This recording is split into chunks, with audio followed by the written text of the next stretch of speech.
The PUBG Mobile World Invitational is powered by Gamers Without Borders and is brought to you by Oneplus, the official smartphone provider, Nemo TV, the official streaming platform, and STC, the official playout sponsor. And ladies and gentlemen, you've been all waiting for this. We are into our final day of the PUBG Mobile World Invitational. We're going to find at the end of the day our #1 team, our best in the world, to take home $250,000 for a charity of their choice. It all comes down to these next 5 matches. Here in the East Conference, we have so many teams competing at the moment, but only a few that actually look like they're in grasp and in arm's length reach from taking home the $250 grand. But we have to take a quick second here to talk about something coming up later on in the year. You guys might know what I'm talking about. The PUBG Mobile Global Championship. We had it happen last year. We had Nova take home the title in the finals over in Dubai. But we got to give you a little bit of info what's happening this year. James, the Global Esports Director of PUBG Mobile, is here to give you that info and to get you guys hyped up and ready to go for the second half of the year of PUBG Mobile. Hello, PUBG Mobile fans in the world. I'm James Yang, charged for PUBG Mobile Global Esports. Today is the last day of PUBG Mobile World Invitational 2021. This thrilling global event is near to be ended. However, the biggest event in PUBG Mobile Esports is upcoming. Here I announce PUBG Mobile Global Championship 2021. Wow!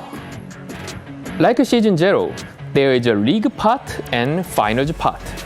League will be held in November to December 2021, and the finals will be held in January 2022.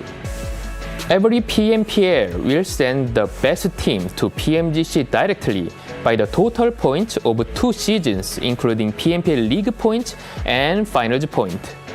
Also, PMPL regional championships such as PMPL EMEA Championship or PMPL Southeast Asia Championship in second half year will promote the top teams to PMGC.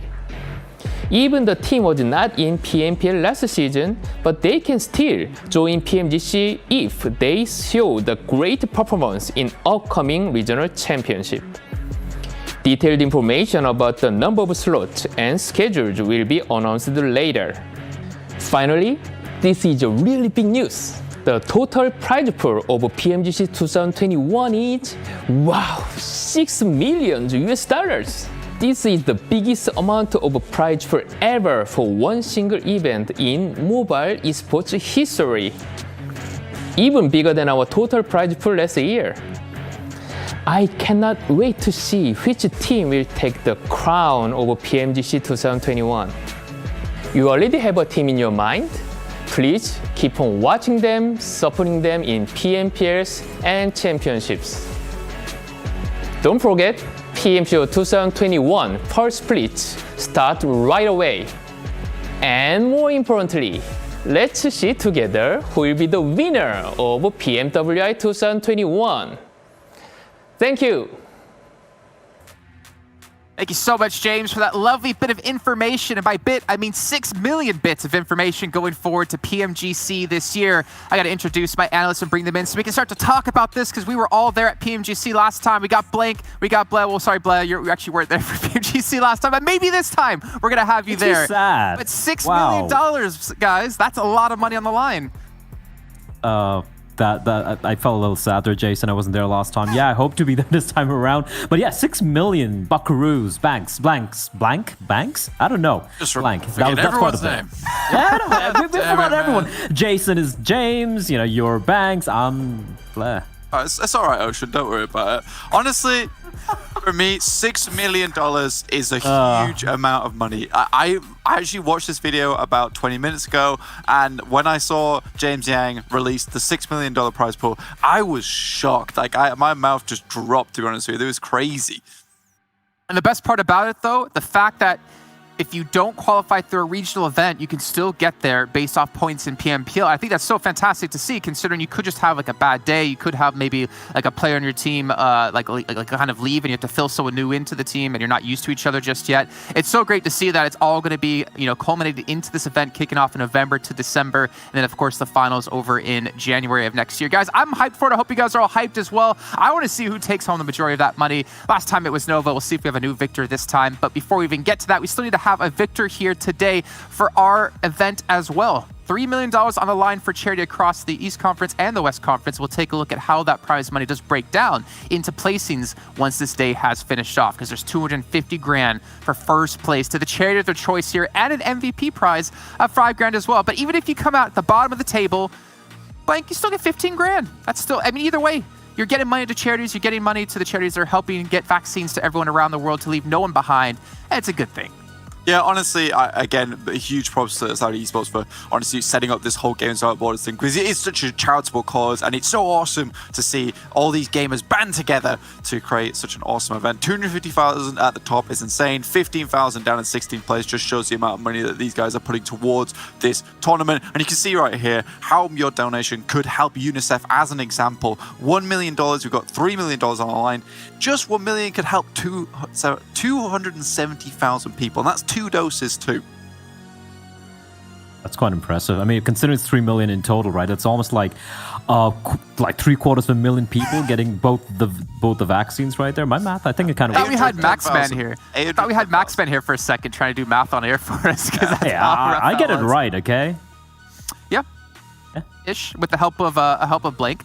But of course, it's all going to be going for charity, and we'll take a quick look at the schedule so you guys get an idea of which battlegrounds will be played when. And again, just like yesterday, just like the day before, it'll be the exact same order every single day until we do have our victor. We're starting things off on Erangel, heading over to Sandhawk, back to Erangel, Miramar to Erangel yet again. And this has been an exciting day, guys. We've had, I'd say, the East Conference and the West Conference. I don't know how much of the West Conference you guys have been watching, but we have the East Conference where we have these couple of teams kind of leading the pack against everyone else, having a big point gap, whereas in the West Conference, we have so many teams kind of close towards each other that really, I don't know what's going to happen to both of them, but I like to see the kind of diversity between the two regions and how they played out. I actually say, like, if that day one performance from Valdez hadn't really taken place, I feel like it would have been a very, very close affair. If they played the way they did in day 2 and day 3, you look at Navi, you look at the Xavier, you look at Zeus, you look at Valdez as well. It could have been anyone, claiming the top spot, although, Valdez obviously deserve what they have right now. But yeah, I feel like that day one performance kind of set the trend of how the remainder of the event was going to play out, kind of. All right, well, 100%. Let's actually take a look at the overalls, Blank, and I'll let you continue talking about that. Yeah, well, I just wanted to hit up 100% there. That's fine. But honestly, yeah, look at the overalls. It was crazy, though, to be honest with you, because Blair mentions that, like, if Valdez doesn't have that day one performance they did, perhaps we have a different tournament. But then Navi come in swinging on day 3, which we're going to take a look at a little bit later. So regardless of what happens, we're having these teams really solidify themselves towards the top of the leaderboard and show why they deserve to be there. But it's really cool because we've got Thailand versus Russia at the moment. So Navi as well as Valdez. Xavier, Blair's already mentioned them. They've had a fantastic tournament so far. Frankie, who you'll see their stats very, very shortly, is an absolute nutter on the team, hitting up some insane numbers, which I'm very excited to take a look at. And Zeus Esports still in 4th. It's a good result from Zeus, but I honestly think they could have done a lot better, because the games that they do play well, you are wowed, you are blown away by them. And then by the time they come around and have their other games, get a 16th place, they are, instead of blowing you away, they are just away. It's like... Sorry, Jason, go on. I just want to get in really quickly, because I think it's really important to realize if we can stay here on this first page, is that this event I think is so important for everyone around the world. Obviously, the charity aspect of it is massive, right? We can help get vaccines to the people that need it. But if we look at the esports side of things, right? Teams like Navi don't really get the chance to play against teams from this region that often. And going into PMGC, where there's $6 million on the line. Keep in mind, that's just PMGC $6 million. Last year, the entire prize pool of the year for PUBG Mobile was only $5 million, and we're giving away more than that just from one event alone this year. This is important if you want to win the bid bucks getting on to later in the year. So every team here, especially if you're not necessarily playing against teams from this region, need to use this as a time to learn as much as possible, show what you can do going into PMGC. And I feel like Navi, at least yesterday, like you said before, Blake, we'll get into that in a little bit of time, have shown that, Bleh. Oh, yeah, absolutely. And I think you hit the nail on the head for Navi. But even talking about some of the other teams here, like you look at DS Gaming, you look at A1 Esports, for example. Let's talk about them a little bit, right? They are pretty dominant, a pretty solid side from South Asia, but then they don't really get to have an opportunity to play officials against other regions that often, right? So this is an opportunity for them to kind of be tested properly. And heading into the second half of the table, the same can be said for a lot of these teams. I8, for example, like as they were playing in the old Org Stalwart, where like a high fragging, really dominant team in the region position. But right now, they're still fragging quite a bit, mind you, but they're not able to quite get his placement points, for example. So it might be a little bit of a harsh lesson for a few of these teams, but it is a good lesson nonetheless, because I'm definitely sure that we're going to be seeing a lot of these teams playing later on in the year, in not just the global championship, but other events as well. One team that does kind of stick out like a sore thumb has to be Bigatron Doblank. I mean, we expect, not just us, I feel like everyone tuning in to watch this tournament definitely expected a lot out of them, and so far, unfortunately, they have failed to deliver, apart from a couple of flashes in the pan yesterday. Yeah, I think that for Bigatron, there's been these moments where it's almost been desperate, really, when they come into the circle and they'll put themselves in a situation where they are really struggling. For instance, just looking at Miramar yesterday when they had that Los Leones finish, Na'Vi had set themselves up very well. If the circle went to them, they would have most likely won because they had a rooftop position. But Bigatron are just struggling to get in. They're fighting Valdez, not on their own terms. And in the end, Zuxi has to make a wide swing and try and take out through it at the same time. I feel like they're just not setting themselves up for success like we usually see them do. So it's a little bit unfortunate looking at Bigatron, but it's also really nice to see some of these other teams really stepping up to the plate now and seeing what the future of PUBG Mobile holds. You know, I'm going to ask the harsh question here, and I'm probably going to get a lot of hate from it. But at what point do we stop considering Bigatron to be a Titan team, to be one of the teams we expect to do well? I feel like so many events we see them performing like this. At some point, it has to give, right? I think right now, I think it's too early to say. I think just over 3 days that we've seen so far from Bigatron, you have your off tournaments, you have your really good tournaments. Sometimes you just aren't playing well, and that's fine. That's the beauty of PUBG Mobile, right? Is that some days you have great days, and we saw that from Valdez and Na'Vi. Yes, Bigatron aren't being consistent. Perhaps they need some new time to get this roster up to speed. Perhaps they're trying some new things, and it's just not working out. Okay, I think that's a fair answer. I like that answer, actually. It does make sense. But now looking at something else that's making sense here for some of these teams as we talk about the star teams that we do have at the event, but let's talk about some of the star players we have at the event as we look at our top 10 fraggers by kills in this event so far, and we've seen some redonkulous numbers already, Blank and Bleh. And Bleh, I'll let you start things off by taking a look at this one. Martin, sitting comfortable at the moment at 32 kills. I mean, okay, like apart from Tyra making an appearance at the 10th position, look at the teams they're representing, right? Na'Vi, 3 members in the top 6. We have, of course, Zeus, Zol, and Godless, despite them being in the 4th place. They are a high fragging team working out.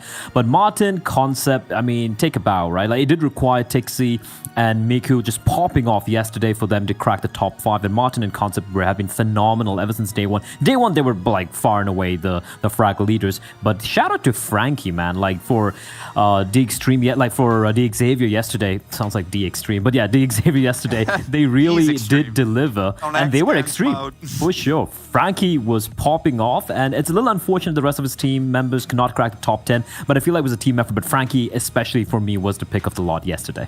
Gotta call this man Frank Bond at this rate. I mean, 27 kills. We'll obviously dive into him a little bit later on as we have it planned here before we get into the game. But yeah, I mean, we still have 3 players from Valdez there. We have even Tyra coming in from Blacklist International, which we haven't seen too often, I feel like, since the very first day. But we did see a little bit of a rise back in day 3, I believe, which was yesterday.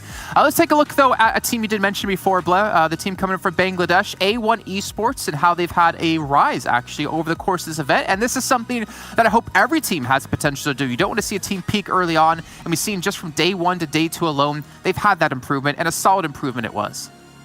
The thing with A1 is like they're not a team who really has these like pop-off days, so to speak, right? They're a very slow, gradual rise. But unfortunately, looking at the format of this event, like it's 4 days of action, it's back-to-back, it's not the league format, meaning they needed to really put the pedal to the metal day 1 onwards. And unfortunately, looking at the stats over here, you can see clearly day 2 was a massive performance coming out from them, 3 times the number of points they had.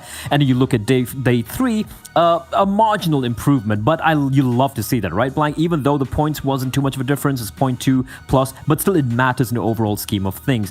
The unfortunate reality is, like, even if they continue on this trend, unfortunately today is still the last day. But I would love to see their day 4 stats kind of eclipse what we've seen from them so far and on day 3. Yeah, I mean, there's a lot of hope for A1 and the Bangladeshi team coming into this tournament. And if you're a Bangladeshi fan or a fan of A1 Esports just in particular, like, you can be really happy with this team. I think one of the things I see issue with this team is that for all the tournaments they've come in, they're almost like that underdog. They're that team that you don't really talk about too much because you don't expect too much out of them. And I think they just need to be more confident because they are really good players on this team. And they need to have this thing where they come into the first day and they come in swinging. Because they don't do that, then they have this weak first day and they're like, actually, guys, we're actually pretty good at this game. Why don't we just actually go for those middle circles? Why don't we take some fights? And then they have a much better performance. Like I say, Blair, doesn't really work as well during this kind of format, which is why in future formats, in future tournaments, I want to see this team really realize their own potential because they are truly good. I would want to classify them as like growers, not showers. Like, they don't come into the first day of the tournament and just blast everyone away. They continually get better as the days and weeks go on, which is honestly, I think for me, more of a preferred team to look at, or a preferred kind of style of growth. Whereas you have these volatile teams will do exceptionally well one day, the next day they'll do terribly. And obviously it depends on short-term versus long-form tournament of how that would work out. But speaking of working out, I don't know why that's the transition here. We talked about Frankie. We're looking at the top 10 kill leaderboards. Yeah, I guess he must have been pumping iron. He's definitely pumping some bullets into people here as we look at their player stats. And Frankie is so far ahead of the rest of his team that it made us actually question, are the stats right? And they are.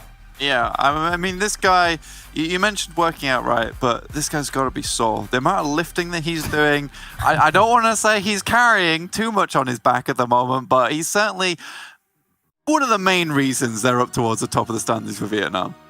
The really cool thing, you look at these names, right? Like, the Frankie obviously popping 6,000 points of damage over the course of 3 days. That's 2,000 points of damage every single day, which is ridiculous on its own.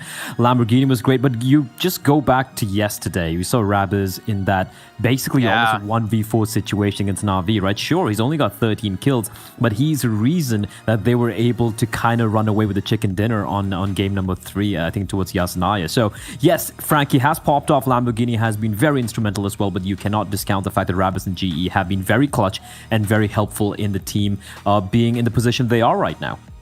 I mean, it's the same thing we look at Bigatron, right? Just to kind of give you guys a synonym for this, we talked about Ryzen being the Terminator for the team, but it was Microboy giving him a lot of support as well to allow him to be a player like that. So definitely can't discount anyone coming in for Xavier. But it's time to maybe turn our attention towards our best performing teams we've seen so far. We have Na'Vi on day 3 yesterday up against Valdes in day 1, and we wanted to take a look at their stats between these two teams because Na'Vi had such a massive pop-off day. And Blake, you said it. You know, typically at the start of a tournament, they're going to be extremely slow. Day 3, they switched into a completely different gear. Ooh. And I mean, just look at these numbers, though. To be honest with you, Na'Vi has really blown everyone out of the water here, and they are the sole fish remaining on day 3, at least. 11,000 damage almost. They're trumping Valdes by 2k on their first day, which we thought was insane. But let's take a look at the heals really quick, because Valdes Esports, much more measured in their approach in these games. 2,550 healing compared to Na'Vi 6,000. They are taking so many fights, and they're kind of just brutalizing their way to their positions in the circle, which is what is so good. And they're taking these splits much more comfortably. And I mentioned that these guys were slow starters, and I think that realistically, day 2 is when they start to get a lot more online. But for this tournament, they've had to adapt. They've got to learn. And these guys have been absolutely studious against a lot of the teams from the East, making sure that they know exactly how to play against them. And I think that you brought up a really good point at the beginning of the day, Jason, which is the fact that this is a great tournament, a great competition to try and study these teams, especially when you're most likely going to be playing against them in the future. And it's going to give Na'Vi a massive head start when they do eventually make it towards a tournament, perhaps like PMGC. And also, I mean, they take that information they learn and maybe help change or adapt the meta a bit when it comes to the Western style when we get into the PMPLs again, get to the EMEA Regional Championships, and hopefully elevate everyone around the world as a whole. But you know what? We're talking about Na'Vi. Luckily for us, we got to sit down with my man Adder, also known as Kitsune now, or then. I'm calling him Adder. He is just Kitsune. But I love the name Adder. It's so great. Anyways, we had a chance to sit down and talk to them before the event began, so we'll take a listen in it. When we come back, we're kicking off our first match here of our final day. I think there are a couple of things that make us better as a team than everyone else. Is that first of all, our chemistry in team. Second, like the mentality of CS teams is that if you like play good first games, you'll play good like all the tournament because of the courage. So yeah, that's the thing about CS teams. And also every player in our team is a really good team fight player, so we always know how to fight other teams. We don't scare it like of fights, like even in early zones. It doesn't matter for us. We will always find the best spot in the game and try to take it for us. We more rely on our gameplay. We don't care much about how other people play. Of course, we watch how they play near us, but if they don't play near us, we actually don't care. We will always find a way how to win them. We actually see this tournament not like as a competitive tournament. It is charity tournament, so we just want to bring a show.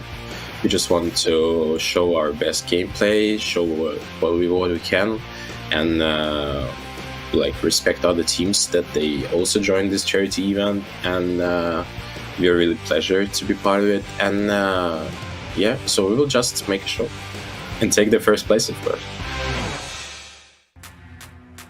There you go. Great to hear from Kitsune. Said he wants to put on a show, and I'm not going to lie, what a show they've put on for all of you guys at home yesterday. Has been an absolute great showcase from the Russian representatives, but we'll see if they can continue on that launch, hitting day 4 here for the World Invitational East. With that said, my name is Maxman, going to be one of the commentators for today, but I cannot do this job alone as always. I need to be joined by the one and only amazing Imperium from Ireland. He's going to be bringing you some things as always. I always have to say, because you never know, the accent, it might be a little bit off. You're not sure. People might think you're from Scotland or UK. I don't know, man. But come on. Look, you know what? I'm worldwide, baby. I'm worldwide. Pitbull now. Yeah, exactly. Man, I just gotta say, really loved what Kitsune was talking about. Some of the points he brought up about how they don't necessarily focus on people that they don't need to in terms of that aren't close to them. I think there's an element of untruth to what he said. I do think they have a scope on where all teams are, but focusing on the teams that are around you, I think that's the most important thing that I took away from that, because you know, before you get to the point of like late game, you got to worry about the teams that are around you directly, so you can outplay them, you can outmaneuver them, outrotate them, and then you move into the next circle. So I really loved some of the points he made in that interview. Yeah. Hey, so maybe not fully truthful. You know, sussy backer over there on this. well, we'll see. But of course, here we go. Game 1 of Day 4 for the World Invitational East. And after these 5 games, we'll be crowning our champion. Is it going to be Valdus? It seems like that will probably be the case. But it's still an ongoing race for the top 3 currently between the position of Na'Vi, Xavier, and right behind him is going to be Zeus, Geek Fan, Blacklist International. We'll see if they can get up there. But not only that, Imperium, we also have the race for the MVP currently of the event. Martin is first, but man, the damage of Frankie is so far out there compared to the rest of the team and the rest of the lobby too. If he gets a great day today, he might be first place right above Martin. Kicking at the heels when it comes to MVP and kills, right? And then you have Concept. Valdus is Martin's teammate. You have Tixie in the mix, and hell, even one of the other Na'Vi players could show up today. So that's another race we're going to have to keep an eye on. This phase 1 has popped up, and it's a very good start for the teams. Low-key complements the playing path, but that is Na'Vi dropping a military base with I8. Now, the last time they did that, they kind of respected each other and they disengaged away accordingly, but I don't think it's going to be the same this time around, because the Russian representatives, they have something to fight for. They need to grab as many points, as many kills as they can if they're going to overtake Valdus. That's also one thing I wanted to talk about at the start of this first game of the day is you got a lot of teams here that they know they're not going to be able to rank up and compete with the top teams. They got nothing to lose. And I remember we talked about this with D-Man on the desk back in PMGC, and it's still so true in the current landscape of the game, which is when a team has nothing to lose, that's when they become the scariest, because they're just going to full send it, change their playstyle, maybe change their drop or their rotations. So it's very hard to actually pinpoint what certain teams are actually going to do. One of those teams actually is I8. And that's something the Navi's got to be aware, because now they dropped a little bit spread. despite one player already going down for I8, there could be that little surprise factor that surprises Navion depending on how they play. So just going to be a little bit cautious about that. Though Crypto is going to be pinned down and surrounded by players, so you're going to need the assistance of the two other players of I8. Oh no! That's going to be Trinder helping out a significant amount, but pushing in the open. You know Na'Vi dropped relatively spread. That is not push Trinder to trample off. And now only Blade can really be of huge assistance over to Crypto as he also gets knocked on down, and Tigsy is just shredding it. This guy's on fire already. He wants to be MVP. Oh my lord, the Thompson in the hands of Meku blows him to smithereens, and that is going to be Navi wiping out IA at the start of the game. Now, I know the Pakistan fans are not going to be happy about that, but that's the way the kind of cookie crumbles sometimes. That split drop just didn't kind of work out. They weren't expecting, I'd imagine, Navi to drop down with them because it only happened once in yesterday's games. It is what it is. Dust yourselves off, I8. Really a lot of love to you guys and get back into the final 4 games. And you can still be proud of yourself. For Navi, they're on a mission. They're absolutely on a mission. And, you know, kind of to extend on what you said as well, Max, earlier on. It's also, we've seen teams in the past, and it's definitely become more of a trend, where there's this focus from these teams to, I wouldn't say target other teams, but if they know that they have to reach a certain point, it's the last day, they will go all out. We've seen it from Navi last year in the EMEA Championship when they stopped Kanina Power from getting 3rd place in the last day of the championship. Who would ever forget? We've seen Zeus do the same thing in PMPL South Asia, right? To try and secure 1st place. It was the very last game. They had to squad wipe Astra Academy and grab about 30 points to even get 1st. They dropped on Astra Academy in Novo. They ended up losing that fight, but you can respect the fact that they knew what they needed to do. They knew what was in front of them, so they went for it. And that's kind of what Navi is doing right off the bat. It's a shame that I8 are the victims of it, but at the end of the day, you're in game. It's every team for themselves. Navi are going to do what they need to do. I mean, I agree with everything you said, but also something to also put into the picture, I would say, is that this is secondary drop for Na'Vi, and if you knew that was a Southern Plane Pass, which was the case, I should have been prepared. They should have not have dropped spread like that, and Na'Vi came in with a plan, and if you wanted the same thing to happen from yesterday, which you did touch upon, I would have dropped into the U-shaped building up north of military base, and then it would have rotated up north into the hilltops and moved out of that current location. For sure. If you have a Southern Plane Path, you should be aware that Na'Vi will drop on you right there.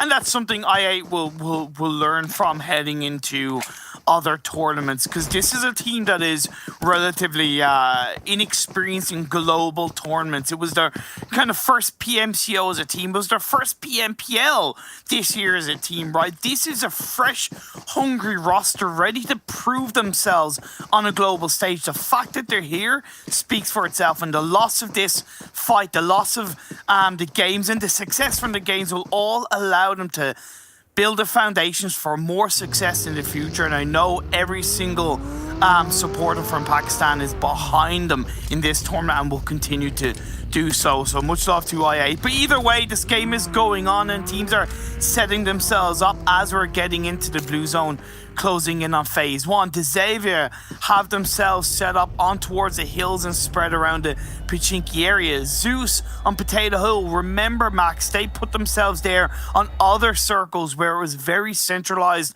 on the map. And A1 off the back of kind of pushing BTR back a little bit yesterday, they have a lot more space and have put themselves very strongly just to the south of Potato Hill.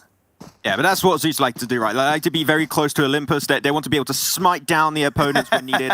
So that's going to be the game plan for Zeus, of course. Though, there's one main issue with Potato Hill, and that is, it's a wide area. It's a very big plateau. If teams want to push on it, you must have some top-tier synergy and communication. If you got that on point, then you should be able to defend it relatively easily, but it's still not an easy task at hand. Though, we didn't talk too much about the circle, right?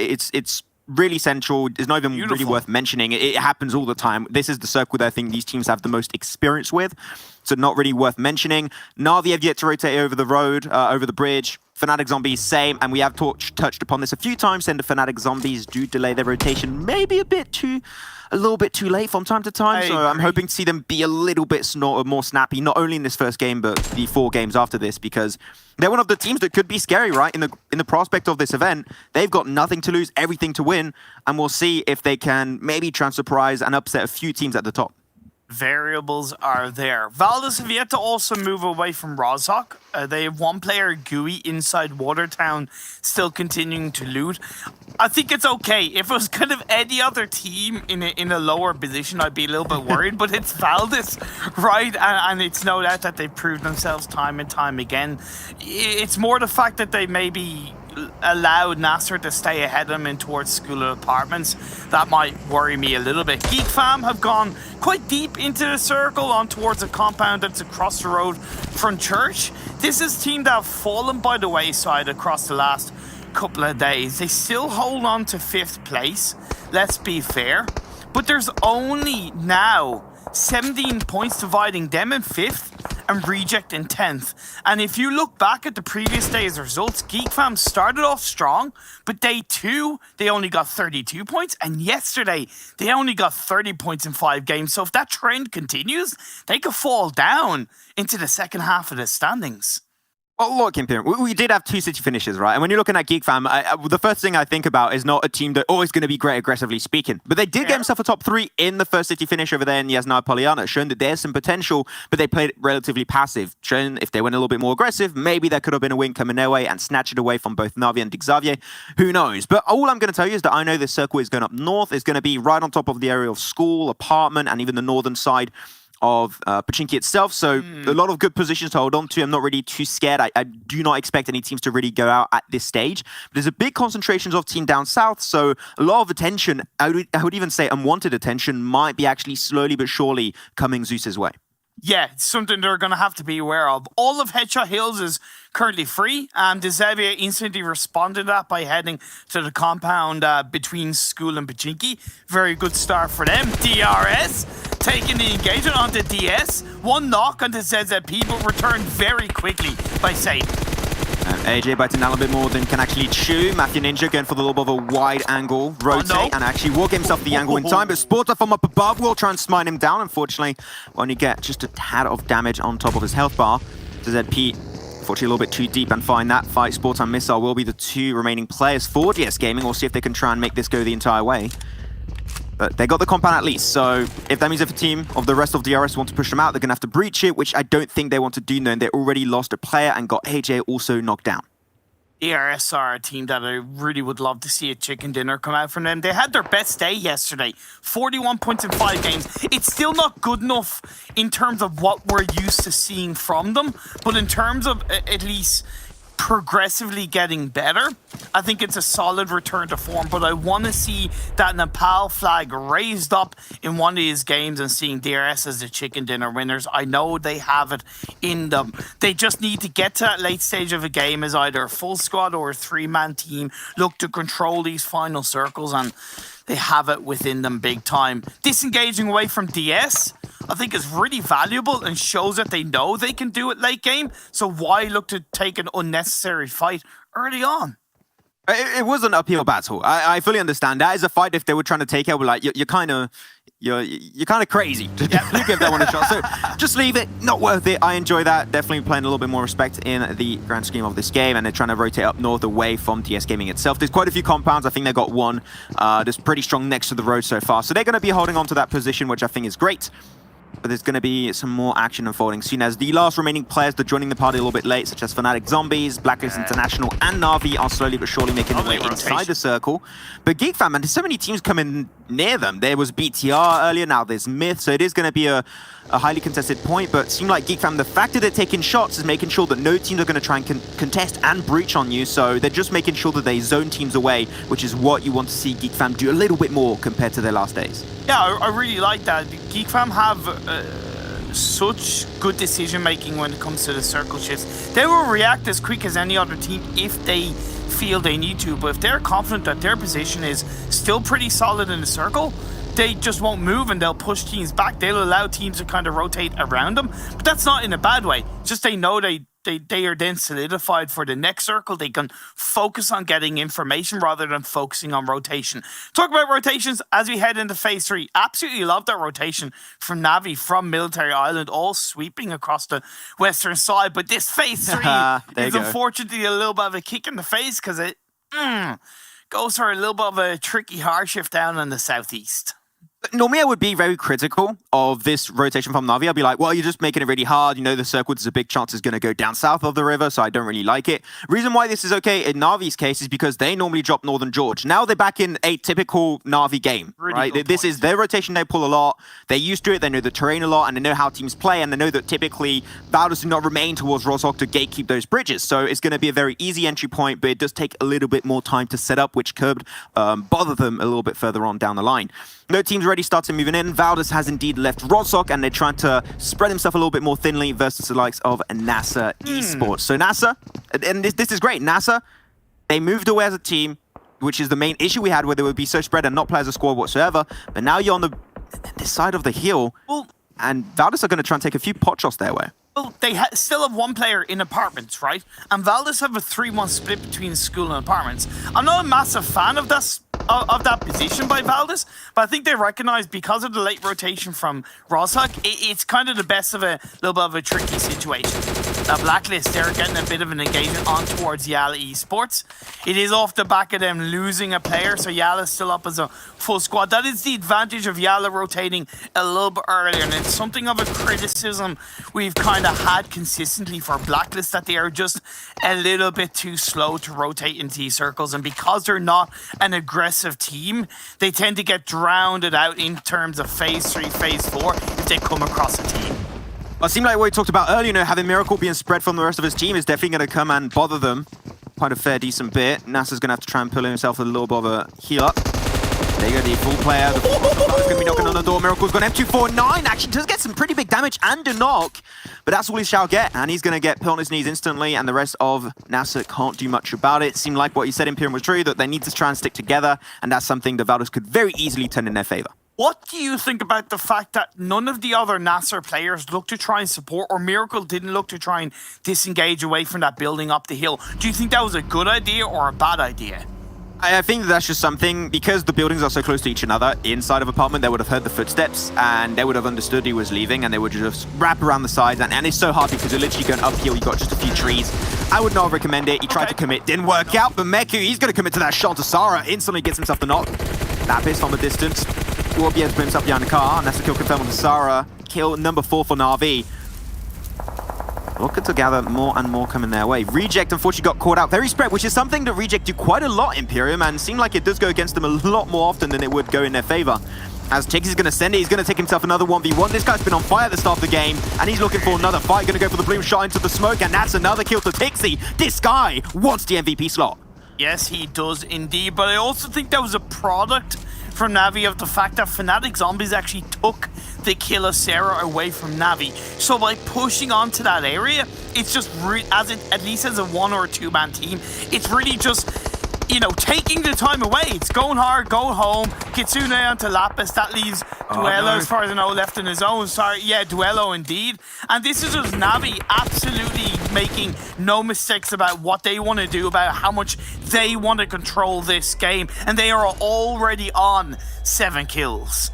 And they were already into the circle too. So, and they got a perfect ridgeline. This is so good to actually just peek over that road, get more intel of what's currently happening. I would even just recommend them to cross the road and go for the little plateau just right up west. I think that'll be a great position for them to hold on to, right up north of Fnatic Zombies. Talking about Fnatic Zombies, a very strong compound. They're going to be the ones to regulate what team actually makes it in and which team don't make it in from the south. Geek Fam is going to be the first one to try and enter through that position, followed by Myth and also Zeus later on down the line. So Fnatic Zombies, we want to see them actually get some knocks in a kill feed because they got a great position to get kills right now. I actually disagree. I don't think they're in a good position at all. Maybe to get a couple of kills, but not for the next phase. And I think that's going to bite them because all the other teams are going to maybe realistically wrap around them. They might kind of on that domino effect, grab a kill or 2 onto Myth or Geek, but in my opinion, it's really not, because they're all together in that one compound. They need to send 2 players into the field up north, into the open area. It's a risk, but I think it could be rewarded more extremely well for the next phase. I said just for kills. Just for kills, if they can do really good. But they need to rotate. That's the thing. If they stay there for too long, then other teams are going to get in front of them. That's going to cause them a lot of issues. So they need to be proactive, understand what is more valuable for them, positional kills, and they'll go for whichever they think is the best for them. Zeus and A1 currently, they're going to be both locked, pinned down on side of Potato Hill, trying to make sure they can move away. The thing is, whichever team moves out first, you're going to get backstabbed by the remaining team. Seems like A1 is the one that's going to try and move out initially. Myth is eking forward, closer to Geek Fan, but they got a bit of utility and they're going to make a makeshift compound while DS Gaming are just barely above of their current location. And yeah, Myth, unfortunately, you're just surrounded by teams. This is not a position you want to go into. The smokes are now dissipating and Myth are just open to taking all the damage in the world currently. If you're going to rotate like that into the circle, just full send it into the center. There's absolutely no information. You're phase 4, you're coming in late. What do you expect? Do you expect teams to just let you go and yeah, okay, you're fine there. You go there, Myth. Come on.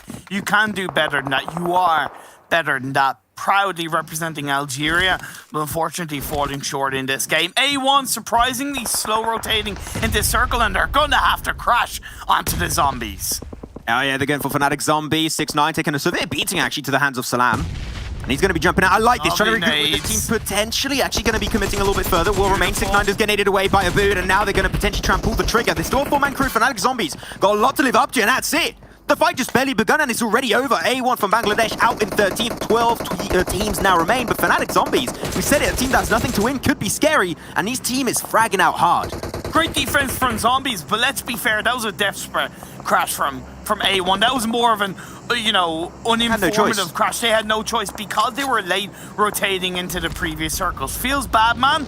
They've definitely represented Bangladesh in a strong way. They had a really good set of games yesterday, especially considering so many teams around them like Navi, Valdez, Dezevi, all had very good days themselves. A1 still stepped up to the plate. They're going to have to reset themselves for the next game. I think that breach may be a little bit late because they could have done it when there was actually a knock onto the Fnatic Zombie side or when they were heavily hurt. Now they have time to heal up. So this is going to be a little bit of a harder breach. There you go, sending two other players, not all together. They're trying to surround and just cluster down to two players. It's going to be Salam and also Hamco 5. We need to go for the push together. That's going to be one player of Navi down. Matic can make it also follow in his footsteps. It's Kitsune and Tixi only find himself one knock for their troubles. Salam. Cool. Oh, Kitsune. Good fight up and ready to go. Kitsune trying to push it a little bit behind that wall. Nothing he could really do. And now only Tixi is left and ready to go. Gets the nade, but nades his own teammate actually, but gets himself a knock too, so that's going to be huge. Now it's going to be a 1v2, but at the end he just couldn't push it the entire way as Navi get eliminated in 11th. It was a good start, but unfortunately that breach was not the one they should have went for. Fnatic Zombies just being kind of gifted kills here in the first game of the day. You know what? That compound seemed to be a golden spot because instead of them going to teams in the open, teams ended up going to them.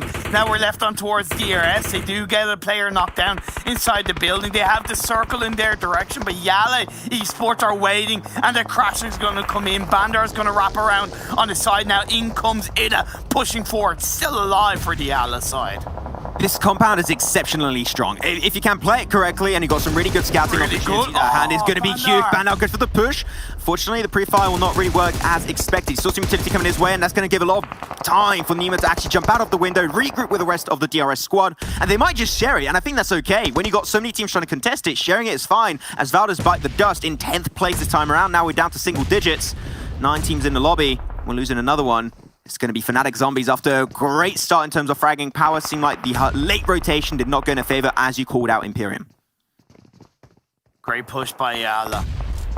It then gets knocked down. Lovely grenade by AJ to keep things off. DRS, why aren't you kind of pushing on that? You know now you have a... Actually, no, they don't have a body advantage because one of the DRS players was knocked down earlier, so that's why they didn't push him. Powerful gets a knock onto Mafia. Nice smack in the face to Mafia Ninja with that nade from Powerful, trying to get himself a double. Doesn't quite get it, but Bandar, man, the nade game from Yala Esports is out of this world.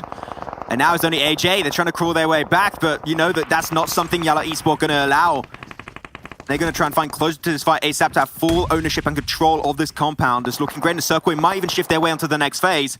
And if that's the case, it is definitely worth it. It is going to be someone to the circle. And they get the nade once again. Man, every single player of Yala Esports got some top-tier grenade gameplay here as they eliminate the entirety of DRS, and now they have full control of that compound.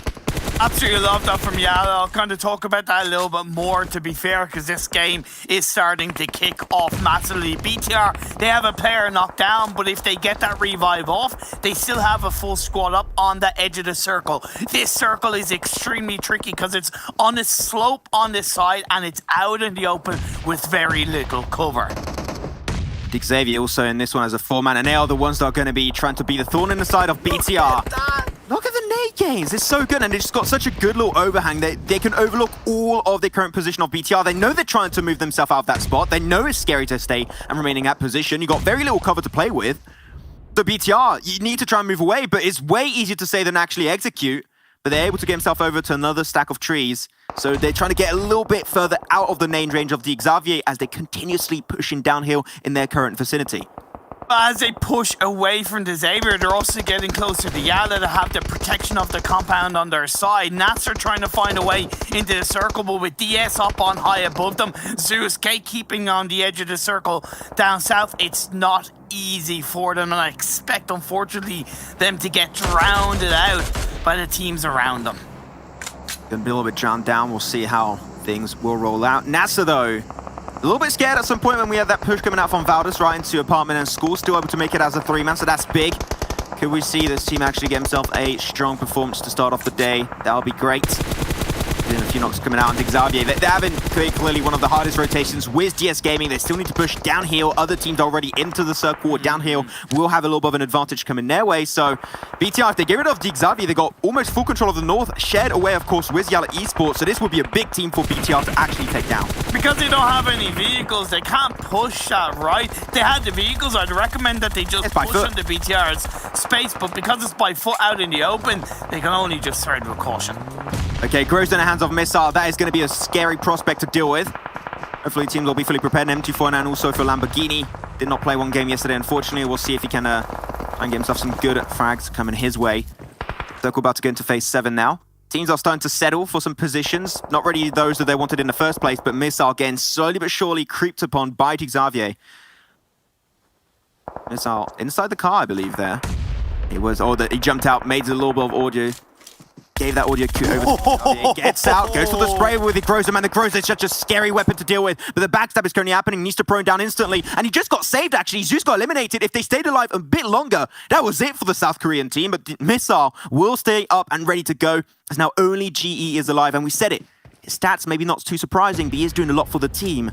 Maybe this is his time where he actually ramps it up in terms of kills and actually catches up to the rest of the team. Next circle centers off BTR is still in play. Yala have to move out of the safety of their compound, and Powerful is going to be the first player to do that for his side. Smokes around the buggy. It's in cover, and there's a little bit of a crate there around them. But what I like about that is because they don't really have the full information, they're not sending the full squad there. They still have a bit of time until that blue zone starts closing in, so they can use Powerful as the anchor point, as a front line to try and get more info. It's getting spotted away. GE also taken down. Now there you go. Out of nowhere, we were up at 4, and now we're down to only 2 teams. It's Yala Esports versus a 4-man crew here of Bigatron Medallions. 2 teams in Pyramid, by the way, that have got 0 chicken dinners throughout the entirety of this World Invitational East. This is going to be a first time at 100% assured. But which one is it going to be? Is it going to be Yala Esports from Saudi Arabia, or is it going to be Bigatron from Indonesia? Only time will tell. So happy it's both of these teams. They do deserve it, especially Yala with how they performed despite a poor day yesterday. They're coming into the final day with purpose as it wraps around. We'll see if the Comeback Kings can live up to their title that they made for themselves in the PMGC finals in Dubai.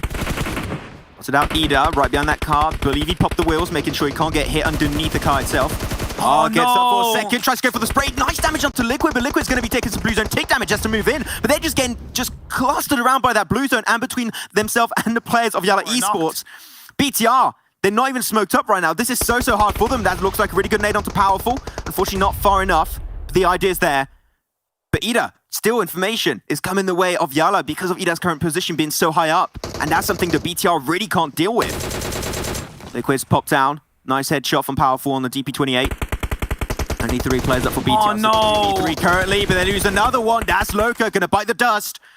as Powerful still got that great rock to play from, and it is going to be in circle, but now BTR got a little bit more free real estate to play with. They got more breathing space, they're taking more control. Zuxy's got himself a tree, the nade is so close. Powerful, one blue zone tick damage and you're out, you need to crawl in, and there's nothing you can do as Bigatron from Indonesia finally gave himself their very first winner chicken dinner for the World Invitational East. Hashtag Indo Pride, they were coming Let's get back it. yesterday, right? That last game, having the full squad up in the late stages of the game in the top 3, I said it was a joy to behold. The playstyle change seems to be flowing through for the side, and at the end of the day, they survived the Xavier. They survived the brunt on the sidelines, and they were a little bit lucky, but at the end of the day, they controlled their end result, and credit to Yala, because I got what they were trying to pull off with that spread. But here's the thing, there's no point in creating a spread if you don't do anything with it, and they just didn't. They got picked off one by one and left with a 1v3. That was never gonna work out, unfortunately for Yala, but at the end of the day, BTR, their first chicken dinner. I'm still so impressed by how BTR play that. They have literally no cover. They were not smoked up. They had no cover to play from. All they had were prone and the lack of information going the way of Yala. And because of that, they went for a little bit of a wider spread. I believe Zuxy was playing behind a tree itself at some point, which was a huge position for him to play from. And then they just had information on every single position of all the players of Yellow that were remaining. And the moment they would, the one player of Yellow would go for the spray, find a knock, well, the 3 other players of BTR would spray him down, and because they spray at the exact same time, the synergy is on point, they just get the knock instantly. And there's nothing Yala could do because the team play of BTR was just so on point. This is the BTR that we know that is so scary. But I have something that I kind of want to bring up. In a positive and a negative for Yala. The positive is that when they were fighting against DRS, when Ida got knocked down, what I loved about how they played the fight is that they didn't instantly go for the revive. They were like, look, we're going to clean up DRS and then we'll get the revive. That was really healthy. Absolutely love that. But you've got to question all of the utility, all of the nades that they used on DRS. Did that affect them taking out BTR in the end? Because surely if they had to just use their guns, pushed in as a team, taken out AJ and had 3-4 grenades left, they could have turned that fight around in the open end. Hey, who knows, maybe a little bit more utility would have helped out Yala Esports in the long run, but that's going to be it for our first game of the day. We got 4 more to come, but now we got to send it over to the boys on the desk to break down this very first BTR win. When the world has safe and effective COVID-19 vaccines, how can we make sure they reach the people that need them most? Today, there are many vaccines in development. Most will fail. For those that could succeed, governments are under pressure to secure supplies for their populations. If governments compete for vaccines, most countries could miss out. This is not only bad for countries that cannot secure their own supplies, it's bad for us all, as no one is safe until everyone is safe.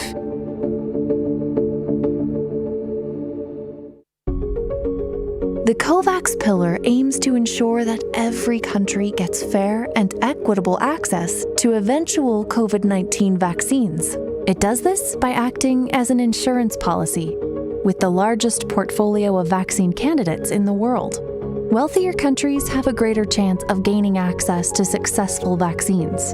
And by pooling their buying power, rather than competing against one another, they enable investment in factories. So more doses are available as soon as a vaccine becomes available. The COVAX pillar is founded on the principle of equitable access. This means any country, regardless of their ability to pay, has the same access to vaccines. By supporting the development and manufacturing of these vaccines, wealthy countries increase their chances of getting COVID-19 vaccines and ensure the rest of the world gets access too.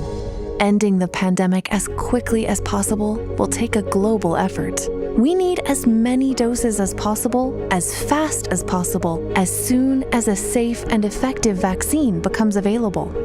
2 billion doses would be enough to vaccinate healthcare workers and other high-risk groups.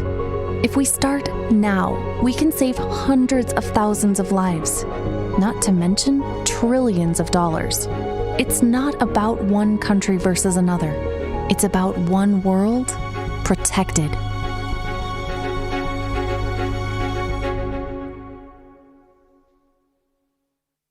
We've got the OnePlus 9 Pro, and it's absolutely gorgeous. Oh my gosh, this display is just out of this world.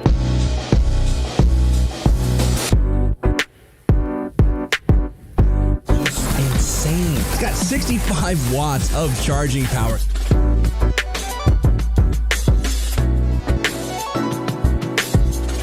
The 9 series is next level.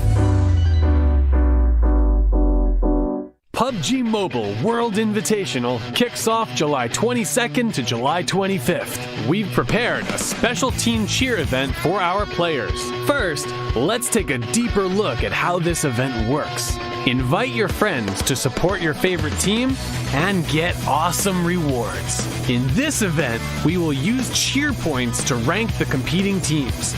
Fans of the team with the most cheer points at the end of the event will have a chance to get a permanent item.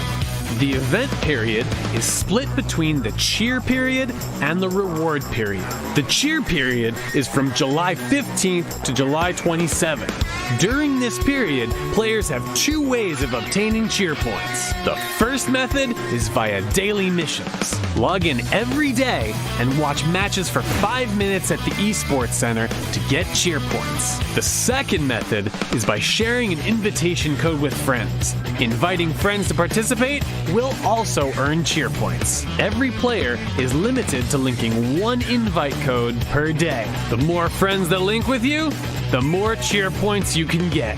Now that you understand cheer points, then it's time to pick out a team that you want to support. Lock in the team and support your team with cheer points during the cheer period to help them reach number 1. If you wish to keep up with the progress of your chosen team, then take a look at the real-time cheer leaderboard. The cheer leaderboard will be locked on the final day of the cheer period on 0 hour of July 27th, after which the rewards period will begin. The reward period is from July 27th to July 30th. All fans of the team that reached number 1 on the cheer leaderboard should go back to the event page and draw 5 times for amazing rewards. Bring your friends and cheer for your favorite team. Experience the glory of the highest level of competition. The PUBG Mobile World Invitational is powered by Gamers Without Borders and is brought to you by Oneplus, the official smartphone provider, Nemo TV, the official streaming platform, and STC, the official playout sponsor. Well, Bigatron, we've been talking about them every single day, and we've been just wondering and waiting, when the heck are they going to show up and get themselves a chicken dinner and show that hashtag BTR win? And finally here, at the start of our final day, they do show up. The question now becomes, can they continue to do so over the course of today and hopefully elevate themselves up this leaderboard and climb towards the top? Only one way to find out. We have to wait and stick around for all the other matches. But before we can get to there, we're going to start. Well, we do. We don't have the ability to fast forward the day. I mean, this is all live, right? Let's break things down, though, with Blake and Blake as we take a look at their victory here. So, guys, what do you want to start off looking at? I actually want to start off with Na'Vi, Blank. I don't know about you, because Na'Vi were very entertaining. They punished I8 by dropping on their military island and military base, completely wiped them off wiped the floor with them. Headed all the way up towards northwest, and the circle kind of screwed them over. Then they went on a circuitous road all the way up north towards the east. Then they wiped out the Japanese team. But then maybe they got a little too ahead of themselves and finally met their ends at the hands of, I think it was Nasser Yalla, I forget. But anyway, that was an exciting start to the game. But then Bigatron, man, like finally, it took a while, Blank, but they delivered. Yeah, I mean, the Na'Vi definitely died pretty early. To be fair, forget Mad Max, more like Mad Matic, because they were like driving into Fnatic zombies. It's insane. But yeah, they're still on 7th place, which is absolutely fine. And Bigatron swapped place with them. 23 points for them, which is going to set them very nicely in the leaderboard, considering how volatile it currently is, with all those points being sucked up by Na'Vi as well as Valdez at the moment. But I'm really happy with this result. And honestly, I wonder if the tweet from Jangs yesterday of change of pace was a scheduled tweet that he got wrong. It was meant to release today because they were dropping farm all yesterday. Today they actually push up into the circle, push further towards Gatka, which I was really pleased to see. And it's made a world of difference because they were in a much more comfortable spot this time. Yeah, and this is like the Bigatron we keep talking about, and the worst part is I feel terrible, and I don't know why that's the worst part. For me, it's the worst part. You're evil. I was literally just saying before this match began, asking you guys a question, at what point did we stop calling them the Titans of PUBG Mobile? Did we stop, counting the results they've had practically 2 years ago as them being the best team in the world? And finally they do. Well, I guess they were listening to the broadcast, so maybe it is live and not pre-recorded. And like, all right, Jason, hold on. Or James, whatever your name is, hold on. Let us show up here in this game and get ourselves 23 points. And I think that's the power of Bigatron that we've been talking about, right? They have the ability to show up like that on any given day. The weird thing is, though, dating back to PMPL South Asia in 2020, before we even got in, or Southeast Asia, I should say, before we even got into BMGC, they were not looking good throughout the entire event. Then on the last day of play, where they had Airwolf Limax in first, they come out with 3 chicken dinners, each with 16, 10, or 18 kills apiece, and a third place finish with 3 kills. They just racked up so many points in that final day, and I'm wondering, are we having that happen yet again here? I mean, it could happen. Like, we have seen it take place with Valdez in day 1, which was really unexpected. We saw Zeus pop off in day 2, a little bit more expected because we know how Zeus can perform. And then yesterday was Na'Vi just completely dominating everyone. So if Bigatron do pop off today, I really wouldn't be too surprised, Jason. But that being said, I feel like for them to claim maybe a top 2, top 3 spot might be a little bit too much to ask for, right? It's been a little bit of too much of a struggle city for them the past 3 days. So even if they do pop off today, I don't think it's going to work out. Looking at the second half of the table, though, Reject and I8 at the bottom, they were the victims of Na'Vi, which is so unfortunate for them. A1 Esports, kind of sucks to see it. Like, they've been on this kind of gradual rise over the course of 3 days, but they kind of fall flat here in the first game of day 4. Well, we're going to actually transition out of this and sort of throw some more numbers at you guys. We want to go into our overall standings because this is what it's about, right? At the end of the day, you have a chance to take home $250,000 for the charity of your choice. And there's a couple of teams that we were watching very specifically in this last match, and we're going to be watching quite a bit over these next 4 matches, is the likes of our top 4. You got Valdez in there, you got Na'Vi in there, we also have Zeus, and we have Xavier. These teams right now are in competition with each other. Not saying Bigatron can't be, because they've moved up into 5th place from 9th place, I believe. But for Xavier and Zeus to catch up here, Valdez and Na'Vi need to have a bad game. Now, we've had that happen in this last match. Well, at least for Valdez, only getting 2 points. But you really have to keep an eye on these 4 teams because we could see their positions change quite quickly throughout this day.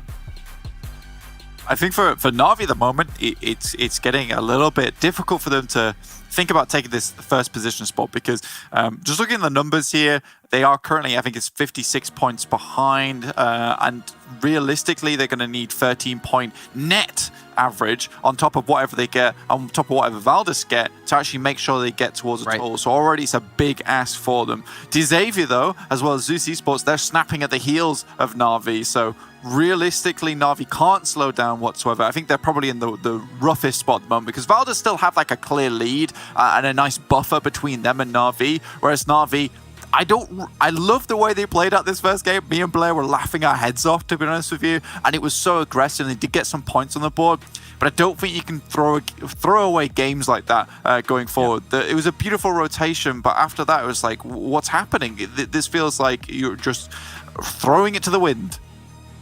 Yeah, but let me ask you this. We don't see hot drops often when it comes to PUBG Mobile. But Na'Vi, I feel like they almost want to be like first place or go home. Is there a chance you think we're going to see them drop it on Valdez all day long to try to get them out early and then have a chance to score a lot of points? As Blake mentioned, I mean, it's, I think, 51 points they need to catch up. You know what? I would love to see that happen. And the fact that they did drop on I8 today here makes me believe that could be a real possibility, right? Like, that is something I would love to see. I actually want to talk about Zeus Esports here because when I was casting the PMPL South Asia Championship, they needed to, I think it was take down one of the other Mongolian teams, which is Apes Incorporated, and they dropped in on them because they knew they needed to wipe them out to jump into the second place, and that's exactly what they did. It was, of course, the final game of the entire tournament, but if Na'Vi do start targeting Valdez, that would be fantastic. I would love to see that. And Valdez have been very, I wouldn't say too predictable. They usually like dropping towards the Primorsk area, maybe towards Ruins. But if they mix things up, they could make things a little bit more interesting for Na'Vi. But if they don't do that, I don't think they're going to be able to claim the first place. I'll be very real. Because Valdez, they had a very quiet game here, right? But if you look over the course of the past 16 games we've seen so far, they consistently, every single time, get a top 5 position, apart from a couple of other games here. So yeah, I would love to see that happen. Is it going to happen? I'm not sure. It's basically what you're saying, I think, is that people have to hot drop Valdes if they want to have a chance to catch up because they just perform too well every day in every match, which is insane if you think about it. Yeah, we've had 15, but not 16 matches, but for them to have the points per game average they're having right now is... It's kind of almost unheard of, I feel like, to be that consistent against the best teams in the world. But you guys at home who are watching, remember, we still have contests happening this entire event. You guys who are watching, as you saw in the little bit of a break, you can cheer for your country, cheer for your team. Maybe, you want to cheer for a different team because they're your favorites. It's completely up to you. And as long as you do that, there will be rewards given out, I believe, the 27th through 30th of July. So make sure you guys log into the game and check that out. And we're going to check out our commentators. They're ready to go here for a second match. So Blank and Bleh, I'll see you two in our virtual green room in just a few. And Max Man and Imperium can come out of purgatory and join me back here on the studio as you bring us our second match of the day. You said, Jason, you're going to check us out. I did not agree to this, okay? I'm a little bit uncomfortable, Jason. But no, our second game here, and it's going to be our fourth and final game of Sanhok. After this one, we are done with the Sanhok games. Yesterday was a game that went to Zeus, currently standing very close to the top 3. Zeus, this could be the map to put them in the top 3 at the end of this World Invitational, so we'll see if they can make it happen again. They could, but I really want to just touch upon what Jason and Bleh and the Des were talking about with regards to Navi on Valdes. They have to, and I mean absolutely have to, hot drop on Valdes, in my opinion, because I'm always for, don't worry about what the other teams are doing, worry about your own game, but like Blank pointed out, Navi are at a stage in the game where they're 50 plus points behind Valdes. They need 13 points per game average without Valdes scoring any points at all in these games. When was realistically the last time that happened for Navi to come out on top? The only way that is in any way going to happen is they hot drop on Valdes and they take them out. Unfortunately, it hasn't happened on this Sanhok game. Maybe it's because it's a Paradise Resort drop for Valdes and Navi aren't comfortable about fighting in that area. But I still think that is, once again, just Navi not doing enough to try and solidify that first place. I think we've been pretty critical for Na'Vi. I know we've been talking about Na'Vi a lot, but because they're the ones that still have some room to change. I would say don't drop on Valdes. Like, you're already in second place. That is awesome. And I think that if you drop on Valdes, that's been doing great. Like, their team fighting capabilities are second to none, and they're very close in terms of skill level on those fights with, for example, Na'Vi. You take that fight, you die. Not only is that Valdes creating an even bigger lead, but then you're allowing teams below them, like Zeus, like the Xavier, to catch up. I would say Zarista is not necessary. If I was IGing full of team, I would be like, nope. If I was Kitsune, I'll just say, nope, we take it the normal way, we play it slow, we do not go for the fights, and if we can find kills, we'll go for it. But hot dropping, I think, is a risk. There's not worth it. And also, these are locations they don't have much experience with. Like, where's the last time you saw Na'Vi drop in Paradise? Yeah. For me personally, never. So I would say there's a few positives, but a lot of negatives that quickly add up. And for that alone, I would say it's just not worth it. Second place is already great with the best teams in the world in the East. So, hey, Na'Vi second place is still a huge achievement for them. Yeah, I love that perspective you bring up. And that's a joy of having those different perspectives and understanding and appreciating both sides of what a team decides to do. Phase 1 popped up, and it's, once again, on the mainland, really healthy for these teams. And if anything, it's the best Sanhok circle we've had for Phase 1 because it's quite heavily on the east, to the point a good 20% of the circle is on that probably about 10% is in the water. That's going to allow it's allowing DRS now to play that coastline position that they did yesterday, in which they benefited against GeekFam. But because this circle is kind of so heavily on the mainland, GeekFam don't need to push so far up towards DRS. So I imagine that kind of clash won't happen this game. This is a very early swim over from Fnatic's armies. I mean, the earlier the better, Some teams are already and are still actually in their looting. Fair. Why not? BTR this time have not dropped onto Yala, so they understood, okay, no, we're not the kings of boot camp anymore. We're just going to leave it to the Saudi Arabian team of Yala, so not going to be worth contesting whatsoever. I'm scared because you can see Fnatic Zombies making that drop happen, and especially with the fuel compounds on the Northwestern Island, they are severely, and I mean severely underlooted. Only we've seen a bunch of tier 1 helmets and vests. That means also they don't have a lot of ammo. The meds should not be all high. Like, for example, here, no first stage. He only got himself two heal-off items to go for. I'm a little bit skeptical, so I'm happy they're not taking the shots. Really good trigger discipline. They leave Yala move away as they try and just have a little bit of a more solid position on the mainland to the east. That's a really good point about kind of the lack of loot that Fnatic Zombies have, but I think they realize that and they are respecting it. The fact that they know Yala dropped here is also an element of look, we need to thread with a little bit of caution. If we can find an opportunity to get a knock, happy days. But they also need to think, and I believe they are, the fact that they've been the first to move across the river in the mainland. What's to say that in a minute and a half time, Navi aren't going to do the same? But now as shots are being fired up, Yala have spotted their prey and they're taking shots on the coastline. It's a bit of a shame. If I was Fnatic Zombies, honestly, I would just jump into the water and avoid this. Go back over to the Northwest Island. It's not worth staying here. You could go full swim if you want. You can go and wrap around closer to the North Bridge, but I think that this is something Fnatic Zombies are very aware of, is that is where Xavier typically drop. Do you really want to get ganked by another team? That is a scary prospect. Stay there because of the really easterly phase 1? Normally they would. They haven't done it this time, but typically they would. This is the first game on Sanhok where they actually moved very early, and we did have a few negative points about that actually happening. This time they instantly rotate towards Paradise, so I think that here Fnatic Zombies are trying to be as careful as possible. They will push themselves into the more warehouse buildings up north of boot camp itself, which I think is great. They wanted to avoid detection of Yala, but unfortunately they did get spotted out, so now they need to try and hide themselves in a building and just remain there for as long as possible. Just was a little bit worried with I8 being punished by Geek Fam, and it's something they kind of should have been a bit more heavily aware of. Look at the spread that I8 have. Are they really in a position to fight? No, they're not, and that's why Ozum took a couple of shots. Actually, no, he was getting in the vehicle, but now he's going to move away, maybe looking for a bait across the board. Catch a QB, shots are being fired up. Good start for I8. Great spray from user Dem. He's got himself a medkit, 20 bandage. He's not going to have time to use it. Tries to go for a nade, but can't even cook it up. So that's going to have very little impact onto IA. And that's the thing, you have a big T2 spray currently from Geek Fam. So they're going to have a hard time really getting some assistance from the rest of their squad. Snipe's going to try and move away to the rest of his team, so I think that's definitely the play to go for. But the kill feed is lighting up with BTR and Blacklist International, and barely begun the game, and there's already one team out. See you later, Blacklist. It was good seeing you. Magic Man, now you see me, now you don't. Desperado, man, BTR are on a mission today. This is what I love to see, right? And it's not that it's a return to old form from BTR, but I think it's just them finding their confidence, finding their cojones, realizing that they need to move through the map with purpose. Because unlike in the past where they would be given loads of room to breathe, it's not the same this time around. They cannot presume that it's all good in the hood. They have to take control, and that's what they've done against Blacklist. They got 4 kills straight through, and they still have a full squad up.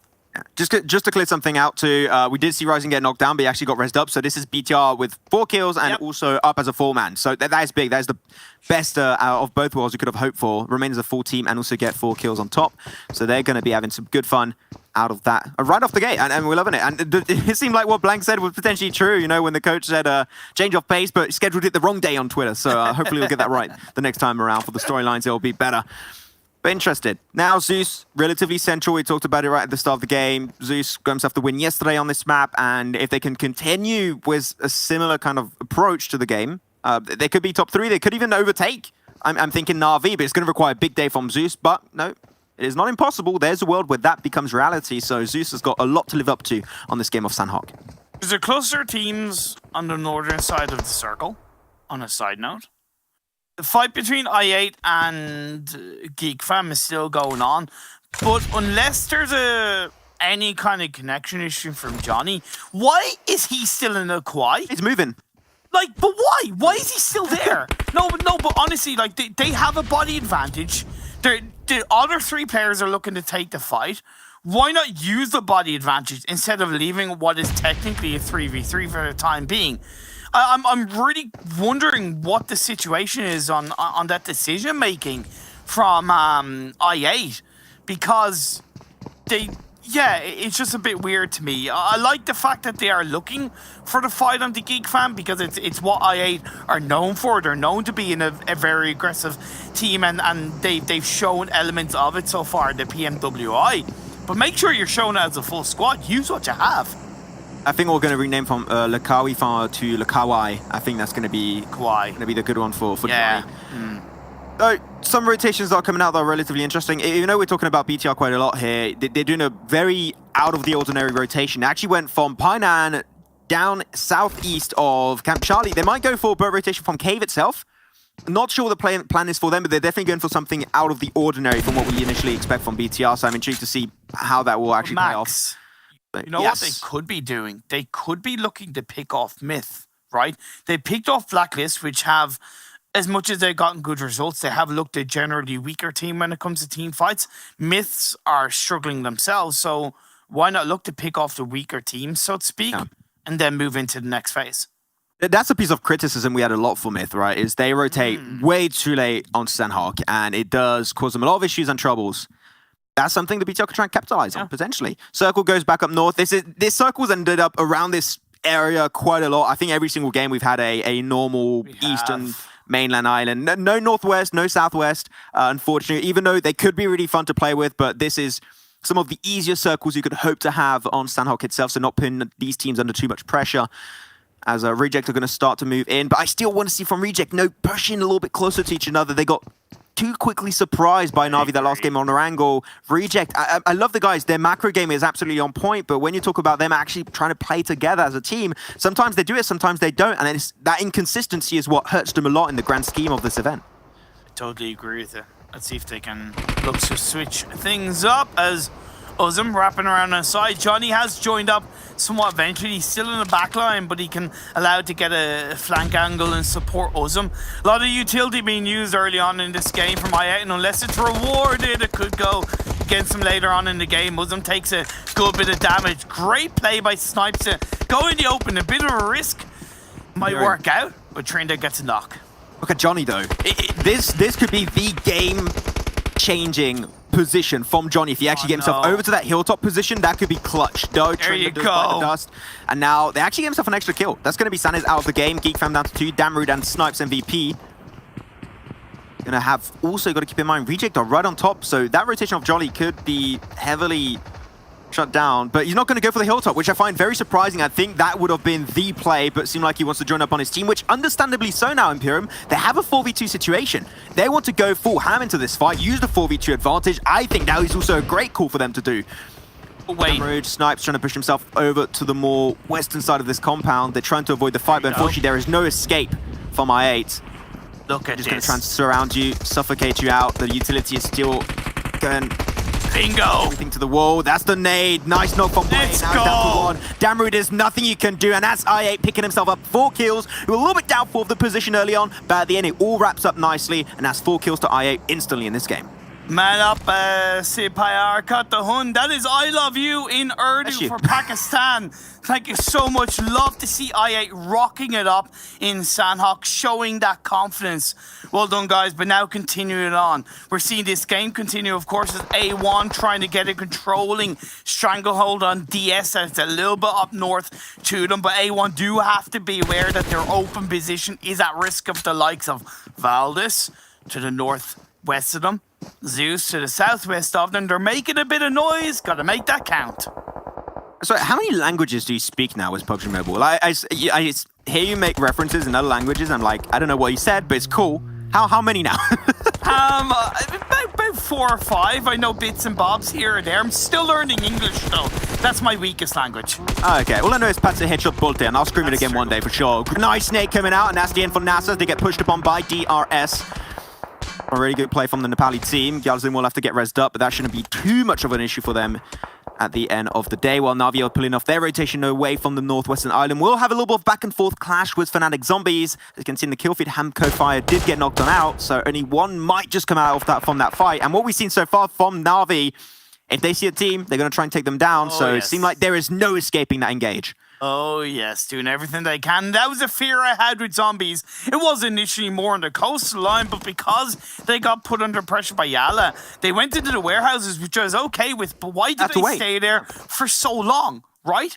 It's one thing to wait there, but it was a whole phase that they've waited, and that Na'Vi have punished them for. That phase 3 pops up. It centralizes a bit, but still most predominantly to the east. That line of teams that are in the middle for the time being, the Xavier on the outside of the circle, followed by Valdez, DS, A1, Zeus, DRS, Reject, and I8 with BTR.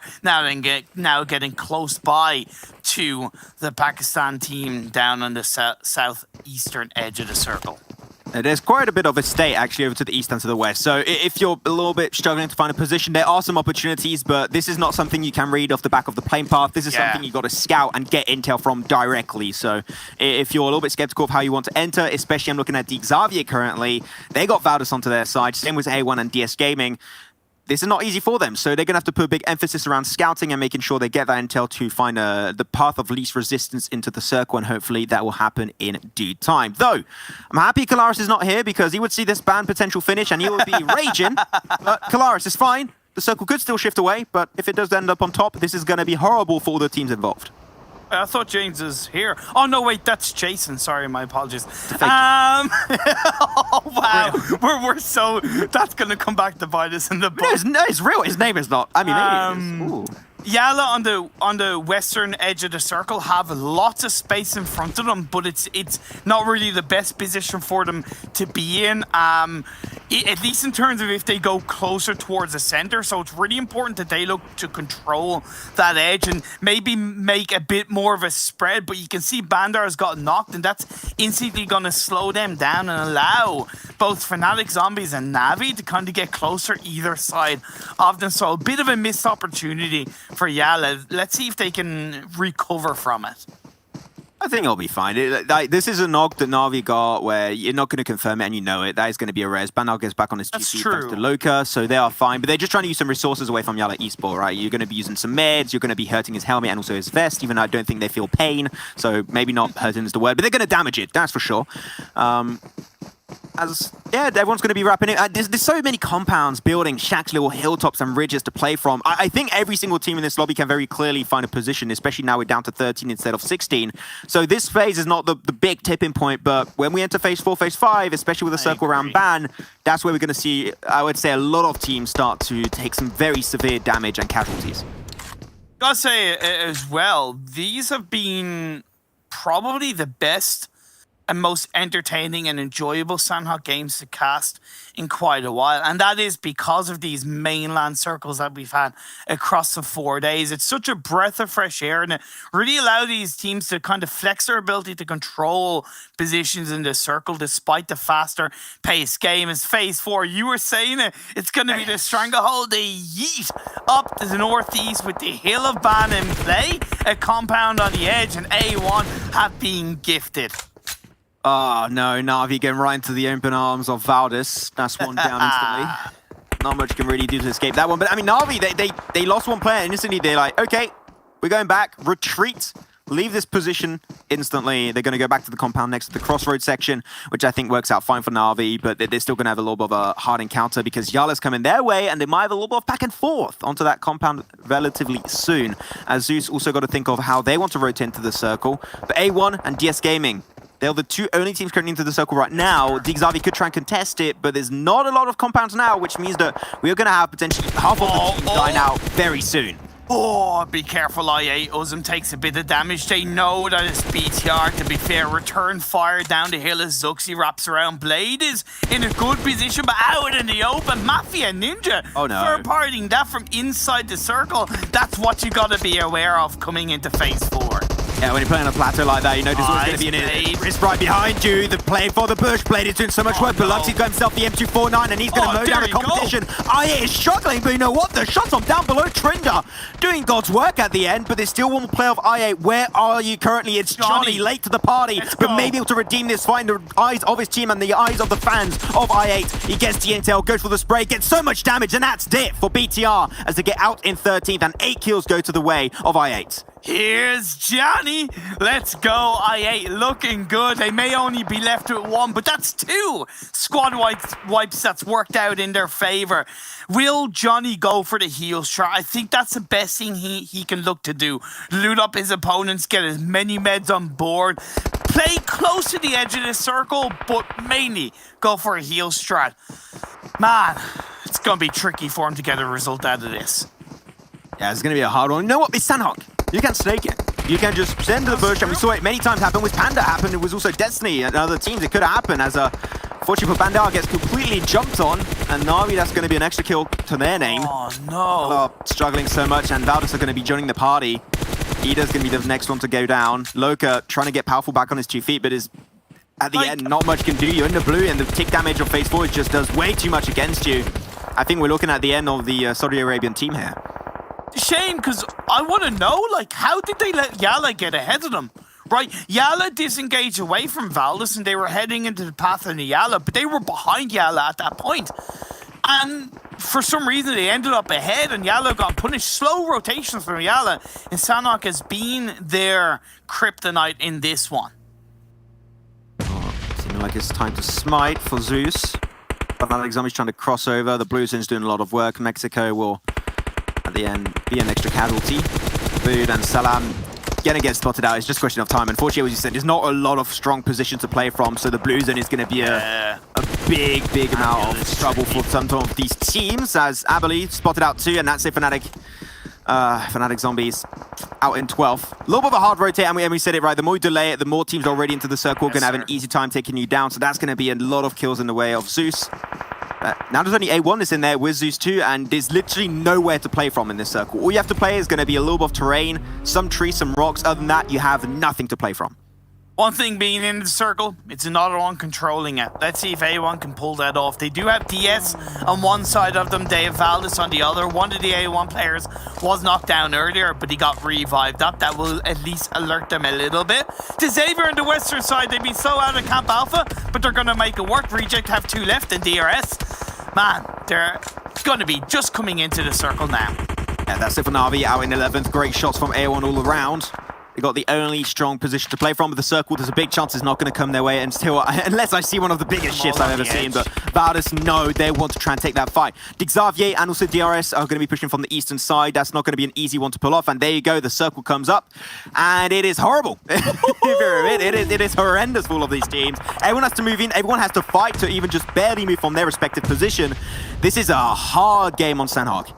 Also, last player, Myths, just went down. He was going for a heal strat. Johnny is doing exactly what I suggested as well. Has barely moved. He's healing up in the blue. So out of the 9 teams that are left, only 8 are realistically close to the circle. And that is a painful one indeed, as you noted. Zeus, the closest team to it. Valdez going up against the might of A1 with a cheeky third-party shot from a distance of Zeus will slow them down a bit. But in that fight, they have gotten the body advantage onto A1 with 2 A1 players knocked for the time being.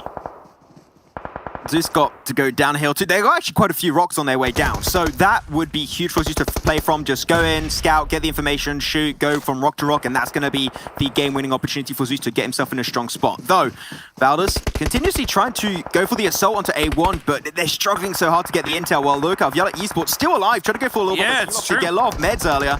And might just sneak his way into the circle, but he took so much damage from the blue. 1 bullet from Icy, that's all he needs. Tries to go for the pre-fire, and that is going to be the shot connecting. That's it for Yala Esports, but unfortunately, Icy will be traded his life away at 6 down below. We'll get a little bit of a sneaky backdoor opportunity.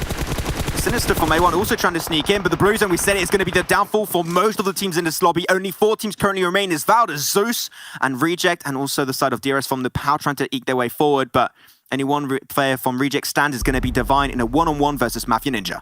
Really not surprised DRS is still in this game. They are the highest scoring team inside these Sandhawk games, but it shifts towards Valdez down the hill. Are they going to be able to deal with the might of Mongolia as they look on up above? 3 by the rock, but they have Valdez in their sights. I told you, we've got to rebrand it. It's Valdez the Circle. That's how we're going to go from now on. They get it at the end of the game quite a lot, but you know what? Can they play it properly? Because Zeus has got quite a lot of utility remaining, and I think that might be the downfall of Valdez if they play that utility correctly. Divine spotted away, and was able to actually get Duello back on his 2 feet, so that's huge for the Japanese team. Mafia. Mafia Ninja into the blues. He's got 9 first aid. If I win, I would heal off. I would not push away from that tree. That would be really scared to do so. Great nades from down below. Also, that's going to be Icy knocked away, and Martin actually will get the knock with that M4. Can they get the res in time? Duello will bite the dust, eliminated in 4th position for Reject. Still great position, and Sanhok is not really one of their best maps. That's just a question of time, and we know this is going to be all between Zeus and Valdez, which will be the team to stand on top at the end. Yeah, see, here's the thing. If I'm keeping an eye on the kill feed Zeus, they could think it's a 4-man Valdez. Could be the case. Mongolia versus Thailand. I think that Zeus has used so much utility, there mustn't be a lot remaining. Icy trying to go for the wide spray. Will get himself some nice damage onto 6. I think Ninja's still healing off. He must be down to 50% of his remaining first aid stack. He's hoping for the fight to break out, but I think, yeah, he's starting to walk forward. He knows that this is not going to be enough to really snatch away a 2nd place. I guess sneaky kill Huppen there, trying to jump on over. I think Ziola got the information above the rock, and he actually makes it in. Got to get a little bit closer inside, and Mafia Ninja does get taken down actually by the blue zone, so kill denied away from Zeus. And now this is confirmed, minimum 2nd place for Valdez and Zeus. But man, Valdez have been just so consistent hitting these top 3s. It's just so impressive, but can it turn it into another win? That's going to be the first knock coming out. Martin gets the head onto Abilene, blown right off. 3v2 currently happening while Zeus have to push down here. It is so hard, and the pre-fires are just so easy to connect for Valdez. Now it's down to 1 onto Ziol, and they get it done. 6, what a play, what a man. As that's another game going away of the Thailand team of Valdez Esports. This team is unstoppable. They had like a 60-70 point lead in Imperium, and they're increasing it once again. Valdez to Circle, Valdez to winner chicken dinner, Valdez to champions, Valdez to consistent. Call them what you like. They are just consistently there. They are dominating this lobby, and I believe the point has been proven. Navi, the only way, and I might think it's a little too late with 3 games left to go, the only way they were ever gonna come out on top is by dropping and taking out Valdez at the start. You give Valdez an inch and they take a mile. They took that mile and they grabbed and got a chicken dinner with this. Such a good performance. Despite the circles going towards them, they took out A1. That was their closest kind of team towards the end. Before that, they dealt damage onto Navi. They dealt damage onto Yala. It is just creating that control pressure around them. In the end, they kept their composure and got the win. That's the thing that I really liked of Valdez in this game too, is we would see them a lot of the time, you know, they drop Paradise Resort. Yeah. And we criticized it a few times where, okay, they rotate a little bit late. That could hurt them quite a lot. But now they started rotating a lot quicker away from Paradise. And because of that, they got prime opportunity to take any position in the circle they really want. And I think that is what has been allowing them to be just so strong and consistently get himself towards those top 5 placings in Sanhok. Really happy with what we've been able to see from Valdez in this game, and this is the last Sanhok, so we're not going to be seeing any more of this map, but they've been able to be so strong on this one that I think this is, next time we see Valdez in an international tournament, we're going to be like, you know what, Sanhok, they do really well. This is a scary team to deal with on the map. Look, every single map Valdez have proven themselves. If you're looking for Valdez's stats coming into today, in terms of maps, 15.1 in Erangel, 17.3 in Miramar, 15.3 in Sanhok. Yeah. You know, like for a tournament where Erangel is kind of the main priority, for them to still have that level of consistency between the other 2 maps is kind of it's speechless how good it is, and it's quite obvious that coming into the PMG, so presuming that they're going to be there, they're going to be the team to back down. They're going to be the team to come out on top. I just can't speak any more highly of them. It was a good game as well from I8. It was a strong game from Zeus, let's be fair. It was a good game from Sinister at DRS as well. But man, Valdez, they just take the cake. They just take the cake. Yeah, it's so impressive that we were looking at the start of the day, there is a chance where Valdes could be overtaken by, your Navis or even teams a little bit further down. I think this is the game that seals the deal, that sets themselves apart from the rest, and just now this is a competition for second place very, very clearly. There's a lot of things to break down on this Sanhok game and the last Sanhok game here for the World Invitational East, so we're going to send it to a short break, and after that, we'll be back on the desk to break down this final Sanhok game. I've got a difficult mission for you. Who's in? Close to 1 billion people from 92 of the world's poorest countries need to be vaccinated. You'll need to work closely with governments and health authorities, and it will take millions of volunteers, and it has to be cheap. This is a mission only a few organizations can handle. It is the world's biggest and fastest distribution of a vaccine ever. Equipment such as needles, canisters, visors, protective suits, and sanitizer need to be in place first. All of this has to be transported to the most inaccessible corners of the world. The vaccine has to be kept cold constantly. If not, it's all for nothing. And when the vaccine gets close, a population without mobile phones or internet needs to get the message. Thousands of health workers have to be trained to perform vital work. No one is safe until everyone is vaccinated, so we can't stop until that's a reality. But even though we're doing this because lives are on the line, this is real life and not a game. You don't get a new life if you fall, or if you drown trying to save lives. We have no lives to lose, but we're willing to risk a lot to vaccinate the whole world. As long as the virus exists, the whole world is in danger.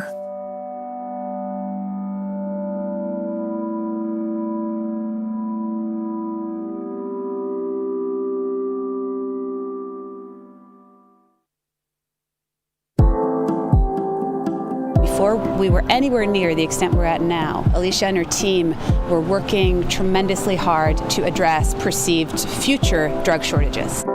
The idea with the ICU kit at the beginning was trying to think of a way that we could help these patients that are critical in ICU settings. In this case, it was kind of the next layer of protection for this response. In the kit, we have a few different types of medications, antibiotics for secondary bacterial infections, as well as blood pressure support, so vasopressors. Things like albuterol inhalers, we were learning were highly requested in hospitals. Medications that are used for intubation and sedation that help with that process. Each one of these kits is designed to have about 100 courses of antibiotics and supportive medications. The first 2 are headed up to Northern California in the Bay Area, which is especially hard hit, and the next 11 are going to hospitals across New Jersey, and we'll have about 80 of them going to New York City.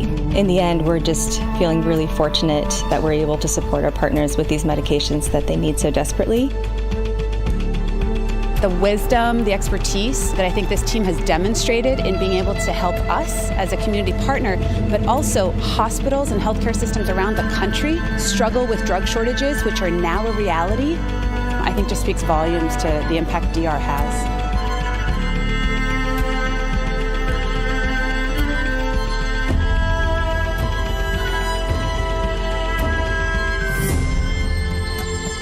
We've got the OnePlus 9 Pro, and it's absolutely gorgeous. Oh my gosh, this display is just out of this world.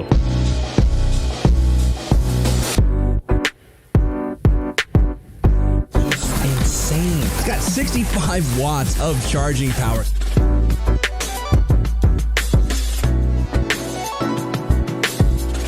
The 9 series is next level. The PUBG Mobile World Invitational is powered by Gamers Without Borders and is brought to you by Oneplus, the official smartphone provider, Nemo TV, the official streaming platform, and STC, the official playout sponsor. And that's Sanhok. Well, you know, there's a couple of guaranteed things in life. Death and taxes, and Valdes doing really well when it comes to a map like Sanhok. Somehow, this team from Thailand just seems to always do such a phenomenal job, rack up even more points, and put themselves even further ahead of the rest of the teams out there currently gunning for that #1 position. Still Jason Kaplan, still Blank, still Bled joining me here to help break things down. And Valdes, they're looking unstoppable. I mean, this is looking like a team that could take PMGC and the $6 million prize pool. I'm not gonna say that yet. I still said think it. We have a few months remaining. You can say it, Jason. That's fine. That's why you're the host and we're the analysts. You know, we got the brains. But I feel like I hope I didn't hurt his feelings. I got the looks. It's fine. You got the looks, though. And the you got height. The looks, you got the height. Yep, You do. there we go. But yeah, all jokes aside, Valdez have... I just cannot comprehend how consistent a team can be. And this isn't just a regional competition. This isn't just, you know, a South Asia, Southeast Asia only tournament. And the fact that they're able to deliver time and time again. Sure, they get a chicken dinner here, but when they don't, it's a second place, it's third, it's fourth, it's fifth. Apart from, you know, a couple of anomalies where they might get in the bottom four, bottom five, you never get to see that. And despite the effort of Zeus Esports there, Valdez, once they got that circle going their way, Blank, it felt like it was a done deal. I mean, like, the guys on the cast highlighted it well as well. It's like Valdez, the circle really here. And yes, they're sure they got pretty lucky with those circles, but they did have to fight for their position quite a bit. They fought off A1 from Bangladesh, obviously then fighting off Na'Vi 2, making sure that they were in an uncomfortable position, which ended up with them getting taken down by a different team. Valdez are just very good on Sandhawk, and I think about a lot of it is like very deliberate movements around the map and very deliberate moments during fights. And I think that one of my favorite things about them is that they know when to disengage, when to fight, when to leave a team to die in the blue or to a different team and just opt for a better position. Even that last moment, Zeus had a really good spot at the top of the hill, and we were saying they need to move right, they need to do something there, but Zeus had already exhausted so much their utility, they weren't getting down there anyway. Just something really quick to highlight before we go to the overall rankings later on is that currently Zeus Esports, they have 149 placement points compared to Na'Vi's 81 in second place. They're 70 placement points ahead, which is absolutely nutty. And also, just to notice, Bigatron, 7 kills, 0 placement points. Unfortunately, they did fall at the very end, but we got to see they're ready to frag out the rest of the day. But one team we didn't see on the front page that we were talking about so much when it came to our first matches, well, it's Na'Vi. They need to have a lot of points. They have to stay ahead of Valdez every single time. They got a 7-point lead in the last game, I think we should say, as at least 7 points to catch up to them. But now they fall extremely far behind here with only placing 9th, Blah. Yeah, like we were kind of narrating the story of Na'Vi potentially be able to catch up with Valdez Esports before the end of the day here and maybe being crowned champion, right? And that relied on Na'Vi being very, very consistent and having these high fragging games like we saw from them earlier in the first game and yesterday as well. But then when you have a game like this with like 2 or 3 points, and Valdez again getting another chicken dinner, I hate to be that guy, I hate to be the naysayer, but I feel like Valdez have kind of... They might have potentially run away with this. There is still a chance. It isn't impossible, but it is looking improbable for Na'Vi. I'll tell you, viewers at home, Bliss says he hates to be that guy, but I'll tell you what, he loves to be that guy. Well, let's take a look, though, at Valdez's map stats. Again, one of the best performing team we've seen throughout this entire event. Even if you look at the West Conference as well, they have the most points by far, and we can see how strong and how good on average they are across every single map. Averaging 6 kills a match is insane. That's ridiculous. It is ridiculous. And I think for me personally, just looking at Valdez, you know, first day they got a 3rd place. On the second day, they got another 3rd place. On the 3rd day, they got a 2nd place. Like, honestly, Sandhawk just seems to be their playground, really. They love this match. And I'm going to go out on a whim here and 100% say that Valdez is probably the best team I have ever seen play Sandhawk. There are so many variables on this map and how to control it, and it feels like Valdez figured out the secret sauce of when to take fights, when not to take fights, and there's a very specific mentality to this match because you can see it is very different to their Miramar, to their Erangel, where these guys are much higher performance there. On Sandhawk, they opt to like kind of roll it back, wait it out, determine which are the best fights to take afterwards. Playing a lot of times from Paradise Resort, and I really like that because Paradise Resort affords you this position where you can isolate angles round the actual compound itself. So you can play on the north side, isolate the north side, go down towards the south, play around the rocks. It's very smart what they do on this map, and because no one wants to challenge them there for fear of dying to Valdez early, they have free reign. It is just phenomenal. I mean, blah, like, even their average survival time, 20 minutes plus on every single battleground. That's, like, I think that really shows, like, there's a couple different teams, the ways you can look at how teams play, where they look for kills early on, and then they try to carry that momentum over into the later stage of the game. You look at other teams who play strictly for placements and just try to survive as long as possible. And then you have this team who plays a style of, okay, we're going to get those placement points, but they're also going to get a ton of kills while we're getting those placement points towards those final zones, setting themselves up nicely, as Blink did mention before, to allow them to get as many kills as possible. It's ridiculous stuff, as we're now going to take a look at our overall settings and talk about what you mentioned before, Blev. Valdez just might be too far out of reach for the other teams, and we'll see how many points they are ahead at the moment. And of course, the battle of Zeus trying to climb up the rankings, with them getting themselves a second place finish in the last match. They're up to third place here and are definitely closing in on Na'Vi. Oh yeah, definitely are closing in. But yeah, like just to highlight what you just mentioned there, Jason, look at the lead they have right now. It's ridiculous, isn't it? Like 60 plus 12. That's the math's right here. That's 72 plus 73. There we go. Boom. Quick math. Quick math, Jason. No, 73-point lead. They've got 149 placement points, as we mentioned before, and the only other, they have more points in placements alone than they have fifth place team in total. That's what the hell? What's going on here? What the hell? Yeah, it is what the hell. I think what the hell is a very good description of what we're witnessing here. Although, I gotta say one thing. Now, while Valdez might have kind of run away with this potentially, that second place, even the Na'Vi are 188 points, still very good. But Zeus Esports, if they have a couple of good games, if the Xavier perform the level they are alongside Frankie hard carrying, it's up for grabs. Second place could go to any other team. And bear in mind, again, that's still a lot of money on the line, even if you do come in second. I think for Na'Vi as well, like, they rely a lot on momentum. This team is a team that once they get going, they really, really do get going, and those blades get whirring. But coming off our angle, we saw such a confident play where they rotated from military base all the way up around to the east side of the map. It was very, very strong. They were flying into Fnatic zombies looking to take that fight. And I think if that fight went their way, we could have had a really good angle on our hands, and they would have had that confidence come into Sandhawk. Unfortunately, Valdez have had that confidence throughout the entire time. They know this is a map where they can win, and it's a crucial win for them too. So very well done. But like you said, Blair, that second place is really up for grabs. And the team that I would love to take that from Na'Vi, as much as I am a big fan of Na'Vi, would be the Xavier. I think that Frankie definitely would deserve a high placing during this tournament just alone. And he's one of these guys that I'd love to see get picked up by a big team, potentially even just seeing him even more in the future, because he's such a cool talent, really, just watching him play. And I did want to touch on, 9 through 13 plays. It's only a 15-point difference, so anyone could go big and definitely shoot themselves up the rankings. You guys at home, we still have more things for you to win. We're looking for those milestones. We're looking to hit those numbers to make sure to get you guys some extra rewards on your side. So tell your friends, tell your family, get everyone involved here watching the stream, as we're going to get our commentators back involved for our next match of the day. Going into match 3 yet again with Maxman and Imperium. Thank you very much, Jason. Indeed, match 3 is now going to be underway. And man, Barky the Dog, that takes me down memory lane a little bit, not going to lie. But we are going to get ready for this one onto our angle once again. And yeah, I think they hit the nail on the head right now. This is a competition for second place. You got Na'Vi, you got Zeus, you got the Xavier. Which is going to be the one to stand on the silver throne? We'll have to see, but it's really close. So every single one of those few teams at the top need to get good result after good result now. Can BTR do it, Max? They are about 54 points behind Na'Vi. They started this day with a chicken dinner. It wasn't the strongest Sandhawk game, but we're heading back over to Wrangle. Do you think it can be done? What do you think? I feel like a teacher right now. I love the way you flip it back on me. Look, anything is possible. I always say it's not over until Fat Lady sings, and I certainly have not started singing, Max.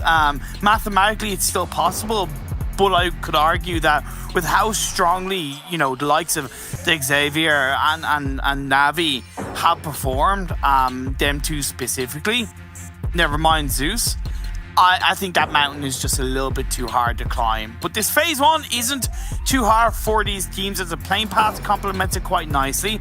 Obviously, it's going to leave it a little bit longer for the likes of Na'Vi to drop in Novo. I8 being able to breathe a sigh of relief. They didn't even try and go for military base because they were a little bit fearful that Na'Vi might look to try and head in that direction as well. So they've dropped down on a compound by the field close by to reject. I mean, really, they should be aware that the only time Na'Vi are going to be dropping a military base is when the playing path is full south. Doesn't happen, so I8 could be a little bit safer this time around. They're going to be close to where typically Reject do drop, so that is something to keep in mind. But they like to play a little bit more stacked on top of each other, so I don't think any team, especially Reject, are so spread as a team that they always play so spread. That is something that I shouldn't have really too much of an issue dealing with in the early stage. But we did see phase 1 pop. over to the eastern side, we had a lot, and I mean a lot of circles over there, so we are definitely not in uncharted territory. So I'm hoping to see a relatively chill early game, as usual, and I want to see how these top teams that we mentioned, right, how they're going to be trying to deal with this one. Is there's going to be any change of pacing, especially for the teams at the top, or even the teams at the bottom? We haven't seen too many big changes at the start of the day, a few little here and there, but nothing of significance, I would say. So I think we might start get to the point where teams are just like, you know what? We're going to let all hell break loose. Again, we're going to full send it, and I think that we're slowly getting to that point now. For sure. Look, all of this money, all of this fight, it's for charity, and at the end of the day, and this is absolutely amazing to see. And the chase for second is on for 3 to 4 teams, but to extend a little bit on what Jason said before he passed over to us, it's 22 points only dividing Yala in 6th and I8 in 13th. That's all. So one good game for the likes of DS, Geek, DRS, A1 Reject, and Blacklist, who are in between the 2 teams I mentioned, could catapult any one of those teams up into top 6 to grab even more money for the charity of their choice. Yeah, of course. That's the great thing that you got to keep in mind, right? Is that this tournament is fully for charity, and you also got these mini tournaments happening on a day-per-day basis. Who could be number 1 at the end of the day to get an extra $80,000 for your charity? We don't know yet. I mean, we already had some good showcases from, for example, Na'Vi. You also got yourself Valdez to go himself the last game. So we don't know. Could also see BTR be the one on the top of there. Though BTR, I'm not gonna lie, got themselves 69 kills. Very nice. If they get one more kill, I'm gonna be severely disappointed. Stick at 69. I think that is the way to go for them. My favorite number. I love to see it. Now, the Xavier dropping Pachinki. They're still in Pachinki, which is on the edge of the circle. Kind of worries me a little bit. I was hoping they would have rotated away from there a little bit earlier. Zeus are heading past them. They'll probably go into Potato Hill for the time being. But Geek Fam tend to rotate a little bit earlier from there. Gaka drop as well. So I just worry a little bit that the Xavier might get under a little bit of pressure early on in this game. I'm also hoping that Valdez, who dropped in Rosshawk, might rotate a little bit earlier, because again, there's a lot of potential in this phase 1 circle on the east, because not too many teams drop around the shelter prison area, so there's a lot of space available to grab and call your own in this phase 1. Yeah, so things very normal from what we expect on the Wrangle game. So I want to take this time, while not too much is currently happening, to praise a few of the teams that are not in the race for the top 5, but are still doing great, and I think there's some big improvements, and one of those is the team from Bangladesh of A1. I want to sing their praises for a second here, because when we think back at the PMGC, right, they barely qualified into the finals. They got himself in 16th place, and then into the finals itself, they got himself in 15th. So they were definitely not a dominating team. They still had a big impression, I would say, on a lot of people that were watching the PMGC finals or league stage altogether. And now you're looking at this with teams of maybe not as a similar skill level, but at least very close to it. And now they're middle of the table. I think that's a great improvement. So I think that A1 is a team that needs time to grow, spread their wings. And I agree. They're not the only one in this one, but it's just the example I'm taking. The A1 has impressed me. Every single event I've been able to follow them, they got better and better. And if you're able to always take criticism and improve over time, that is one of the best skills you could ever hope to have as a pro team. So A1, you never know. Maybe not world champion this year, but you never know. 2022, 2023, they might just be in the reach of it. And I think something that needs to be kind of credited a little bit more as well. And I know good for you, the top teams having them play, despite the very odd changes, that they're the same roster from PMGC, right? They're the same team from last year. So that kind of base of synergy, and sometimes it can be kind of hard to evolve as a team when you're sticking with the same roster, because you know you're in your comfort zone. You maybe, I'm not gonna say trust each other too much, but that level of like comfort is there. But they have all continued to evolve together, and sticking with the same roster also gives them the strength that they know each other. There's the stability there, and they're building upon it layer after layer after layer. So you are dead right, and I'm glad you credited them for DRS in Yasnaya. Only starting to move away now. Maybe it could have been a little bit earlier. We're only halfway through phase 1, but Zeus went for a very deep rotation, which I love to see. I was expecting Potato Hill from them, but they've gone for a lovely 2-2 split in the dead center of this phase 1, hoping that works out for them, because I really think because they were one of the first teams to rotate center, you know, it does give them that stranglehold to get more information and control the teams around them. They are a central team, right? That's just their go-to strat. They're going to be playing central. It's not always been the case, but as of recent times, it is definitely a play style to suited them, and they're just leading into that even more as time goes on. So I'm okay with it. They play it relatively well, and that's exactly what helped them out last game, right? Snatch away a second place away from most of the teams in the lobby, so they're definitely living up to a lot of expectations that people had for them. But otherwise, you're going to have your typical late rotations from some of the teams. Go your Blacklist Internationals, Na'Vi, Myth, Reject. I8 taking a little bit of their merry time down there in Southern Africa Military Island. Same for also Fnatic Zombies, which they started rotating a lot earlier last Durango, which I was really happy with. But this one they're taking it a little bit slower, and I think that is heavily due to the circle. There's a big chunk of land still available in Phase 1 Circle on Southern Africa Island, so they're just delaying it a decent bit. As Hassan, what are you doing over there? There's always one player for NASA that's really far and just gets knocked down quickly.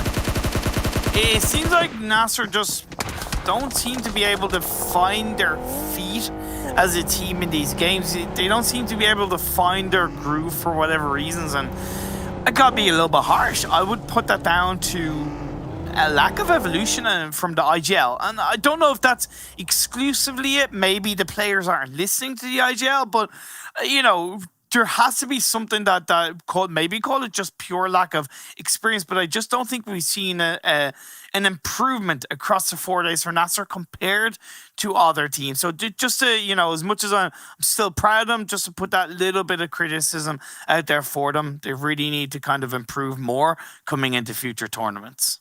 Not much is going to happen with the circle. Most of the teams already inside of it. Just Yala really have to move up a little bit. But that's the thing. I want to cut them a little bit of slack to NASA, though. There have been some changes, maybe not the most obvious ones to spot out, and I think it's down to how they rotate and also how they take fights. I think the synergy has improved a decent bit. But you mentioned, and you hit the nail on the head, Sen, is lack of experience. And I think this is a first attempt on a big international stage with teams of this caliber. It is not easy, right? Not every team is going to be the new class DA from PMGC, right? It takes a lot of time to become one of the best teams in the world. So, you know what? Maybe not this time. You know what? There's a lot of opportunities down the line. You know, PUBG Mobile Esports is here to stay, so I'm sure we'll see a lot more of NASA if it's in this team, if it's just on an individual level, if the players do move away from each another at some point. But this is experience that's going to be helping them a lifetime. And not only them, all the other teams in this lobby, like Myth, like Fnatic Zombies, so I'm hyped to see how that's going to go. As talking about where it's going to go, we have a fight going on currently towards Shelter. Zeus and DS, but DS not a fan of early game fights, so they're going to avoid it as much as possible. They got the kill onto one of the Zeus players. Caught off guard, like committing, don't get me wrong. Yeah, don't get me wrong, it's caught off guard, but poor from Zeus. Again, I talked about them, you know, that central position being rewarded for that, but if you allow teams to get close to you, if you're not in a strong central position, like it seems they weren't, they're going to get punished for. Great play by DS to just put a bit of underlining pressure forward, and that's going to send Zeus closer to another team as well. I believe it's the Xavier, if I'm not mistaken. A1 are close by as well, so Zeus in the thick of action, only 10 minutes into this game number 3 of the day. Teams on the outskirts of the circle, you have still I8 and Fnatic Zombies in Military Island, and it's very interesting to know that I8 did rotate back into Military Island to kind of stick to what would be a normalized pathline off the back of dropping in that mainland. I don't know what you think about that. I like it, but I also think maybe it was wasting time in the game. What's your thoughts? I think it's fine personally. Like, it is phase 1 going into phase 2. It's okay for you to rotate a little bit late, but you got to start ramping the speed up a little bit, and I think we saw quite a few teams try and adapt that playstyle, so I'm okay with it as long as you are putting a big emphasis around scouting, because if you rotate late without information, that hurts you. If you rotate late but you prepare accordingly, then you could be completely fine. I'm looking at the teams and how they're rotating. BTR actually not playing Edge this time. They centered up really nicely, right next to Reject, A1, DSK, Zeus. I like that. We know BTR in the longest time have been an Edge team. Now they're going to try and take a little bit more real estate under their control. Hippity hoppity, that compound is now their property. I like it. It's a strong spot. It's good. I have literally no problem with that. But now, can they play it accordingly? That's what we're going to have to wait and see.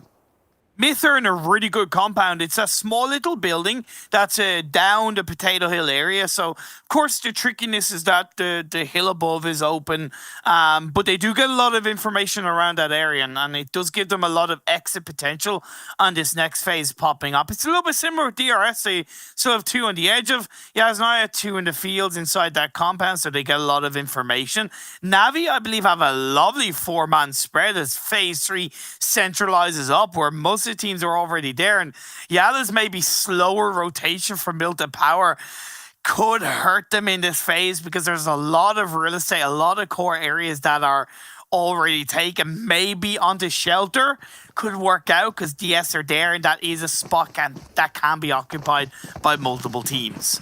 Yeah, especially when you're gonna have Yala just higging forward right behind them, and they're gonna be squashed between a few teams actually. So DS Gaming, if they can try and make sure they're prepared for a team coming from behind them, they should be okay. But Yala actually gonna go for a little bit of a wider spread. They're going for a 2-2 split currently around the east. So I'm not a fan of that one from Yala, because if they do have a team mid-rotation jumping on their position, it was exactly what's happening with Ida currently. He is just way too far out there away from his team. That could go against him. So Yala's got to be sure that when you pull a 2-2 split rotation, you actually find some good positions. Here they were going somewhere in the unknown. That could have hurt them, but luckily enough, no casualties, for now at least, have been spotted for Yala. Yeah, for sure. I was a little bit worried about that myself. Reject just a little bit to the west of BTR, and that kind of roadside hill that can often be a bit tricky to hold on to. But unlike other games, I got to give credit to Reject. They are together as kind of a nice solid 2-2. So I believe it gives them a really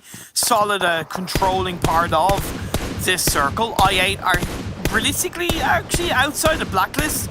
They're the only team that to still be outside of the circle. Valdez has concept a bit further into the west, where the rest of the team are still in apartments. Not too shabby, but with Geek Fam a bit to the northeast, you have Myth on that kind of hillside, and even Nasser in that kind of compound that's by the side of the road. That's a big part of this circle. It could get a bit scary for Valdez coming into the next phase.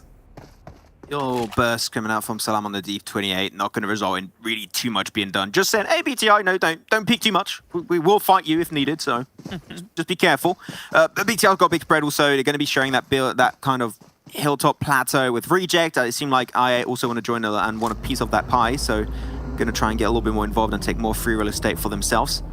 Otherwise, yeah, these are very typical rotations for a lot of these teams. I'm enjoying it, but they say Blacklist getting a little bit blind here, right into the open arms of DRS. But yeah, Ganzen's struggling to hit those shots. Hits a few bullets for a second, but seemed like the little bit of a card play actually worked out. Get the surprise factor. Claire does get the knock onto Galzin, and that is going to be also resulting in Na'Vi going for a sneaky, cheeky third party. You know that if they see kills, they'll try and take as many as possible because they are greedy guys after all. Yeah, but why did Galzin take shots when the rest of his team aren't really close by, right? You gotta know that when a team is rotating past, as blind of a rotation as that is, your information is blind and you're not together to really feed that information. So that was a mistake from Galzin. Yes, the rest of the team kind of returned up, but Mafia Ninja's now knocked down and leaves 2 players left up. Bit poor decision making from DRS, as they're not even inside the circle as well. Yeah, they are going to have to make sure they can get out of that fight with Blacklist International Na'Vi. There's even going to be Yala and Fnatic Zombies down south, but this is not an easy escape for them. Yeah. Kill feed Zeus versus BTR, that's an interesting fight. We'll get to eventually. You can see into the picture currently as all of Zeus, they're in a dip. Nades are so easy to connect, and it's so easy. In fact, the Liquid is just taking them down one by one solo so far. But you got to be careful, you got a team right behind you. And as I say that's it for Liquid. That's it for BTR. Eliminated in the 16th position. It's up and down for them today, man. He got himself a win at the start, and now a 16th position game. Yeah, they need to work on that consistency. And that fight for third might be over as well. That battle, that mountain to climb, especially being taken out by Zeus, kind of add kills to them and really takes the opportunity away from BTR. It is what it is. Zeus will keep on rocking in the free world that is this game. Navi with a 1-1-2 spread nearly. An attempt at 2-2. It is. I don't know if you could call that a 2-2 because I don't think Meku and Tixi are together enough. They might be able to support each other, but are they really close enough to call that a 2-2? Yeah, that's what I call it. It's an attempt at a 2-2, but a little bit too far away to actually call it a 2-2. It's an unofficial 2-2. There we go. We'll go with that kind of pronunciation. But Valdes trying to push their way between Geek Fam and Na'Vi. Not an easy rotation. Now that's going to cause them a lot of trouble, a lot of issues as two players instantly. I8. Concept and Martin's still good, but I8, Imperium, they're looking for the fight again onto Myth. They get himself a knock onto Faruqi. Hostem's down below. I believe got spotted out. Yeah, that nade is coming out. UZM has 100% the intel to where Hostem currently is. That looks like a good nade. Could be strong. Doesn't get any damage. I like that. I like that. Yes, send one to the left, send one to the right to make sure that Hostem has no fire, no chance of fighting back. And that's it. That's the end for Team Myth, eliminated in 14th. That has been struggling a really big amount in this event. And also, I recognize in a really good way that I8 were at a point where the circles were kind of going away from them and they realistically had to start to take a fight. Eku's knocked down. Nice play by Tyre. Yeah, that knock on Meku was actually huge. DRS, got Matthew Ninja down below. Do you go for the heal or do you try and pop him down? You got to be careful how you peek there, Tixie, because you still have Tira. You got third party happening so far. Na'Vi trying to be a little bit too greedy on those kills, apparently, and that's going to cause their demise at the end. Matthew Ninja is just leaving these two teams fight literally above of his current location. He's happy. If Na'Vi goes down, they might just forget about him. And Kitsune is kind of giving over the spot that he had on the northwestern edge of the circle to try and get close to his teammates to get that revive off. Reject going for the crash on the A1. Now, A1 haven't been the best at breaching teams on crashes, but are they going to be successful defending a crash by the Japanese representatives? I'll see. We saw what happened the other day where A1 crashed this exact compound. It did not quite go their way. I'll see if they can try and learn and work on that strong basis they had. Reject trying to move on out. They're trying to push their way into the building. They've still got a lot of utility to deal and spare. While Divine remaining a little bit further behind there, maybe trying to be more of a backbone support, but you want every single player you can in this fight. Utilities coming out, a lot of tick damage dealt the way of A1, especially for Sinister. The smokes are going to slowly but surely start showing the top of their head, and Reject, they're going to be trying to push it in. Sinister trying to push himself out of the building, while 6ix9ine is just in a little bit of a small room over to the right. And I think the Reject are just unaware. They're hearing all the footsteps. They know that a lot of players of A1 left, but do they know 6ix9ine is in that location? I don't think they do. And with the circle shifting up north, both these teams have to start to make a move, but I also think that allows A1 to play on the roadside and utilize the wall to maybe get a little bit of a flank position on Lapis. I'm not saying it's 100% certain, but it could be there. Sinister gets in the buggy. Are they going to look to disengage? 6ix9ine is still on the outside of the building. It could be a bit of a bait, but Reject looking to do the same. Well, 6ix9ine committing to the blue a bit more. Gonna get the intel to Divine. Divine gets prone, and that's it for 6ix9ine, and he gets picked away. Yeah. Out A1. Oh man, yeah, they took too long onto that fight. Reject having a hard time. It's a Hail Mary push, trying to push their way out, but there's so many teams they're gonna be pushing into. A1 make it over to the side of the road, but that's gonna be a huge encounter with I8 right now, and there's only Dante. Dante trying to take all of the kills for himself, but without your team to back you up, that is not gonna be an easy feat. Oh no! They're gonna try and roll him over. Dante, can they make it happen? And see you later, Dante. It was good seeing you. Back to the lobby you go, and back to the lobby all of A1 go, actually. But Reject are not done. They're putting himself towards another fight with I8. You guys gotta calm down, Reject. You're out of your goddamn mind. Come on, Johnny. Johnny's there once again. Come on, Johnny. This guy's surviving all the time. How does he do it? I have no idea. Well, he did it against BTR and Sanok. Let's see if he can do it again. It looks like he's going for the revive, but I think that's a bad idea because Lapis is able to reposition, although he's not going for the... But he doesn't know. What is he doing? What am I doing? I don't know. He's having some fun, I can tell you that much. But that's going to be great. Johnny able to make it out alive. He's going to leave his teammate go down. Unfortunately, he had no option. The blue then was pushing against him. Now it's game of survival. Let's see how long he can stay up and go and how long can his health bar remain healthy in this game of their angle. Harry's right behind. One player that's been doing a lot for the team despite not being a huge fragger, but the setups are big from this player. But Johnny's full sending it. Johnny's pushing closer and closer inside the circle. He's not there just yet, but he's right above. And literally right above a few other players, and that's Zeus already out and might able to pick a few kills onto DS Gaming. Don't mind me, guys. Don't mind me. I'm a nobody. Ignore me. Ignore me. The Xavier pushing in onto Yala. There we go, that's another fight, man. Everything's going downhill real fast on this game. A1 Esports losing every single one of their players, eliminated in 9th. 8 teams still remain, but the circle's about to shift Imperium. Navi's got a huge spread, and they got such an easy entry point to the circle, but Valdes are just barely onto the western side. They can also make it in right after pulling off the res on the teammate that is going to be Martin. Concept and Martin, that is the deadly duo you do not want to cross path with. I'm with Blank. I want to see the Xavier take on that 3rd place overall in the standings. I am behind them all the way. Man, so close. Yeah, I thought he was going to tramp it into the window, but it seemed like he knew that players potentially pushed out. And he got spotted away by Xavier. There's no escape from that one. Frankie, we'll see if he can get the super play coming his way. Would be great from this team once again. Back-to-back wins yesterday in the city finishes, something that is so hard to be consistent about. And yet Xavier makes the impossible possible. Can they keep their dreams alive of being top 3, even snatching away top 2? I think top 2 might be a little bit hard, but top 3 is definitely possible. And Zeus already out of this game. The one really threatening that top 3 so far for them. Navi spotted away. Xavier under the pressure, under the wrath of Na'Vi. That spread of Na'Vi is making sure that no matter where you try and move into, Na'Vi will have the information. There is no escape. Oh my god! Russian team. Lamborghini first to go down. Meku, great angle. Oh my god! They got literally nothing. They're just lining up into a Congo line. Meku, this is fishing simulator, and now he's picking them up one by one. As Valdes get taken out of this game, no more threat to Na'Vi. They are taking the control, and it looks almost impossible to push them out. Man, it's like that cutscene at the end of Snake. It's like, Snake!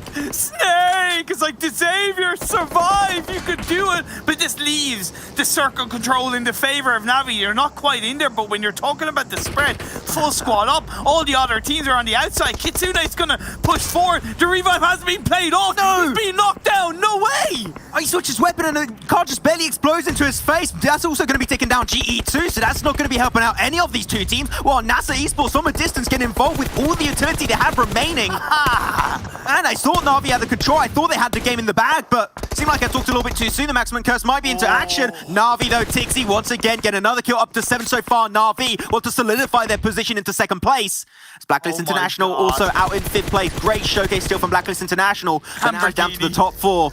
It's Lamborghini. Can he clutch it out like yesterday? Matic, he's going to full send it also. And that's going to be the fight, and completely taken down. Smashed his head in by Matic himself. Xavier eliminated in 4th. Still a huge amount of points coming their way, but now it's just clean-up time for Na'Vi. Still up as a 4-man. They're going to try and get Kitsune back on his 2 feet. As NASA, can you take down Na'Vi? Well, hoping to see that come soon. Gonna require a miracle at this stage. Revive's being played off onto Nasser to keep them up as a 3-man team, but that's only allowing the whole Na'Vi to drive on through. Hamza is going to be taken down, but the utility is too good. It's too strong for Na'Vi. Dixie this by getting knocked away. It doesn't really matter. They know this is going to be a 3v1. Great spread into the smoke. No way movement. They have no intel. Takes a little bit of damage there, down to 50%. Gonna have to reload that DB28, but movement is going to be wrapped around by Kitsune, and Na'Vi make it happen once again. As the team from Russia looks absolutely unstoppable. They're trying to catch up to Valdes. But man, Na'Vi, these last 2 days have been insane for this team. It may be too little, too late to climb above Valdes, but at least in the final day, they're solidifying their 2nd place, and they're low-key saying to Valdes, look, anything you can do, we can do better. You get a chicken dinner, well, we're coming back into the mix. Beautifully controlled game, and it was a game where, let's be fair, they had a massive spread, and I would argue on a lot of other games in Erangel that might hit them a lot harder, but as it happens, between the trend of the circle shifts, there's a little bit more real estate down on the south side, and because of that, their north side position, as much as in the open, there's less teams there, so it allowed them to control that position a little bit more effectively, and they use it to their advantage. It was the fact that they were just so kind of aggressive on that. They recognized they needed to make that work. Yeah, they really did make it work out fine too, because they had a wide spread, and I was a little bit skeptical for some time because they were taking control of the north, and it was just low ground, and everything that was down south, and especially down southeast, was going to be high ground. So all the teams coming in from that position, I'm thinking Xavier, I'm thinking NASA, we're going to have a, by default, huge advantage, right? But Na'Vi, what they did is go for a spread, but hug also their little cliffside, a little ridge, and just play from there. They knew if they went down, they were going to be instantly giving the advantage to the teams around them. So they took control, they knew how to end off that game, and it worked out amazingly well for them. Their ability to remain as a 4-man crew was an insane amount of kills their way too. Yeah, I think that this might not even be a fight for second place anymore. This might just turn into a fight for third place now. And look, I kind of get why Xavier kind of sent their 3 players into circle like that, but when it's so out in the open, I feel like you're just better off playing on the very edge of the circle when you know you don't have control. Just hover with the blue. I respect it, but it just wasn't really the right call to make overall. And even in the end, you know, when Lamborghini was the last player up, instead of going for the revive, I don't know if he had a first aid, but he probably should have pulled that first aid off to at least try and have gotten 1 kill onto the Navi players. The thing is, Meku had the perfect angle. There was no escape. They tried to send it to. The car did explode inside of GE's face too, but it's so good because we said it, right? Best team in EMEA is definitely by far Navi. The next thing they want to conquer is going to be the world stage, and it seemed like they are on that path. They were so close back in the PMGC finals in Dubai, and they are once again close on an international level tournament. PMGC at the end of this year, we saw it, $6 million US. This might be the event where Navi actually comes out on top and become the king of PUBG Mobile. It could definitely happen. They're setting themselves up for that. They're sending a message. But real quick before we go for a break, I8, Johnny, Soul Survivor, he got his team into 3rd place, and off the back of 14 points in Sanhok, Pakistani side, they're making a good name for themselves in the final day. How does he do it? I don't know, Imperium, but you know what? With that said, we're going to head on over to a break, and maybe the desk has a little bit of an answer as to why Johnny's always able to survive so long, so we'll check that out with them right after the break. With COVID-19, no one is safe until everyone is safe. Why do we say this? Our world is more interconnected than ever. Our economies and societies rely on international trade and travel. Just as this brought wealth and opportunity, it has made it easier for viruses to spread rapidly. Today, COVID-19 cases have been reported in almost every country in the world. This makes it vitally important that when safe, effective vaccines for COVID-19 become available, they become available for everyone at the same time. COVAX is a partnership aimed at making this happen. Launched by Gavi, CEPI, and WHO, COVAX offers countries access to the largest portfolio of potential vaccine candidates. By participating in COVAX, countries are not only reducing their risk, but they are contributing to a global solution by helping fund vaccines for countries that cannot afford to do so. By making their population safe, governments can help to make everyone safe. One world, protected.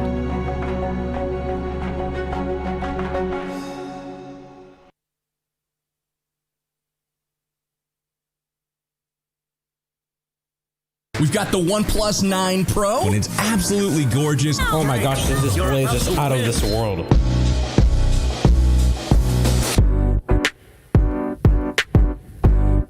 Insane. It's got 65 watts of charging power.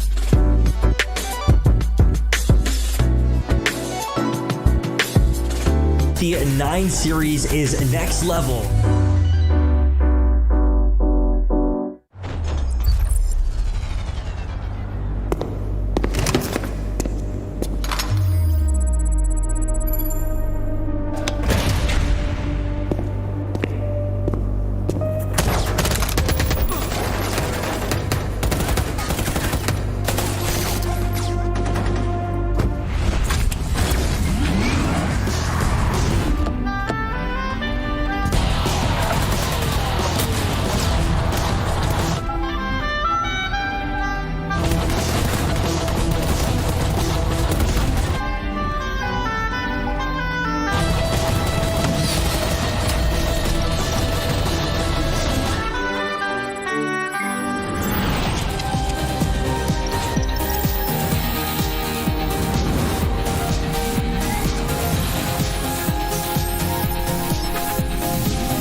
PUBG Mobile World Invitational is powered by Gamers Without Borders and brought to you by Oneplus, the official smartphone provider, Nemo TV, the official streaming platform, and STC, the official playout sponsor. And I can't believe it, guys. And by guys, I mean blank and bleh. We're past the halfway point here of our final day of action at the PMWI, and we're very close to find out who's going to be taking home the $250,000 for the charity of their choice. But we still have teams like Na'Vi fighting to take the #1 position away, and other teams out there trying to ramp themselves up in the rankings and hopefully rank themselves up in the prize earnings as well for their own charities. So Jason Kaplan and Blank, to start things off, Na'Vi, they were on a mission in that last match, in match number 3 on Erangel. They were looking for every kill they could possibly pick up, and they were doing it with style. They were looking really, really good indeed. And I just got to point out as well, like Na'Vi, I don't know, Blank. Like, I know you said they were a team to watch out for in day one. They kind of failed to deliver, but the way they've really turned things around is fantastic overall, right? But then again, even when that happens, you have Valdez always still there, still alive somehow, trying to make, trying to get maybe a top 5 or a top 6 spot. As you can probably take a look at the match rankings so you can see how it kind of played out. Shout out to I8 though. Despite what has been a kind of a quiet tournament from the Pakistani side, they did deliver quite a bit, getting 8 kills as well. And Zeus Esports, they were, I won't lie, I was very critical of them the first couple of days, but the past 2 days, they've really stepped it up, not just in getting some pretty good placement points, but getting a number of kills as well. And the Xavier, they're perennially, always seemingly in the top 4, top 5 position. Yeah, I think Xavier really deserves like a lot of support right now on the Vietnamese side, because they're doing very well and consistently up there now, like you say, in that 3rd, 4th position. I think that throughout today, they've actually performed, I think, just a little worse than Na'Vi, despite Na'Vi getting these big chunky wins through. I do think that the first game could have gone very differently and much more akin to this one if they hadn't have just ran it down on Fnatic Zombies. I felt like they had the actual manpower to take that fight, but just a little bit of overconfidence after that last day that we've had where they just absolutely fragged out. Na'Vi now, though, need like a ridiculous couple of games ahead of them, and Valdez to go out very early, and you aptly put it there, Blair, is that Valdez just don't. Yeah, they just don't. So the problem now comes into, will we see Na'Vi drop on top of them to have that chance? The thing is, not only did they have to drop on top of them, they have to also kill them, ideally with losing no one on their team, and then still winning the chicken dinner to actually be able to catch up. Like, that is a tough ask, but you know what? Go for it. Think of how big of a legendary team, how this would go down in esports history if you're able to pull off something like that. Let's now look at our second page here, and we start the day off with Bigatron taking home a chicken dinner. They unfortunately come back into match 3 with 0 points. We see the likes of Zeus in there as well, 5 points. If they were looking to ladder up or maintain their number 3 position, well, Xavier might be catching up to them now. Who else do we have in there? A1, we talked about the start of the day, unfortunately not having a great time so far. But gentlemen, I mean, again, considering how close the points are in some of the positions we do have in our overall leaderboard, it is very likely that, 1-2 points here could get you up the rankings for an extra $5,000, $10,000 for your charity. I'm going to be very disappointed, I won't lie, if Zeus Esports not able to contest with Na'Vi by the end of the day, by the end of the event over here, right? Like, they're a team I had my eye on coming to this event. They look fantastic in the PMPL South Asia Championship. They look fantastic at the beginning of the year as well in the Global Championship. And for a team like that, I feel like I don't know, it feels like they've been kind of cowed a little bit, Blank. Watching the way Valdez are playing, the way Na'Vi are playing. They're not usually playing with the same flair. We see them, go out for hunts, go for fights, looking for fights. Go back to the Erangel map we saw earlier today, where Na'Vi were just on the hunt, looking to take down anyone on their path. That is Zeus I remember watching earlier, like a couple of months back. And I wouldn't say they've been timid, but they have been kind of quiet so far. I mean, they do have that vigor, but they play it from game to game, right? It's like one game terrible, next game, wow, what the hell? Yeah, wow. What the hell indeed. Well, speaking of that, one game terrible, one game wow, what the hell. Let's take a look at Na'Vi and Valdez in the maps they didn't do so well on today so far. We had Valdez take a chicken dinner on match 2, but then match 3, they go in and get themselves 5 points. And when you compare that last game up against Na'Vi's performance on the Sandhawk, where they unfortunately didn't have a strong start. Now, the funny thing is to me, is you look at their stats, Na'Vi have the better stats, right? However, Na'Vi only scored 3 points on Sandhawk, whereas Valdez scored 25. And Valdez scored 5 on the last match, which was on Erangel, that Na'Vi won with 27 points. So at the end of those 2 matches, Na'Vi's not even 1 point closer to Valdez right now. We're on even Stevens between both these teams, and it is pretty sad to see that Na'Vi is just not able to close the gap here. And really, Zeus Esports, they're currently just in cruise control at the moment, and why not really when you're so far ahead? it is the point where, Valdez is sat back just dangling the chicken dinner or the winner of the PMWI in front of Na'Vi, and Na'Vi's just desperately trying to chase at the moment. And they're doing a really good job. They are a fearsome team, to say the least. But Valdez, it's just very hard to displace them now. I mean, Bled, the thing is, this isn't a 2-day tournament. If this was only done over 2 days and it was done off day 3 and day 4, Na'Vi would be in the lead, 100%. They would be the team to catch up to. But when you have a 4-day long event, you have to play well on every day. And as we talked about before, with Na'Vi taking some time to ramp up, that can work against you, as we're clearly seeing here.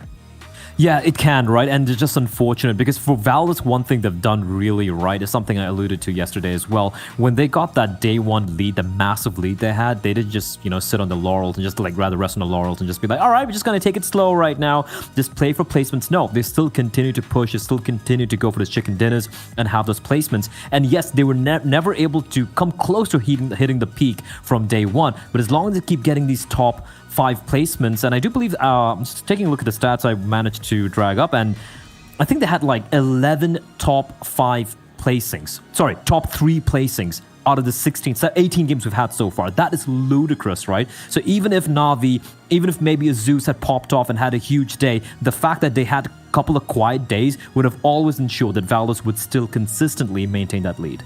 Speaking of the lead, let's take a look at our overalls. You get an idea of the lead they do currently have.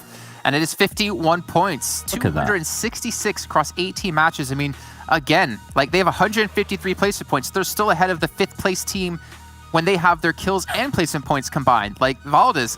And I know, I know I mentioned earlier, but I feel like this is easy contender for PMGC if they maintain this kind of form throughout the second half of the year. That's $6 million on the line. It is, and it's a huge amount of money. James Yang was talking about how, in our last year, that prize pool is bigger than the majority of the tournaments we actually played throughout. So it is a ridiculous amount of money that is up for grabs. And with Valdez looking so strong right now and probably getting a huge confidence booster after all this, because we've seen the interviews with Six where they're saying, we've been training so much for this, we're looking for a top 5. I don't think they were at all expecting for themselves to come out so far ahead. And this is going to be one of those moments where they go, actually, wait a minute. We're very, very strong. Exactly. And then coming into PMGs, they're going to have a great time. Xavier, though, just very quickly, again, huge props to the Vietnam team from them. They're a new team for me, and seeing them 3rd place, I do think they are justified to be here. Zeus Esports, although they're a great team, I think in 4th place is probably where they belong at the moment. Xavier's just been having some much more consistent games, which over a longer period will most likely favor them.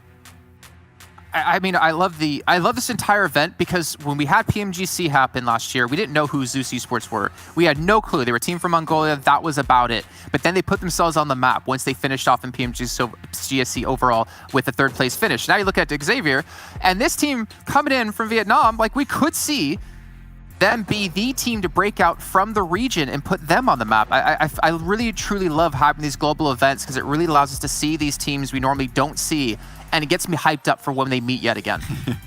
Oh yeah, for sure. And I just want to point out one more thing as well, Jason. It's I know there's a caveat that this is still a charity tournament. All the proceeds are going to be going to a very good cause and everything. So that could be something where some naysayers will be like, oh no, they're not taking it seriously. I doubt that. I feel each and every one of these teams are trying their very best to get the win because, like you pointed out earlier on, they don't really get a chance to play against other regions that often, right? So you can see Na'Vi really trying hard, some of these more unknown teams. So definitely, I don't think the fact that this charity event is going to be a caveat at all whatsoever in this event. Everyone's giving their best. And for me, seeing this, some of the newer regions really pop up has been just a fantastic experience, just watching from the sidelines. Yeah, I mean, all the teams want to get that W. They want to get the win here in the event. And you at home can get your own form of a win as well. It might not be a chicken dinner, but the win is in the form of player cards going on within the game. They're not up just yet, but make sure you guys stay tuned for more information coming in the following days of how you can snatch up every single one you possibly can, as we're going to snatch up our 4th match now. It's our 2nd to last one of the day. You don't want to miss out on this action. It's all going to be brought to you by Maxman and Imperium.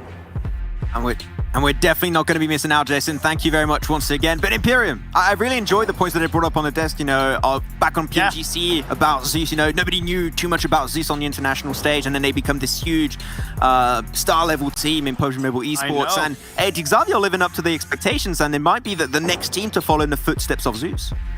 they're exceeding expectations, let's be fair. And that is to join the beauty of the evolution of PUBG Mobile Esports, because let's be fair, PUBG Mobile Esports is still only in its infancy, right? It's only 2 to 3 years old, and we're seeing a consistent evolution, growth, exposure to so many teams around the world, and for their stories to be told, the grind that they've done to get to the points in their career. And when you're heading into an upcoming PMGC with a $6 million prize pool, by God, all of these teams and many more are going to be fighting for the spotlight, for the money, for the limelight. So I'm so looking forward to seeing the Xavier in the future. I'm disappointed in PMD. You didn't put your pinky to your mouth and said $6 million. Who's to say I didn't?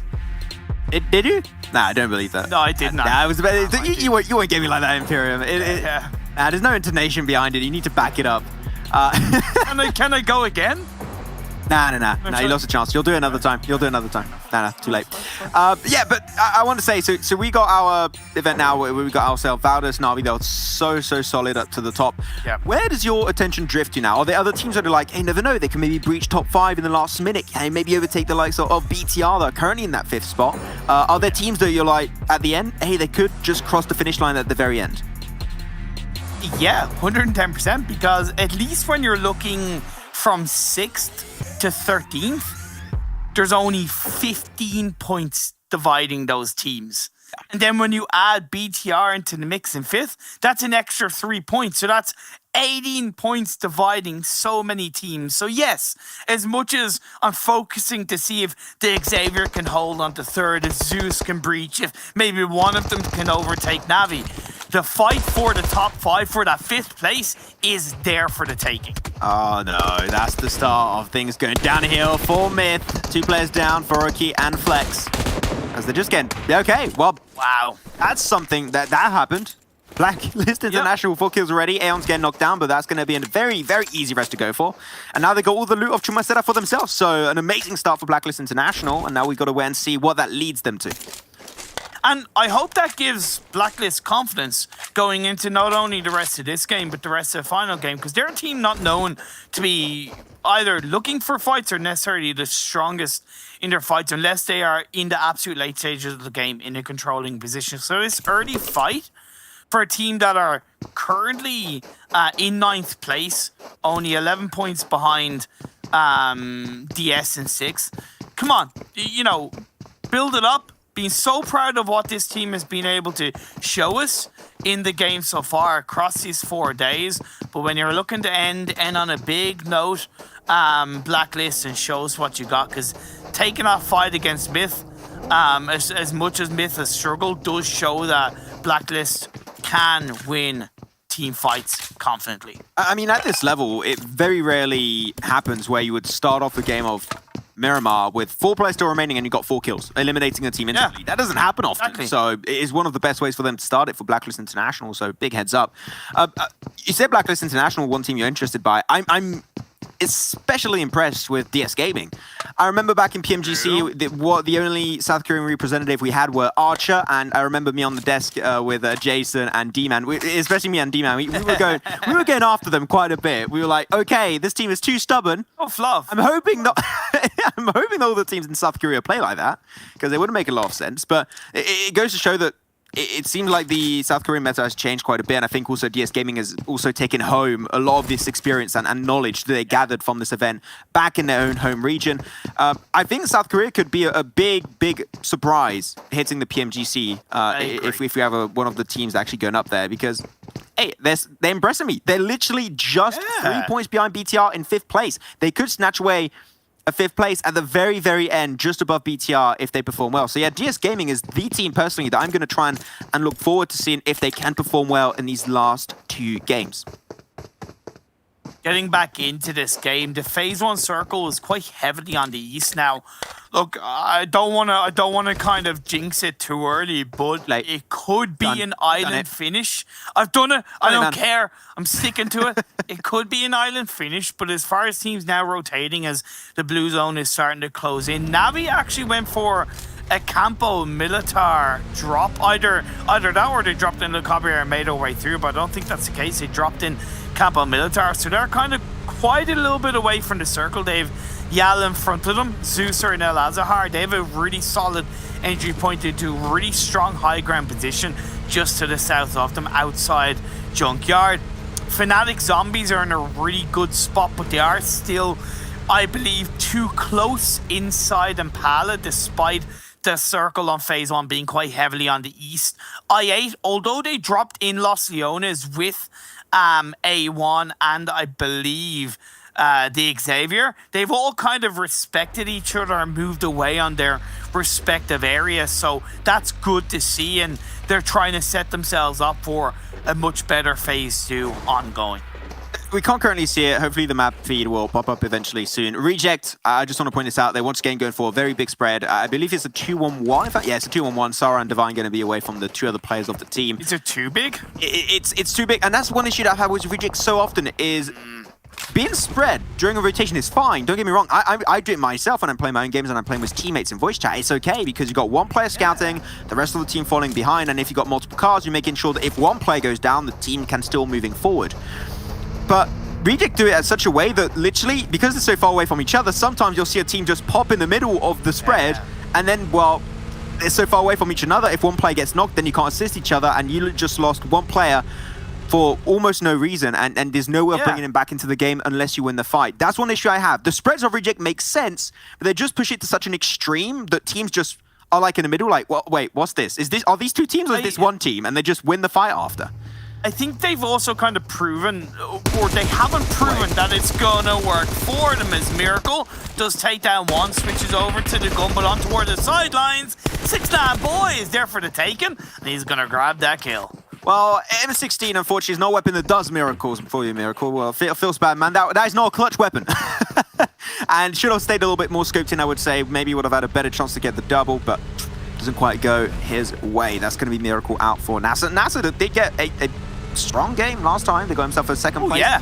But they took it really slow, and we like it. That's what we like to see, because NASA, main issue we had, them being a little bit too spread, like Reject, but they started working on that a little bit more, and it has worked out pretty well for the last few games now. So I want to see more of NASA actually trying to play as a team, because when you have one player far away like that, like Miracle, well, there's can't do much because you're playing with some of the best teams in the world. You're solo. The chance of you taking a 1v4, unless you're called Martin, well, it's not going to happen.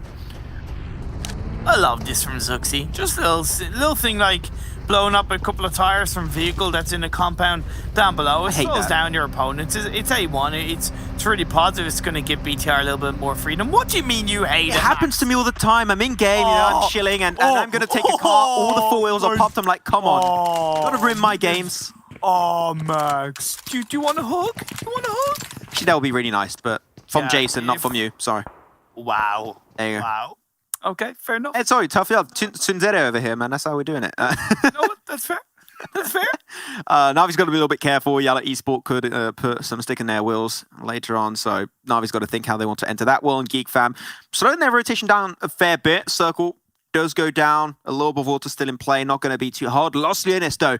I'm looking at the position up north of Los Leones is amazing. A1 typically like to play that position, but they moved a little bit further away. Blacklist International are rotating late from that position, so I think Blacklist, if they scout and approach this position properly, they could have one of the best oversight positions of this entire game to actually get that intel that they desperately need. I8 had I believe, a little bit of a 2-2 split. Upon this circle popping up, they're joining up as a full squad, so great reaction coming out from them. Yes, A1 did go a little bit further than an optimal position that you quite correctly pointed out, but they are still in the center of this phase 2. We're seeing a massive cluster of teams inside the circle already, with teams still rotating, so we could see a few players being picked off. Maybe not full squads wiped out, but a few players picked off just like that, as DS look to get closer to that 5th place and knock onto Zyal. Satan rocks it up. That right there is where you pop the wheels of your vehicle to make sure you can't get shot underneath it. I see. Oh, wow. Big headshot. Woo! Okay, A1 out for blood right now. They want to pick everything out. And Zeus can't really afford to die now, right? Like, if they do, that's Zeus maybe giving their spot away to BTR. And I loved what they said about Zeus on the desk as well. They are not playing with any flair in this final day, right? Or even throughout this whole tournament, I'm not saying they've played with fear, but they haven't played with the level of flair we've seen from them in PMPL and possibly PMGC as well. That kind of dominating, somewhat bullying playstyle. I know, you know, you're not really going to get away with a, so to speak, a bullying playstyle in this kind of lobby, but you know, compared to the likes of Navi, they're in no way trying to make these games their own. It's like they're going, please, can we have a position in a circle, please? We come in peace. And it goes to Valdis. And that just, yeah, and it goes to Valdis, or they get punished on their rotation in. And they really need to rethink coming into future tournaments, because it's not going to get any easier. Yeah, got to try and make sure you take a little bit more control, you're proactive on your approach to these games and to these circles. So hoping to see some evolution on that side. Na'Vi going for sneaky wraparound. They saw Yala, they got the intel, so that's great, and now they are aware of the situation around them. It seemed like Yala are trying to chase it down a little bit. It seemed like both Loka and Bandar have a game plan in mind, but Na'Vi are just going so wide. They're also on the main road because the terrain's not really easy to maneuver around, so that's going to take a little bit more time for Yala to get in a prime position. So that's making that position of Na'Vi actually relatively easy to pull off. So I'm okay with Na'Vi and how they're making that work, but Yala's got to be careful because Geek Fam is slowly but surely closing that gap, and they could get right behind Yala inside the circle. And that's where I start to kind of get a little bit worried about Yala's consistency upon how they try to have these big 2-2 splits. Even if it's just rotating into the circle on phase 1 or phase 2, they tend to try and pull it off one too many times. And it's a kind of rotation or split that isn't jack of all trades. It is, for the most part, pretty situational. When it works out, by God, it works out really well for Yala. But when it doesn't work out, they get punished for it. Phase 3 pops up and it centralizes beautifully. But this kind of circle shift, on one hand, it's great because it eliminates pretty much like 90% of Los Leones, but on the other hand, it does allow very, very, very open field areas in towards the central part of the circle. So it does eliminate some tough areas for teams to, good areas for teams to kind of position themselves if they're not already there. There are two very polar opposites kind of terrains you're dealing with here. You got the field finish you just mentioned, Imperium up north, and then you got your big hilltops down south, they're right up north of Los Leones. Good oversight, but now you've got to question yourself. What do we want to commit to? Do we commit to the high ground, or do we start going into the field, look for compounds, or make some makeshift compounds? That could work out fine, but it's not going to work out for Loka because he had nothing to play with there. Straight up, he's going to be one of the early casualties in the fields as Na'Vi play it for themselves. As Mega's going down, but you should be aware that was a knock. There could be another player around. He just crashes his way forward. Luckily, he does not lose his life in the process. And he gets joined up by Matic too, man. Meku and Matic is the deadly duo. I love seeing him play together. But I love the fact that my point is proven, because even though Navi had a bit of a split, that split is enough that they're able to join up and support each other. Yeah, they lose another player correctly off a team that you mentioned, Geek Fam, and now they're left with one. Ironically enough, it's Ida. Normally he's the first to go down, but he's last player standing. But with Kitsune throwing out the nades, boom, job done. Yala are out in first. I saw it. The writing was on the wall with how they were rotating into these circles. Well, look out the turntables. Seemed like Yala thought they were in control, but no, it was Geek Fam all along. They were the sneaky main guy that just actually was shown to be nice at the first episode, but okay. At the end, he's the big plot twist, and he actually ends up being evil. Well, that was Geek Fam right there. And Na'Vi just like, well, now we know Geek Fam's there because they just took care of the last few players of Yala, and they just boom, instantly wrap around the eastern side, and we'll try to find an entry point through there. I love Geek Fam. They're just so proactive. They see the opportunity. They try and set themselves up beforehand too, which is why I love this team so much, and how they play around their macro mechanics. So really good setup from them. Picked up a few kills, but Adexom's got to be careful. You're taking a little bit of time, as Na'Vi could set up a little bit of a gatekeep later on. Oh, he makes it over. Get out of the car right now. Gets out in time. Takes a little bit of drop damage there, but the rest of the team could easily pick him up. I tell you whose rotation I love is DS, because with Lavadita being on the northwestern edge of the circle, it does open up for that crater to be occupied by a team, because you can peek up and down the ridge side, and it has a much higher elevated position onto the likes of Nasser down below, Valdez a little bit to the south of them. You can see it right now, and they're not even committing fully to it, which I even appreciate even more, because they're setting up for potential circle shift in a different direction, ready to react. But as it happens, it does center up once again with Nasser and A1 having two of the really only core compounds in play, with Valdez's just on the edge. Mafia Ninja, they lose, he gets taken down. Oh, DRS, they tried to full send it towards Fnatic Zombies, but get nothing for that except a big fat L on their forehead. BTR, I love their oversight position too, and Valdez, you mentioned it was on the edge. I think that if they play their cards correctly, they could transition and transfer that into a lot of kills, so that's big. Nice nades onto AJ. Second nade might just be the hole-in-one they need. Right behind AJ, and it's an absolute banger from Mexico. While Hanko still in the distance, trying to get as much intel as possible. Going to try and confirm that kill. They don't know, is it just AJ, is there another player? Oh my Better off God. just making sure we confirm that kill. So that's AJ out of the game, and DRS, yeah, got a little bit too close to the flame, and unfortunately burnt themselves severely. Yeah, it's just Nima that's left standing. He moved away, but he's going into the open, loving arms of Blacklist, so out of the fire pit and into the fire. DS can still hold on to that crater field area, but it's not as within the strength as the previous phase. But with the blue zone hitting the floor, Nima is going to take a chunk of damage. Blacklist are avoiding it. Nima gets caught out. Another kill for Blacklist. There are 5 already, but they do have to enter this circle, and they're going to go up against the Pakistani team that have definitely proven their might when it comes to team fights. Yeah, but the fact that they lost absolutely no players in these fights and these skirmishes makes it so much easier for them to have a chance and an opportunity and a shot to get into the circle. So I think that that's a great opportunity for them. IA got himself in a also... I like this spot, but unfortunately the fact that they have to cross over the road makes this go so hard for them. But Na'Vi, there you go. That's going to be the clash going back and forth. Reject also going for a spread. They're wrapping around this fight. They could try and suffocate both Na'Vi and Fnatic Zombies, so they got to be both aware. Third party is just above the horizon. Mexico had some banger nades early versus DRS. Can he get some banger nades versus Na'Vi? Nice. That's apparently a yes as an answer. They're going to get it done. There's Reject on the other side too. They're going to be taking care of the 2-2 spread of Na'Vi. And this is hard. I don't think the Russian team has an easy way out of this fight as Tixi gets knocked down once more. Meku and Kitsune, the two remaining players. Kitsune, do you really want to join the fight? I would leave if I were him and try and find a little bit of a hole to hide into and hope to get some extra positioning points. Divine trying to cross over. Get some intel with that third-person perspective, but cannot get the exact pinpoint location of Meku. Nice on Duello. Fnatic Zombies, yeah, they're just going to be leaving.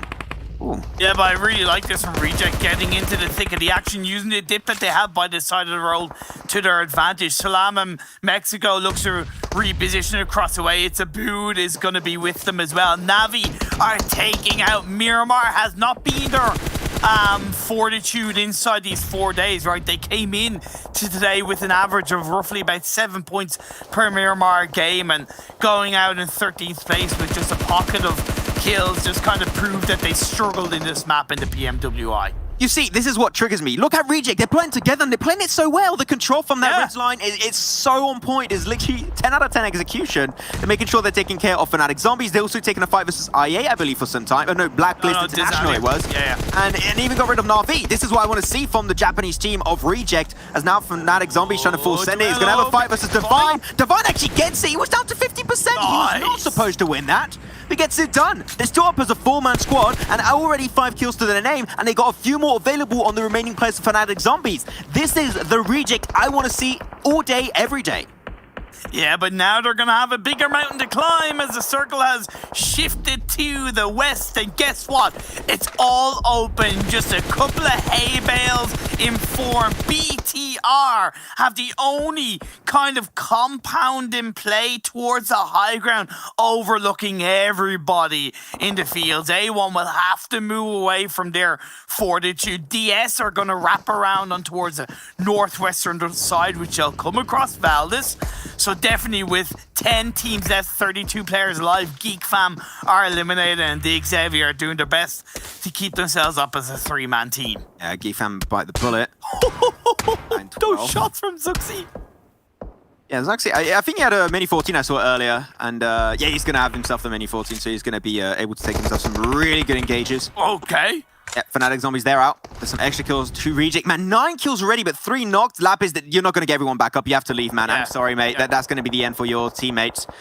Blacklist International. So it seemed like the focus was so heavily onto Fnatic Zombies. Blacklist International were just able to ruin a lot of their chances to play. Zone's going to be claiming them one by one.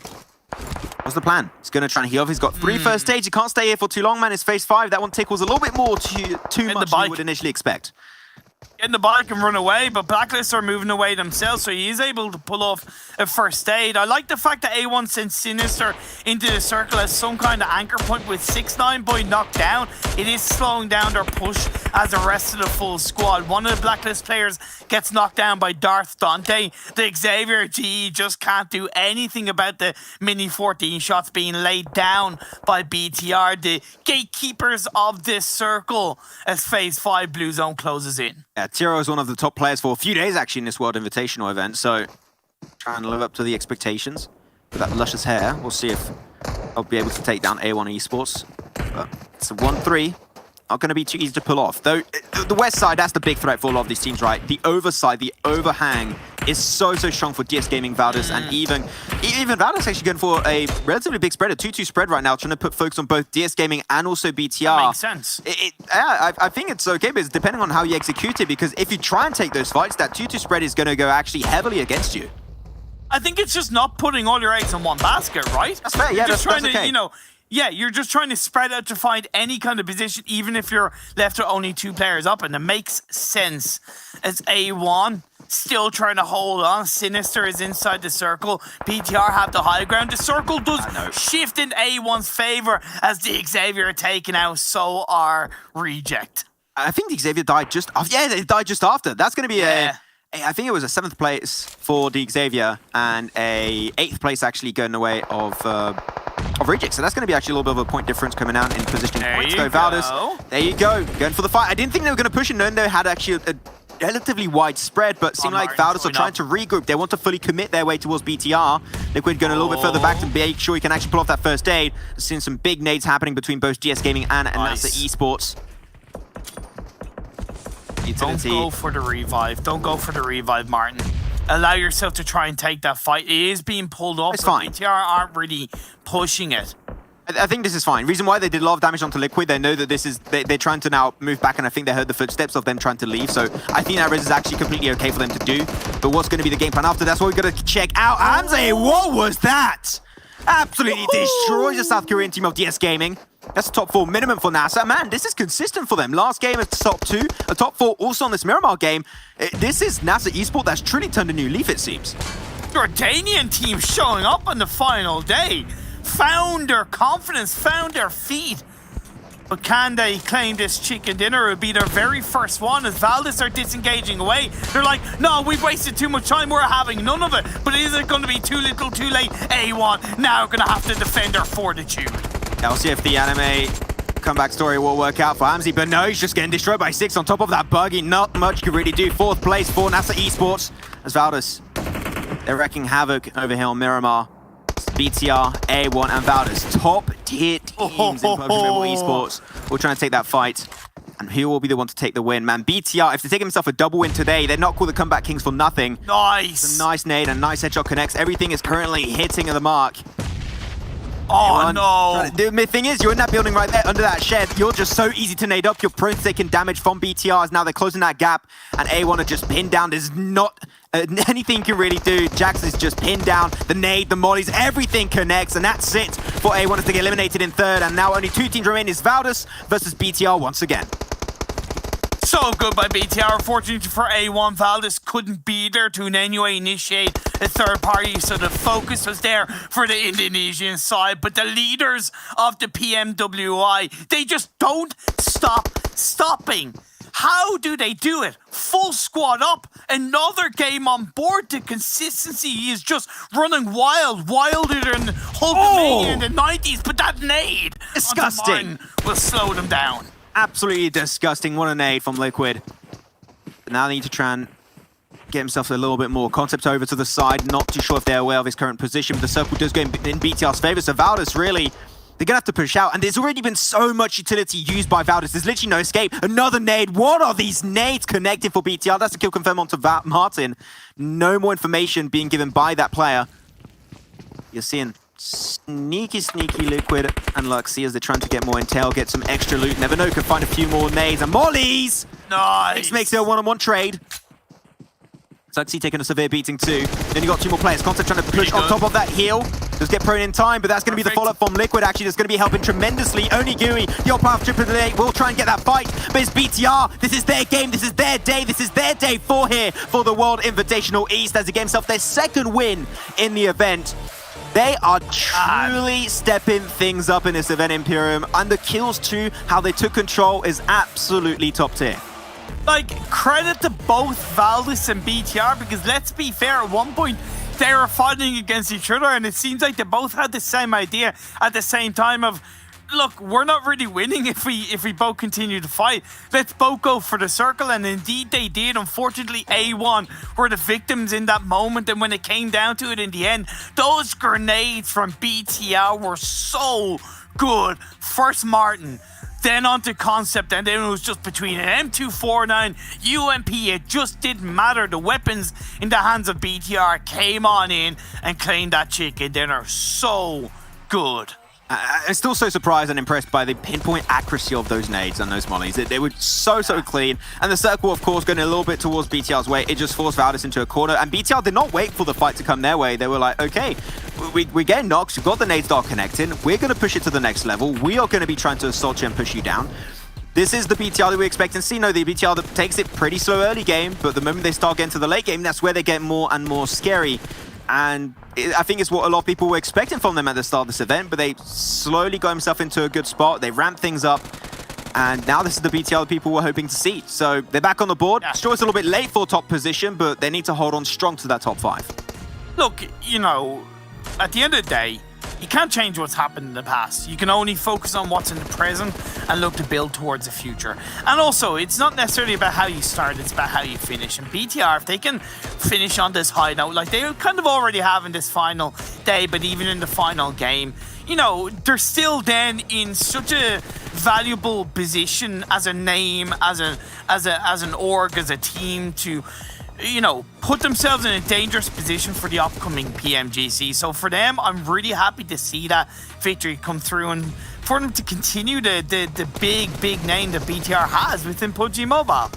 Yeah, it's great to see. And Zeus also dying a little bit early in this game. They're able to close that gap a bit more. Maybe snatching away top 4 is an eventuality for Bigatron Redalians, and also creating that gap away from DS Gaming to make sure they, in fact, do remain top 5. This is amazing from Bigatron Redalians, and truly, once again, keeping that title of the Comeback Kings. But it's got only one more game remaining, Imperium. We are just about to reach the finish line this time around before we do crown our champions here for the PUBG Mobile World Invitational East. It's been great, but only one more game is going to be making a difference, and we're going to have very small amount of changes, but you never know. The dream is still alive for a few other teams. Yeah, and look, A1 got a solid return to form, to be fair, so it's nice to see the Bangladesh representatives at least come into this final day on a high note. And just real quick, Ami Tumak Valaboshe, it's I love you in like Ali, so a lot of love out there for the Bangladesh fans. I think you should be a teacher. You know, you can teach a lot of people some language, because I have no idea what is happening a lot of the time. But you know what? I'm sure he's saying really good stuff, so good for you guys. But that's going to be it for our 4th game of the day. And as I said, there's only one more game remaining. You definitely don't want to miss it, so we'll be back right after this break.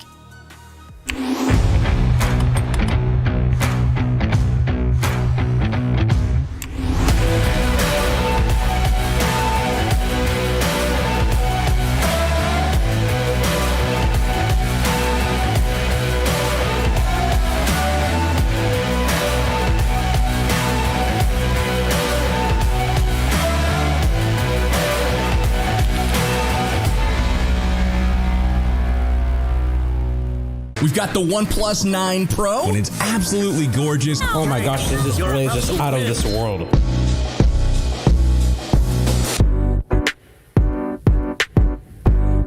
Insane. It's got 65 watts of charging power.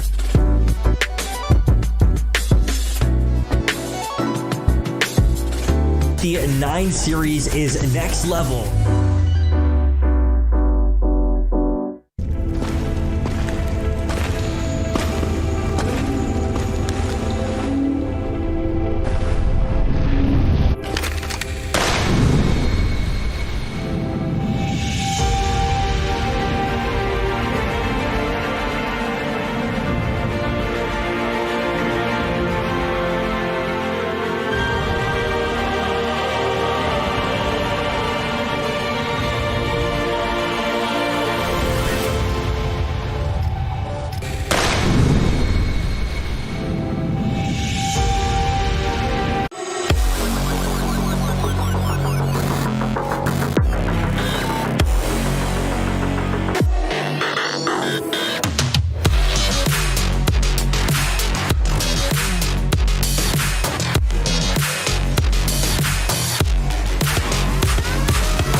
PUBG Mobile World Invitational is powered by Gamers Without Borders and is brought to you by Oneplus, the official smartphone provider, Nemo TV, the official streaming platform, and STC, the official playout sponsor. Bigatron are just playing out their opponents here with their second chicken dinner of the day. It just leads me to wonder, where have they been the rest of the event? Bigatron, I believe, currently in 5th place. Could have been much higher if they had a better performance over the first 3 days of action, but at least they're showing us they're still a Titan to be dealt with as they pick up, like I said, their second of the day and their second of the event. To be fair, I'm Jason Kaplan, still joined by Blank and Blah to break things down in this last match. And there's honestly a lot of things we could unpack. Na'Vi going down early, Valdes still surviving to the very end. I don't know where you guys want to start with, so I'll throw it over to you, Blank. Where do you want to go? I'm just sad for Na'Vi. Fnatic Zombies 2 days in a row now where, well, 2 games in a row where they've just ruined their chances. And it should be so easy as well. I think Na'Vi is just struggling with this team. And I think I know what's going on, which is a case of like Na'Vi is being very, very aggressive and they want to take position. And perhaps these fights, they're overcommitting at times. It is upsetting to see. But honestly, all props to Na'Vi regardless. I think they've had a fantastic run here. I think the major thing for me at the moment is Zeus Esports and Xavier. Who's going to hold on to that 3rd spot? Because currently, Zeus is only 5 points behind. They've not had a great game, so they're actually in store for a great game on Erangel coming up. But speaking about like this particular game though, like yeah, it was a bit of a disappointment for Na'Vi, but Bigatron, like you said, Jason, I don't know where this Bigatron was the first couple of days, but it looks like they're not going to be going out without a fight, right? They're going to be making as much noise as possible and being very, very impactful as well. I love the way they had that final fight against Valdes. Valdes again, Valdes the Murder, Valdes the Circle, Valdes the Survivors, whatever name you want to add on to theirs.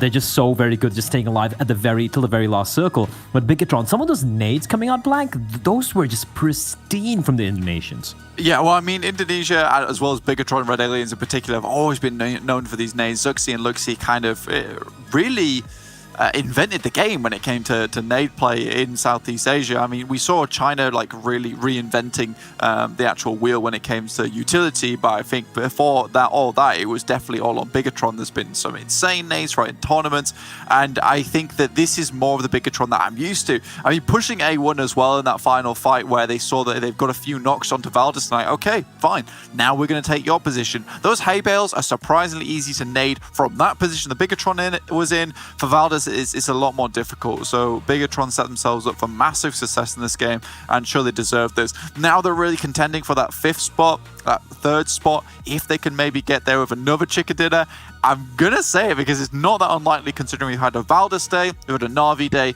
Perhaps today is Bigatron's. Perhaps. I mean, obviously we still have the last game to go, and Bigatron are looking to still try to move themselves up in the rankings. Let's take a look at our last teams though in this match and see how they did, because there's a couple of names lacking. As we mentioned, Na'Vi not going to be there. Zeus, unfortunately, not there either with only the 4 points. And Geek Fam, you know, maybe this team we could talk about really quickly. This team I thought would do much better than they're currently doing at the moment. After day 1, they looked pretty promising, I think finishing 2nd overall. But as we talked about with Flash in the Pans, I feel like this team might have been just that, unfortunately. I feel like Geek Fam, the first couple of days, like they didn't really have some insane days like some of the aforementioned names, right? Like Zeus or Na'Vi for that matter. But I feel like they were very good at being consistent in the top 5 position, getting a decent number of kills, a good balance between placement points and kills as well. But it feels like they kind of ran out of steam at the very last couple of days, right? It's been kind of like a slow downhill journey for them, and that's kind of unfortunate. I felt like they were looking very, very good, but I guess when it comes down to it, Blank, when you really need to step it up and you need to like really go for certain fights, they seem to be lacking in that particular department. I never understood that phrase, a downward kind of thing, because I feel like you pick up momentum if you're going down a hill, and it's actually tougher to go up a hill, right? But it could be a rocky downhill, you know, with a lot of rocks and trees. Yeah. It depends if you're playing Takeshi's Castle. I mean, we've all seen that muddy slope where you need to get to the top. You know, Jason, I'm just bringing in my own obscure references now to I know that one. Your own. Oh, you do know that one? Yeah, okay, there we was go. rebranded to MXC in the US, and it was there you go. A comedy show.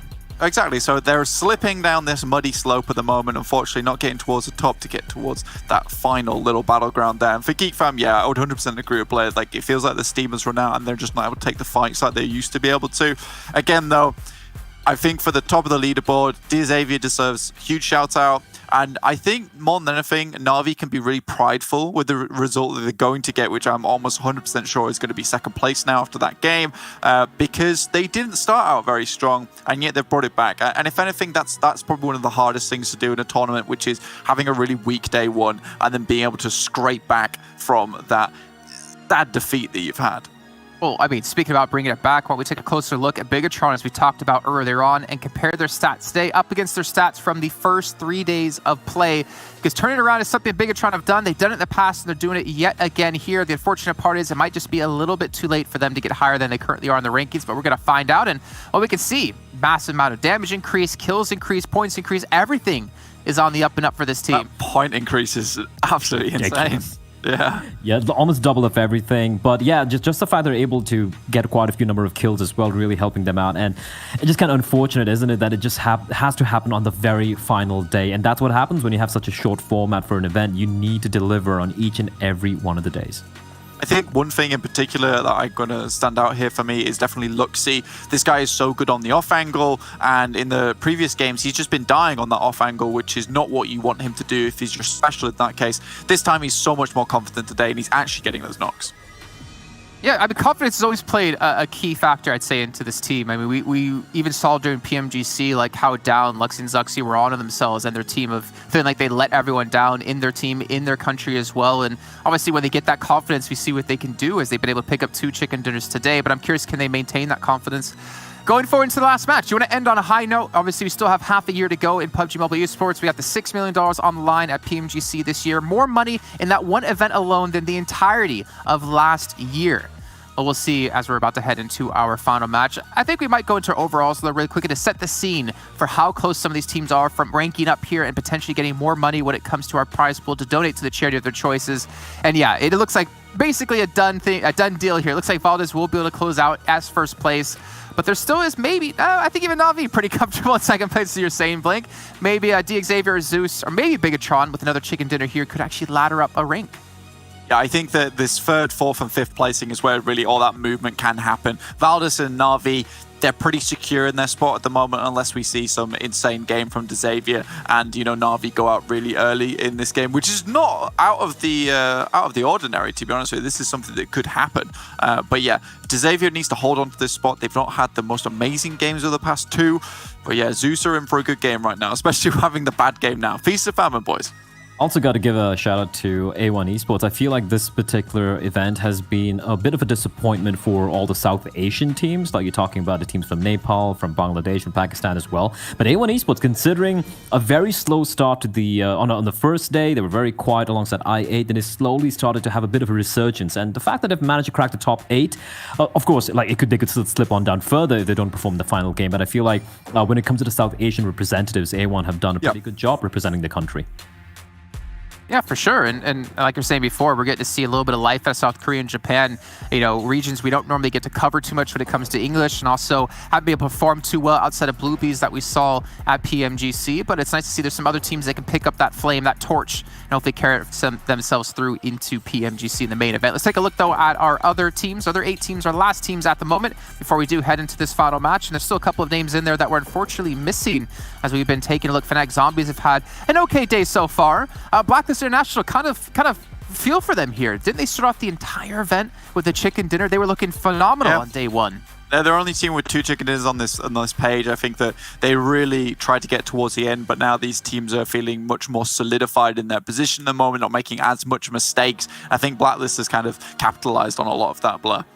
Yeah, for sure. And I feel like they're a team who rely purely a lot on the placement points, which is kind of evident as well, right? They have 74 placement points, which is 22 more than the kills they have. And if you look at the kills, it's only like 2 or 3 teams which are below them, which are NASA, Myth, and Fnatic Zombies, who are way at the bottom of the table. So yeah, I feel like the fact that they were a little too over-reliant on not taking fights might have come and bit them in the butt later on. Well, you know what? It is a learning experience for them. It's a learning experience for a lot of teams out here, getting that true international competition. And hopefully for them, they take this back to their own regions. They, you know, think about what to do better, how to improve themselves, and then coming into the next event, they can blow us all away and really put out a standout performance. I mean, still, any experience you can get from this event is fantastic. Of course, it's for a great cause as well. All the money going over to charity to help vaccinate the world and leave no one behind. And we're not going to leave our commentators behind either. The game is about to kick off here, our final match of the PMWI. But before we get to that, once again, going to remind you, the milestones. This is your last chance to get everyone in here to the stream to hopefully hit every single one to get you guys all more rewards at home. Don't say we didn't do anything for you guys. We're trying to help you out, so help yourselves out by getting more people here on the stream. Let's bring our commentators in now. It's the final match of the entire shebang of 4 days of action of $3 million on the line. It's the final day here of the Gamers Without Borders in total. And what a better way to end it off with these two fine gentlemen here. Thank you very much, Jason. Man, it's already been 20 games. Last game on the menu this time around, and after that we'll be crowning our champion. But in the words of Blank, and he said it right, now we're really and heavily going to be focused on that 4th, 5th, 6th place position. See if the teams in the last moment, in the final stretch, can actually make a difference on the overall rankings. And we counted BTR out, to be fair, after that's always the mistake. 2 and 3, we counted it out, but that 4th game, they just put themselves back up there. 25 points.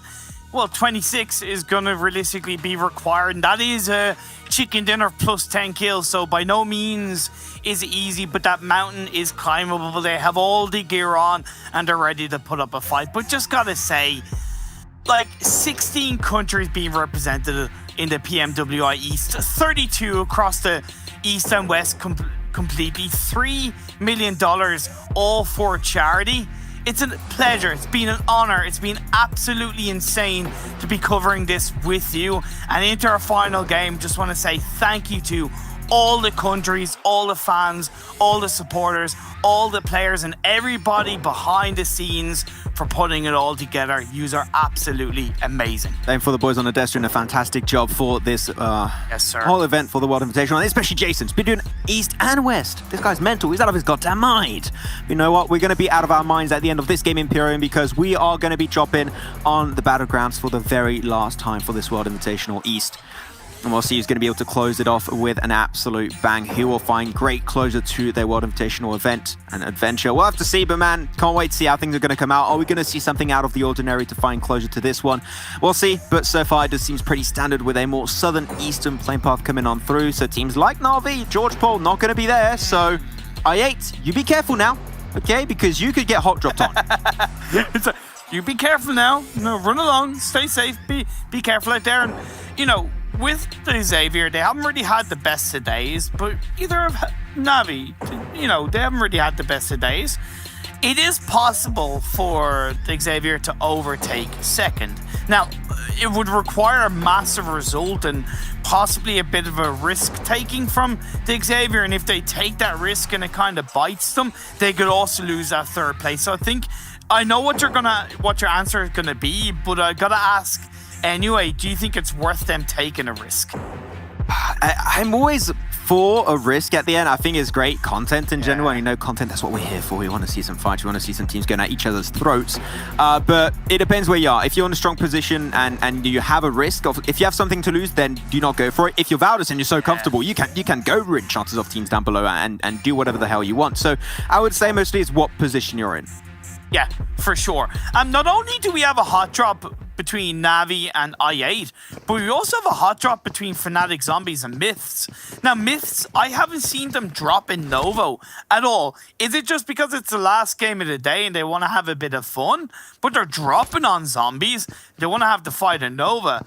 Till we move on over to that one, gotta have a look, obviously, at the positioning of Na'Vi. They have a bit of a 2-2 split, so I8, they seem to at least recovered from the first game of the day where they maybe got caught out by Na'Vi. Hold on, Johnny, he's taking a bit of damage. Unfortunately, Meku hits the window sill and can't connect all those shots. Hey, look, not gonna lie, we have 2 tournaments happening right now. Tournament currently at the top for first, and we also have the tournament at the bottom. See, it's going to be 16th, and that's between Fnatic, Zombies, and Myth. So we'll see how that goes. True. It's going to be peeking through that corridor, but there's not much Meku could really do. UZM going to be chasing it down with that shotgun and back. That's the kill confirmed. See you later, Alligator. It was good seeing you. Back to the lobby you go for the very last time as Na'Vi down to 3. I mean, hey, at least it does seem like I8 learned, right? And then okay, they're going to drop on us because of the plane path. We're going to drop on top of each other to actually be prepared to get the man advantage in these fights. They got the first one. Now they're going to be putting the focus potentially onto Kitsune. Well, it is important that they take that body advantage and they look to push with. Of course, they don't want to overstep their mark and they want to make sure they have relevant information. But the important thing is that they look to stick together and cover each other's back. Make sure that if one knock comes through, you're able to counter that instantly. Up the stairs, the nade comes through, nearly connects on in through the smoke. Does tickle Kitsune down to about half health, but he's able to breathe a little sigh of relief. Tixie, he's in the back line by that long tower. He could get a bit of a backstab and create an opening for the rest of his Na'Vi teammates. That's the thing, they got such a good wraparound. One player to the east, one player center, one player to the west, and I think that is a good way to play it out. Kitsune, luckily enough, though, no one's going to be trying to push him on top of the roof. And he's just waiting. This is so smart from Na'Vi. I'm loving it because he knows that if he plays on the roof, the only areas you can really push this location from are from the staircase over to the east and the one to the west, which are covered by both Tixie and Matic. So there's literally 0% chance you're able to push it if you do not get rid of those two players beforehand. So I'm loving how this setup works out for Na'Vi. Despite not having the man advantage, the setup is just 10 out of 10. What is Uzum doing? I'm sorry, but he's prone down in the building, and I gotta wonder, he's on his own, that's one thing, but why isn't he looking to have a look on the back line? I understand he's in a position where he can't join up with his teammates, but he has to start being proactive, creating a bit of a distraction, because he can be the reason, although he might be a sacrificial lamb, he can be the starting point for IA grabbing a much stronger hold of this team fight and potentially wiping out Na'Vi, but until then, in this moment, this situation, he's a bit of a dead weight. And I know that sounds harsh. It can hurt a little bit. I fully respect that. Coming out from that fight. So, NASA, when will you learn? When will you learn that your actions have consequences? Being spread, trying to peek it out. Valdez, I mean, they're dropping Rozhok / Sunken City split. You should not try and peek that position. There's always going to be something coming against you. Yeah, there you go. NASA always losing one player early, but it seemed like they like to start. They want to make it easy for the teams around them. We're going to give ourselves a handicap. Then we'll be down to 3, and we'll truly have a challenge, even though, well, they're not top 3, so I don't know. No, maybe. I don't know. It's a weird challenge. By the way, zombies and myths, they actually avoided each other, and they're both disengaging separately. So maybe it was one of those things where myths didn't think zombies were going to drop in Novo, and they thought it was going to be free. So that's something to kind of think about. Another knock, by the way, Valdez onto a member Nasser with a bolt action sniper, so it's nice to see that being pulled through. Other teams inside the circle, which does hover towards Military Island. We could see our very first and only Military Island finish in the PMWI, but Geek Fam are still on that kind of split area around Gaka, which I think is okay considering where that phase 1 is. A1 had that coastline mainland position to drop close by. They didn't have to move forward, and they're able to get a lot of information by that western bridge.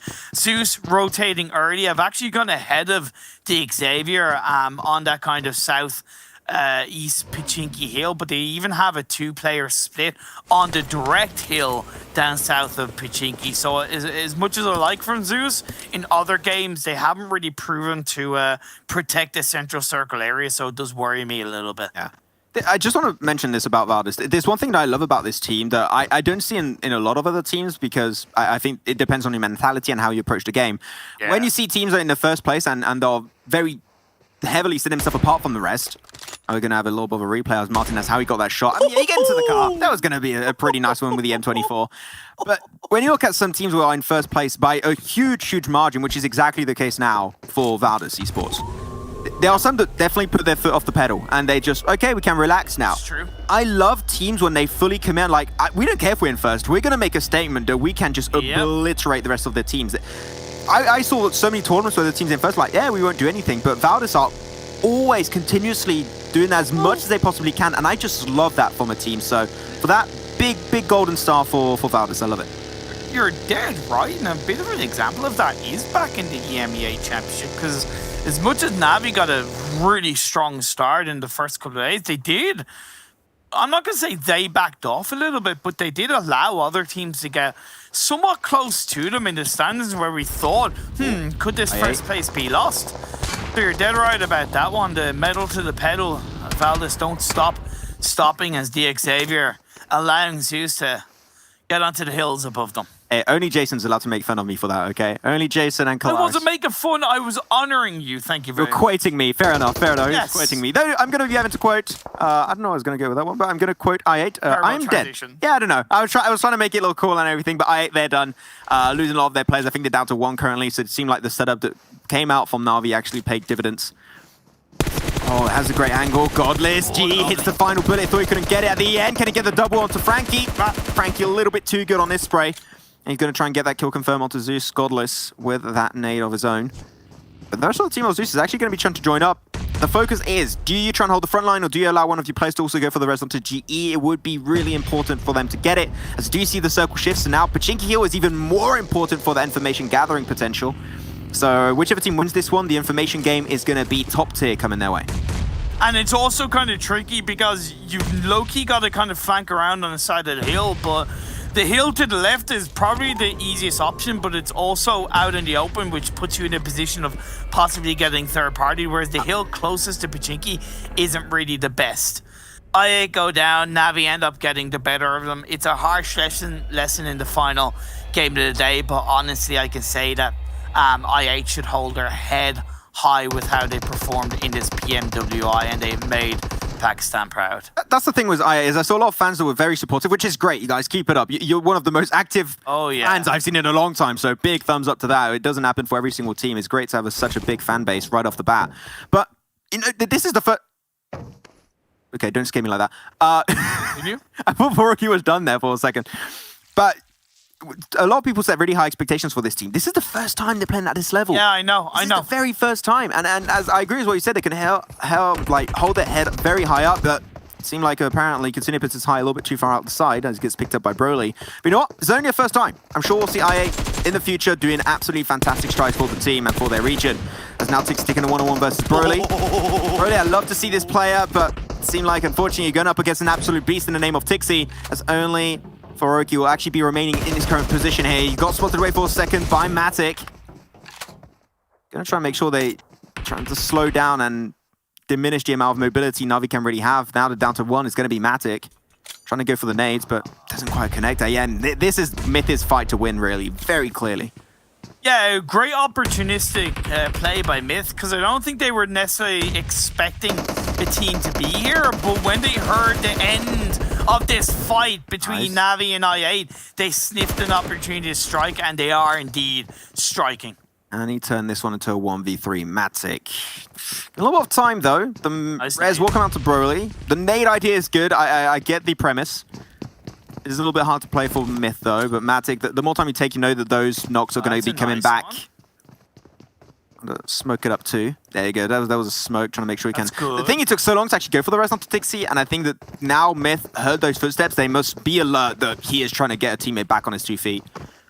He's going to try and jump behind. Full squad has been put back up by Myth, and if you notice, one of the Myth players is on the roof. That's to try and distract audio cues for the other 2 remaining players in Na'Vi. Really good play. Only that, also to stop them from jumping out the windows. That is definitely the play they're going for, to make sure they can regulate the movement that Na'Vi's actually allowed to go for. Flashbang comes out.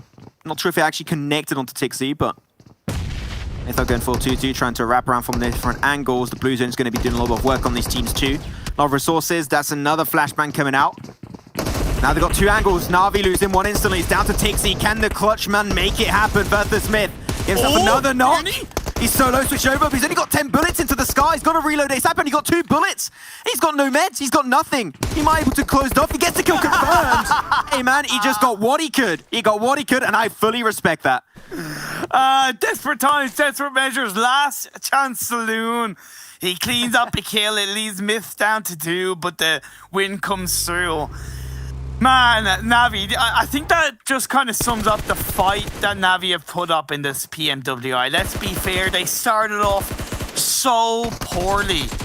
But that day 3 performance, the highest single day performance, beating Valdez's 5 games in day 1, 109, just put them so heavily back up in the standings. And man, they deserve a lot of respect for it.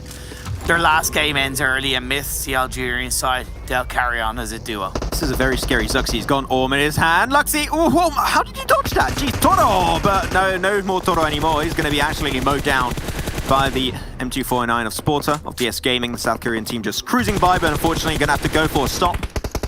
One-stop shop in the field versus BTR and also Zeus, as these two teams are going to go now a little bit back and forth.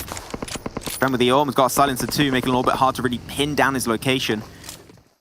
They're in the edge of the circle, so I'm looking at teams that are in a good spot. That's going to be Geek Fam. I love their positions high ground, and they once again set up for success in the early stage. Also Reject, but as typical, Reject's spread is a little bit wide, and that might come to hit them. As DS take down Nasser Esports, they've had a great day. Jordanian representatives, I feel, have really proven themselves a lot more compared to at the start of PMWI, but their last day ends up early, and I did notice that Orm knock, by the way, from BTR. Zux has been just disgusting with that Orm. Headshot after headshot, though, going to be able to get spotted away. Gets a little bit too close to Icy. Will get frozen up just a tad. Liquid's further behind too. Not an easy way to deal with it. That nade's looking pretty good. Pinpoint accuracy once again. Wins out. Betrays the nade too. The old Godless, what's the game plan here? Because you can cross over pretty easily, but Liquid in the background too is giving a little bit of an oversight, and Ryzen, I love the nades on BTR. Like, Blank touched upon it perfectly, right? BTR and also the Indonesian region, the nades, they created grenades. They're the ones who make them, they build them. It's insane. Yep. It's insane. Absolutely fantastic. Good turnaround from BTR. Zeus are kind of recognizing that, and they're just going to disengage away from that, knowing that they picked up a couple of kills, but they are also still up as a three-man team, and I respect that from Zeus. I do think they could have pushed that to take down BTR, but when you're talking about playing for the late stages of the game and trying to protect their not only fourth place, but overtake the Xavier in third, it's important that they get to the final few teams. That's what they're going to be trying to aim for. A1's got a pretty nice spot, but not when it comes to the late game. They need to start looking to gather more intel. I want to send a few players forward, especially Sinister and 69. I think if they start putting their information and they're scouting towards the northern side, that is where it should be. Field finish to close it off. Not fun. Not fun, Imperial, but there are some teams already in a good position. I like where Yala currently stand. Valdez 2, they got himself into the compound right west of Chopsticks, and D Xavier 2, man. A lot of the teams that we should pay attention to here could have a really good game. D Xavier especially, if they stand strong, they could be putting himself in a completely advantageous position in the rankings, and they could do amazing, but this is going to have a lot of attention coming their way. Let's see if it's going to be good enough for them. It's a big ask, but could they still overtake Navi? They're out, although Navi did get a few kills on board. I wonder if it's possible. It's going to have to start by taking out Zeus at least, but push them back. Zeus are going to go for a deep rotation in the center of circle. I think it's way too early to try and pull that off, Zeus. You're going into the unknown. I can't see that working out for Godless, to be fair. Just answer your question again. D Xavier, they want to overtake Na'Vi. Minimum, they're going to need a win, and they're going to need an insane amount of kills. Not sure exactly how many it is they're going to need, because Na'Vi's picked up a few kills themselves, as you said. But they're going to need an insane amount. So we'll see if they can push it that far, but at least, no, they're fighting for that third place, and they want to make sure that Zeus do not overtake them. Because Zeus, talking about them, very close by, it will be very interesting and a really fun run of events if these two teams actually clash against each another. Man, and that's the thing, like, this is the thing with Reject. I highlighted their solid position in the previous phase, but because they were so heavily separated, they allowed A1 to get ahead of them, and now A1 have an overall better position. Now, can RC turn this around? Yes, they can, because they've gotten a couple of shots and a kill on the Reject. Max spotted away, car explodes, boom. Boom goes the dynamite, boom goes A1, eliminated. See you later, Bangladesh team. Was good having you guys. Still, we have to say for A1, it's been a big ramp up for the last few days. They started slow and they've been ramping up really strong, and we talked about it last game, right? How A1, I think, could be very clearly one of the top teams in the next PMGC if they make it there. So hopefully that'll be the case. I'm sure we'll see a lot, especially of Darth Dante. That's the man that he's going to be memeing up next time we meet him in land. He's going to be making a lot of jokes at our expenses. Fnatic Zombies, getting 2 players instantly knocked on down into submission up against BTR's 2 players of Ryzen and Liquid. 2 players that have definitely been stepping up heavily in this event. Liquid 2. Everyone's just pushing their way forward, and Fnatic Zombies are just cruising by, avoiding all of the fights. Yeah, like, yeah, we're out of here, boys. We're just going to push deep into the center circle. I also got to say, that push by Zeus, I don't know how they didn't get punished for, but by God, it worked out. They're in the open, they're in the field, they're by a hay bale with a couple of vehicles either side. They just got to pray that the next circle stays in their favor. Yala, I love the separation, and normally I'm kind of critical of their 2-2 split, but I think in this kind of situation, they're setting themselves up really nicely for the next circle, which in this kind of circle is kind of important, but when this next phase pops up, they really will have to join up as a full squad. That's going to be the name of the game for them. Get back as a full squad. You might just have a chance to make things work out in your favor. Fnatic Zombie's going to lose another player. That's going to be Salam. Hamco Fi still up and hoping to just snake his way forward. But DRS, a lot of information. Same for Rejects. We'll see if they can make the most out of it, depending on where the circle goes. It should normally center up into the fields. It could go to the compound down south for GeekFam, but really the odds are definitely not looking in the favor of those positions actually being taken into account in the next circle. And it actually, hey, there you go. Really big shift up northwest. A few buildings taken into account for, especially DRS/Blacklist International, but yeah, a lot of teams got to push in now. The Pal side being a little bit downtrodden, but this final game, they have a chance to put themselves in a good finish and end on a high note. Blacklists are avoiding them and they send a couple of players into the circle, but leaving one player behind. Alas, I don't know where he's going, but he's made it in, getting close to the last Fnatic Zombies players, and Ryzen getting the revive onto Liquid to try and keep them up as a duo in the edge of the circle. That's important. It'll be very important for them to keep that in mind. Xavier just going to be cruising by, avoiding Zeus altogether, but Zeus, they seem in like a lot of trouble. This is going to be super hard for them to move away from that position. It is. GeekFam going to be able to spot one Lamborghini, bites the dust. The rest of Xavier just continue by. I'm sorry, mate, they just can't go and save you out. This is not going to be a saving soul to Lamborghini. They just can't afford to do that this time around. Oh my God. They're going to try and just huddle up into a position to the circle itself while keeping information, while Reject is just right above them. A few nades and that's done for Xavier. I don't know what Divine's doing. Cero's knocked down, which looked fair enough because there's a whole cluster of teams and players around this area and the southern edge of the circle out in the open, just trying to use your boogies, your vehicle smokes, give you a level of protection. But DRS, down up on the hills above, just throwing the grenades forward, trying to pick apart the players of Xavier one by one. I thought Reject would be the one to pop those nades, but seemed like DRS were the one to take a little bit more control, trying to take a little bit more kills up in the final moments, but everyone is so spread right now. This is a very hectic way to close off this World Invitational. ZZP just cruising around. Hamco Fi trying to peek out of the smoke, trying to get the fight, but ZZP's going to be dropping on down. He's going to M249, go for the spray. There's no chance. No chance. Nothing you can do, Hamco Fi. That's it for Fnatic Zombies, eliminated in 11th. But man, the nade game again from GeekFam gets it done onto ZZP. How is the rest of the team going to deal with that for DS Gaming from South Korea? As they're just going to get picked up one by one. The moment the smokes are gone, it is time for DRS to pick up the kills. BTR, the last two players, it was very tricky. They were on the eastern edge of the circle, but Valdez joined in the mix. So did Zeus, and guess who's come out on top of both teams so far?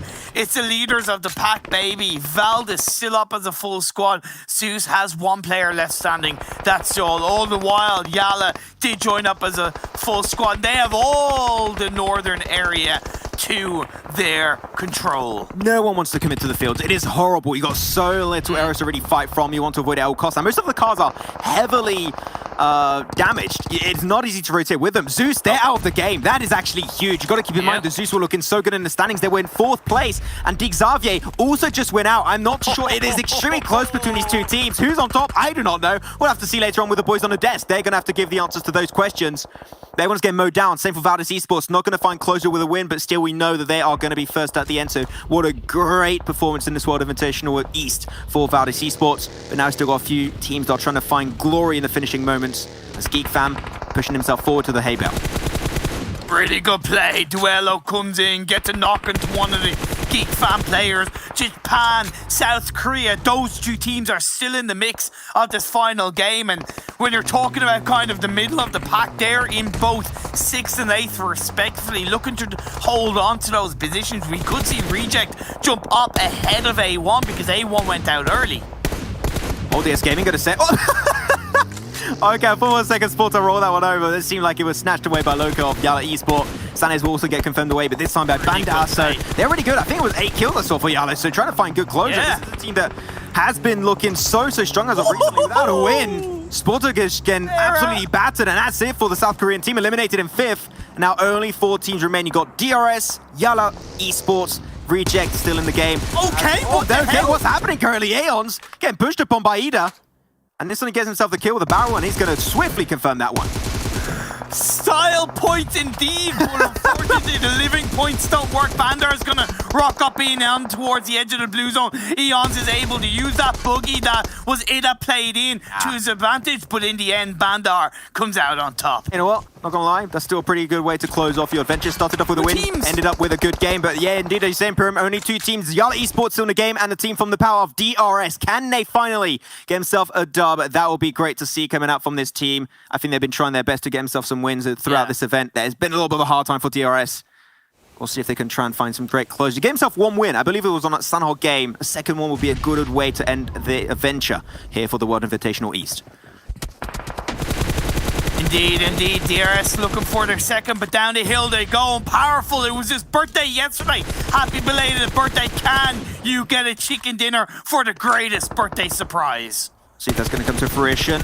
AJ being knocked on down. If the smoke dissipates and still has a good position, the information from AJ could have been strong, but now Bandar's got that tippity top of the mountain under control. They're everywhere. There is no escaping Yala from their current location from which they're fighting. My God! Matthew Ninja had absolutely no clue of what was coming his way.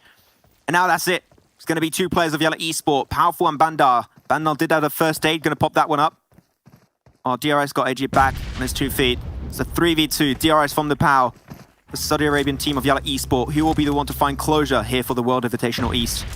Things are slowing down just a tad, but the circle going heavily away the rest of DRS. Powerful has the game-winning position right now. He does, but he's on his own. And Bandar needs to try and really work together with Powerful to coordinate a beautifully played attack. I wonder if Matthew Ninja's still giving information on where Powerful stands. If they get rid of Powerful, that's great. Oh, they get it. That's huge. That's immense. Bandar trying to move away from that position. It's 3 players of DRS just throwing everything they have on top of Bandar. He gets to the crate just in a nick of time. But DRS, are we going to close it off with a Nepali win? That'll be huge. As Bandar gets the first day once again, up to 75% health, trying to go for the sprint to the open. Gets them solo onto Galton. But now they're trying to wrap around Nemo's. Just solo has to switch weapon too. He's getting pushed upon, and there's not much he can really make happen as we close it off with a DRS win on game 20 for the World Invitational East. But at the end, Imperium, it doesn't matter because we know who the champion really is. It is going to be none other than Zeus Esports from the side of Thailand. What a great showcase from this team. Zeus has been absolutely on point from start to finish, and they truly deserve the trophy. This might just be the next world champion at the very end.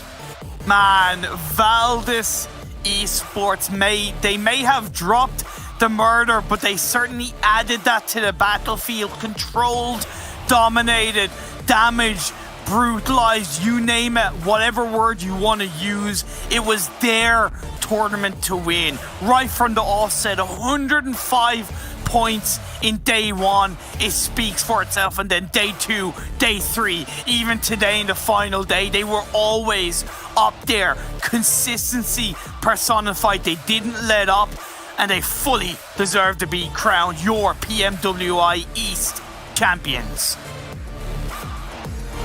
Okay, that's going to be it. We're going to send it back to the boys on the desk to break it down to see exactly how the top teams position himself at the very end. Boys, take it away. Well, that was well-deserved out of the team from Thailand, taking home the $250,000 for the charity of their choice. And honestly, I think it couldn't have gone to any other team but them. Blank and Bled, this team has played so consistent the entire time. They have shown to be such a dominating and unstoppable force when it comes to PUBG Mobile. And I have high hopes for them now going on to the events later on this year. Looking at day 1, I mean, I guess many people could be forgiven for thinking that Valve's, all right, they're just having one of those days where nothing seems to go wrong. There's no way they're going to be able to sustain this level of performance. And they weren't able to maintain the level of performance. However, even their normal level, their average level is just so very good, Jason. I mean, look, they played 20 games.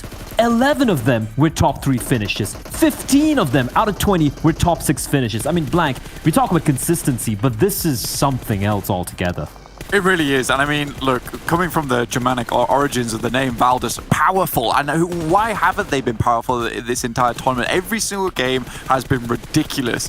And although, yes, powerful maybe sums them up in some ways, but also survivors. And Blair, I think you've been saying this throughout the entire tournament, that these guys survived to the very end of whatever map they're on. Sandhawk has been the most wild ride for me ever, watching a team like Valdez actually get pretty much top 3 positions every single Sandhawk map. It's kind of unheard of, and it's something that I don't think I'll ever see in a tournament again, that kind of consistency on such a volatile map. Absolutely. I mean, we talk about Sandhawk, and I like calling it the great equalizer, where it can sometimes be so random, right? Like, you have some really good teams who fall off early on, but like Blank said, the fact we're able to get such consistent high placings on even a map like Sandhawk, I mean, I think we're running out of adjectives to describe how bloody good this team is.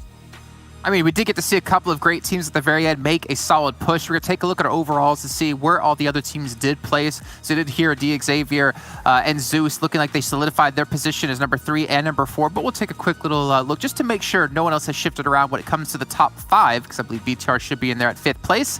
And we can see how BTR have made a massive climb in the last day, moving up 4 rankings from 9th to 5th, able to get themselves up to 5th. And I think more importantly, showing us out there that they still are a team to be reckoned with. And I'm just curious to see for a lot of these teams how they progress throughout the rest of the year. I mean, this is something I was mentioning on day 1, which is that, you know, Bigatron might have had a bad day, but I'm always sort of hesitant to be like, count them down and out, because they always seem to spring back right in the nick of time. And getting a 5th place here is going to be a very nice spot here for the Indonesians from Bigatron Red Aliens. Like, they have not been down on their luck, so to speak. It's been a case where, you know, they've brought it back and they can still be very prideful into this getting a top 5 position. DS Gaming, though, from South Korea, we talked about these guys quite a fair few times, but South Korea being in the top 6 is very important for this country, especially for DS Gaming, because this is not something we see before, and we already know that all the teams towards here in the top 6 side are incredibly powerful. South Korean here is probably a huge wild card for a lot of people they didn't expect, but we got to talk about these top 3, Blair, because they all deserve to be there. I'm kind of happy that our picks of, like, you picked Na'Vi the beginning of the day, right? And I picked Zeus Esports, where, like, yeah, these are the 2 teams we're going to be keeping an eye out for. And both of them had a bit of a slow start, but they're able to get a 2nd and 4th position.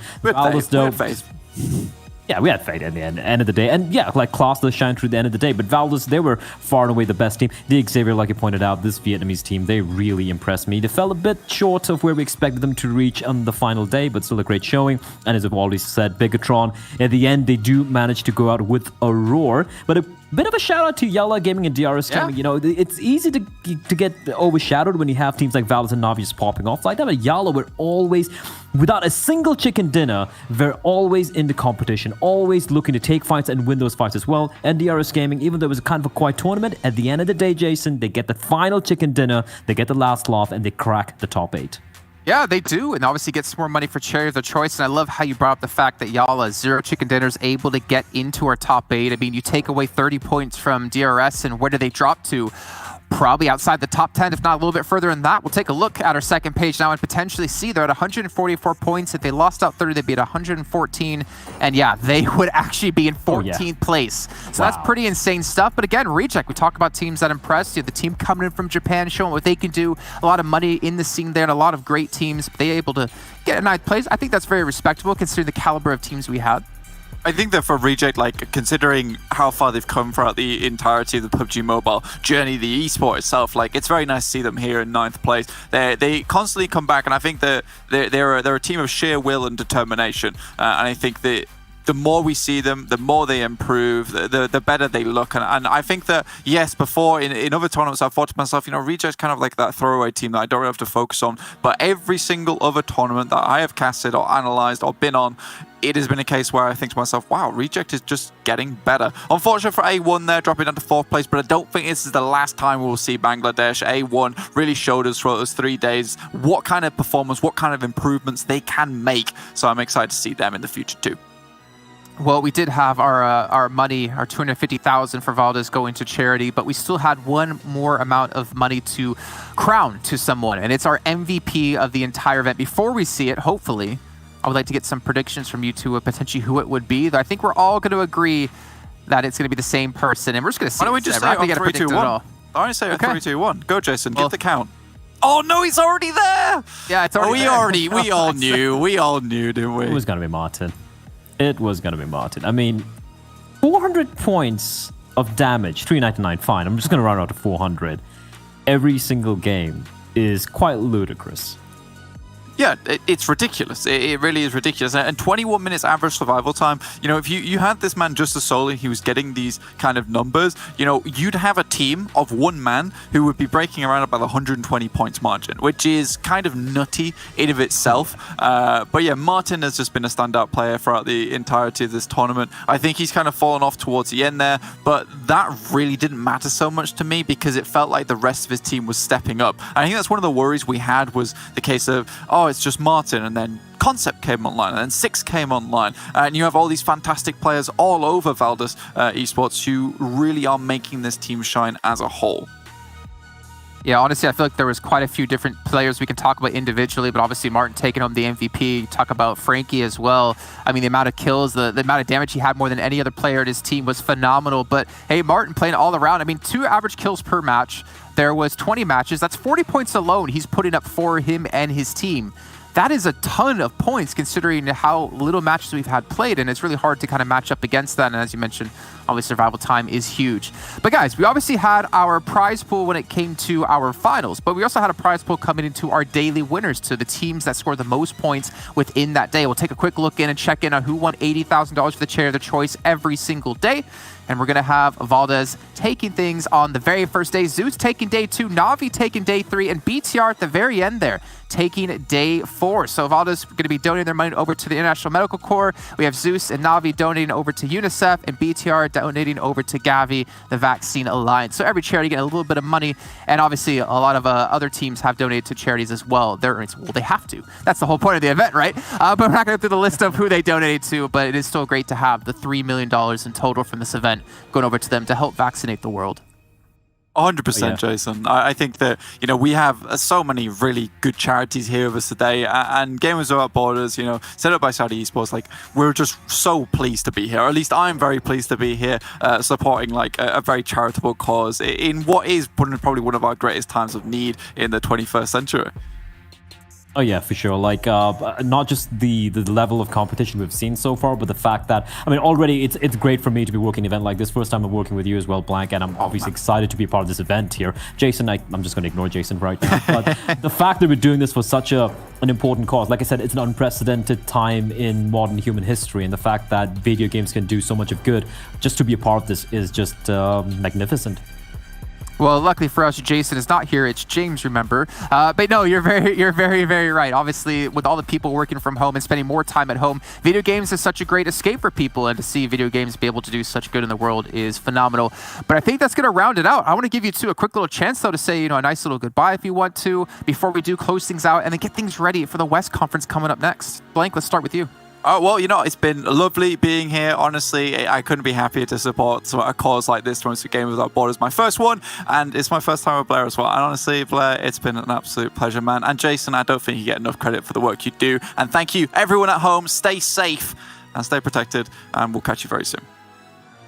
Yeah, I think you pretty much took the words out of my mouth as well there, Blank. Absolute pleasure to work here. Jason, jokes aside, yeah, I mean, you do a lot of work. The fact that you're working like both the East and West back to back is quite insane. I don't think I'd be able to do it. I don't think I would survive. But jokes aside, I think it's, again, I did another event earlier for Gamers Without Borders, and the fact that I'm coming back for a different game altogether, for me, I'm very honored to be a part of this event. I'm of course very happy as well with the work that Gamers Without Borders are doing. And also shout out to all the players as well, looking to be a part of this event so that they know, I mean, this prize money is going to a very good cause, right? So the fact that they're willing to not just play just for the heck of it, but put in so much of effort, play for pride, and also play to help out a lot of people around the world, I think it's fantastic. So yeah, thank you for having me. And Blank, yeah, it was great working with you for the very first time. Yeah, I love it, guys. I love the brotherly love we got going on in the show. And obviously, got to give a big shout out to MaxBet and Imperium as well for being on the show to bring you all the action when it came to the actual matches kicking off. But once again, big shout out to ESL here in Poland as well. They've been working 6 weeks straight, no days off, trying to make sure to bring you the best action they possibly can. They deserve all the kudos in the world. And obviously, last but not least, all you viewers as well have been tuning in, but you cannot stop tuning in just yet. We still have the West Conference to come up. Right after this, we're going to crown another $250,000 for our #1 team out of the West to go to charity, and that'll be kicking off in a few minutes.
It is truly an honour to have joining me on Gamers Without Borders His Royal Highness Prince Faisal bin Bandar bin Sultan Al Saud. Thank you so much for joining me. Firstly, I would love to ask how you and your family have been this past year during the pandemic.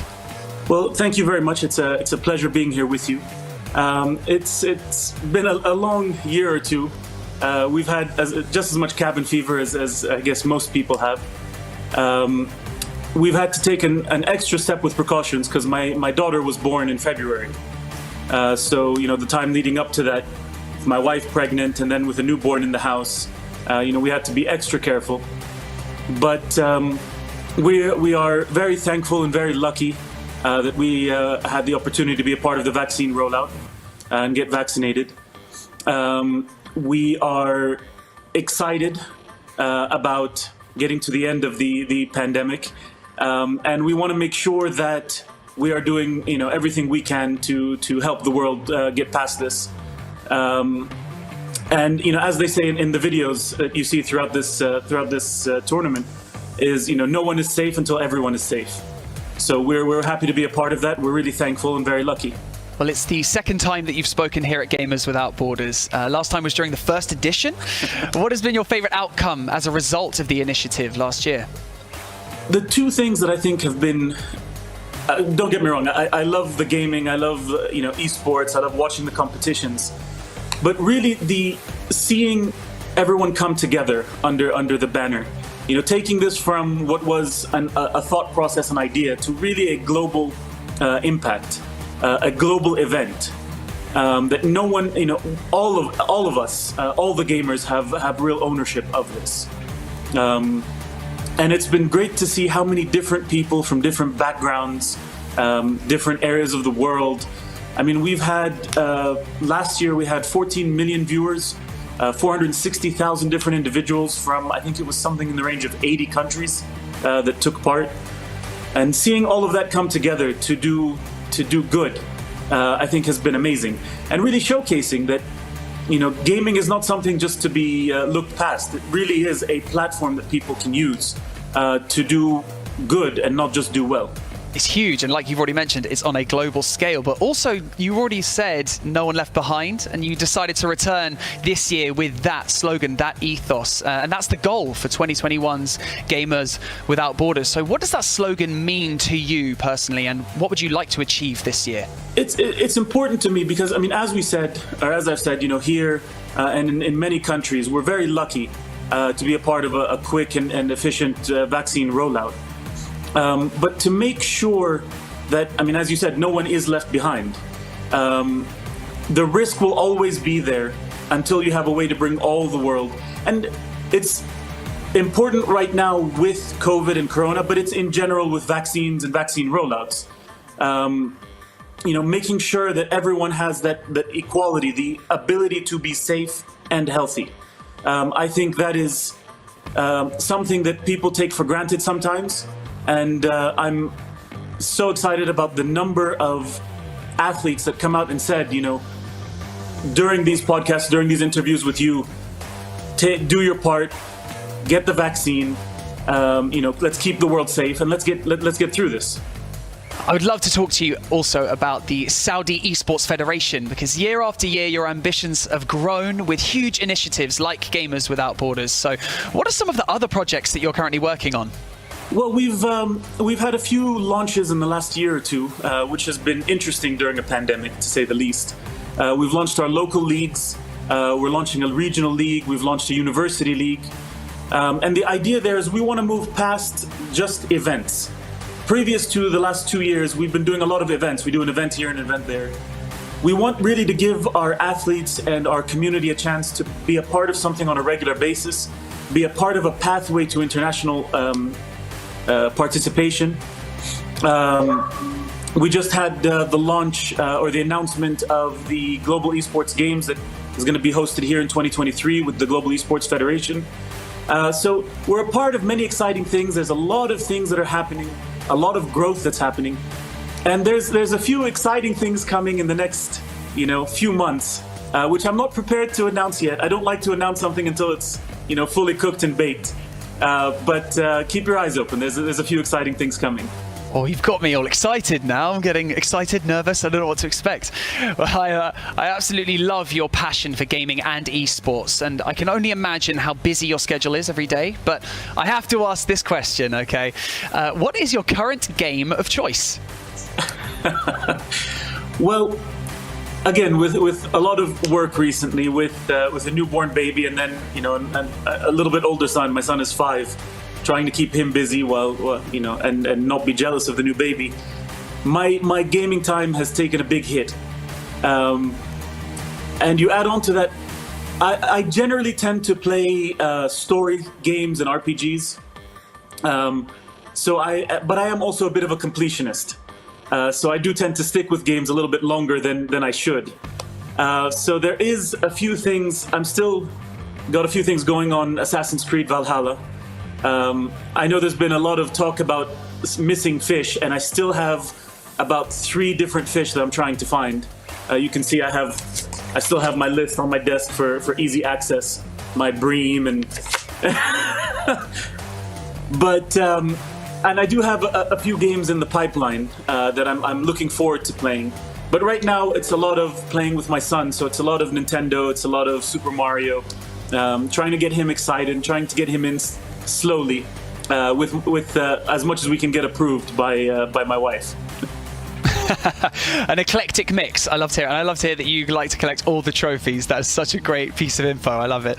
But Prince Faisal, as we approach what seems to be a world without social distancing and a safer environment globally, we're not entirely out of the woods yet. So what would you like to say to the viewers of Gamers Without Borders? I'd really like to make sure that they understand that they and you are the reason why we have been able to do so much good, why we've been able to get so many of these charities involved. It's because of you, the gamers, the viewers, the athletes. Don't underestimate the impact of what you can do. Get vaccinated, stay safe, stay healthy, donate to the cause, and make sure. There are many around the world that really need your help right now. So do your part. And if I may, I was thinking about this, as I was logging into the call. And I find, many people, a lot of our viewership, a lot of our athletes are young. And many people call the youth, the leaders of tomorrow. And I find that complete nonsense. You are the leaders of today. Don't wait for anyone else.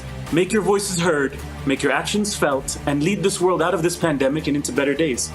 Well, thank you so much for joining me here on Gamers Without Borders. I know you have a very, very busy schedule, so I really do appreciate it. And best of luck with the remainder of 2021. Absolutely. Thank you very much. It's been an absolute pleasure being with you. And thank you for all the work you're doing with us. Thank you very much.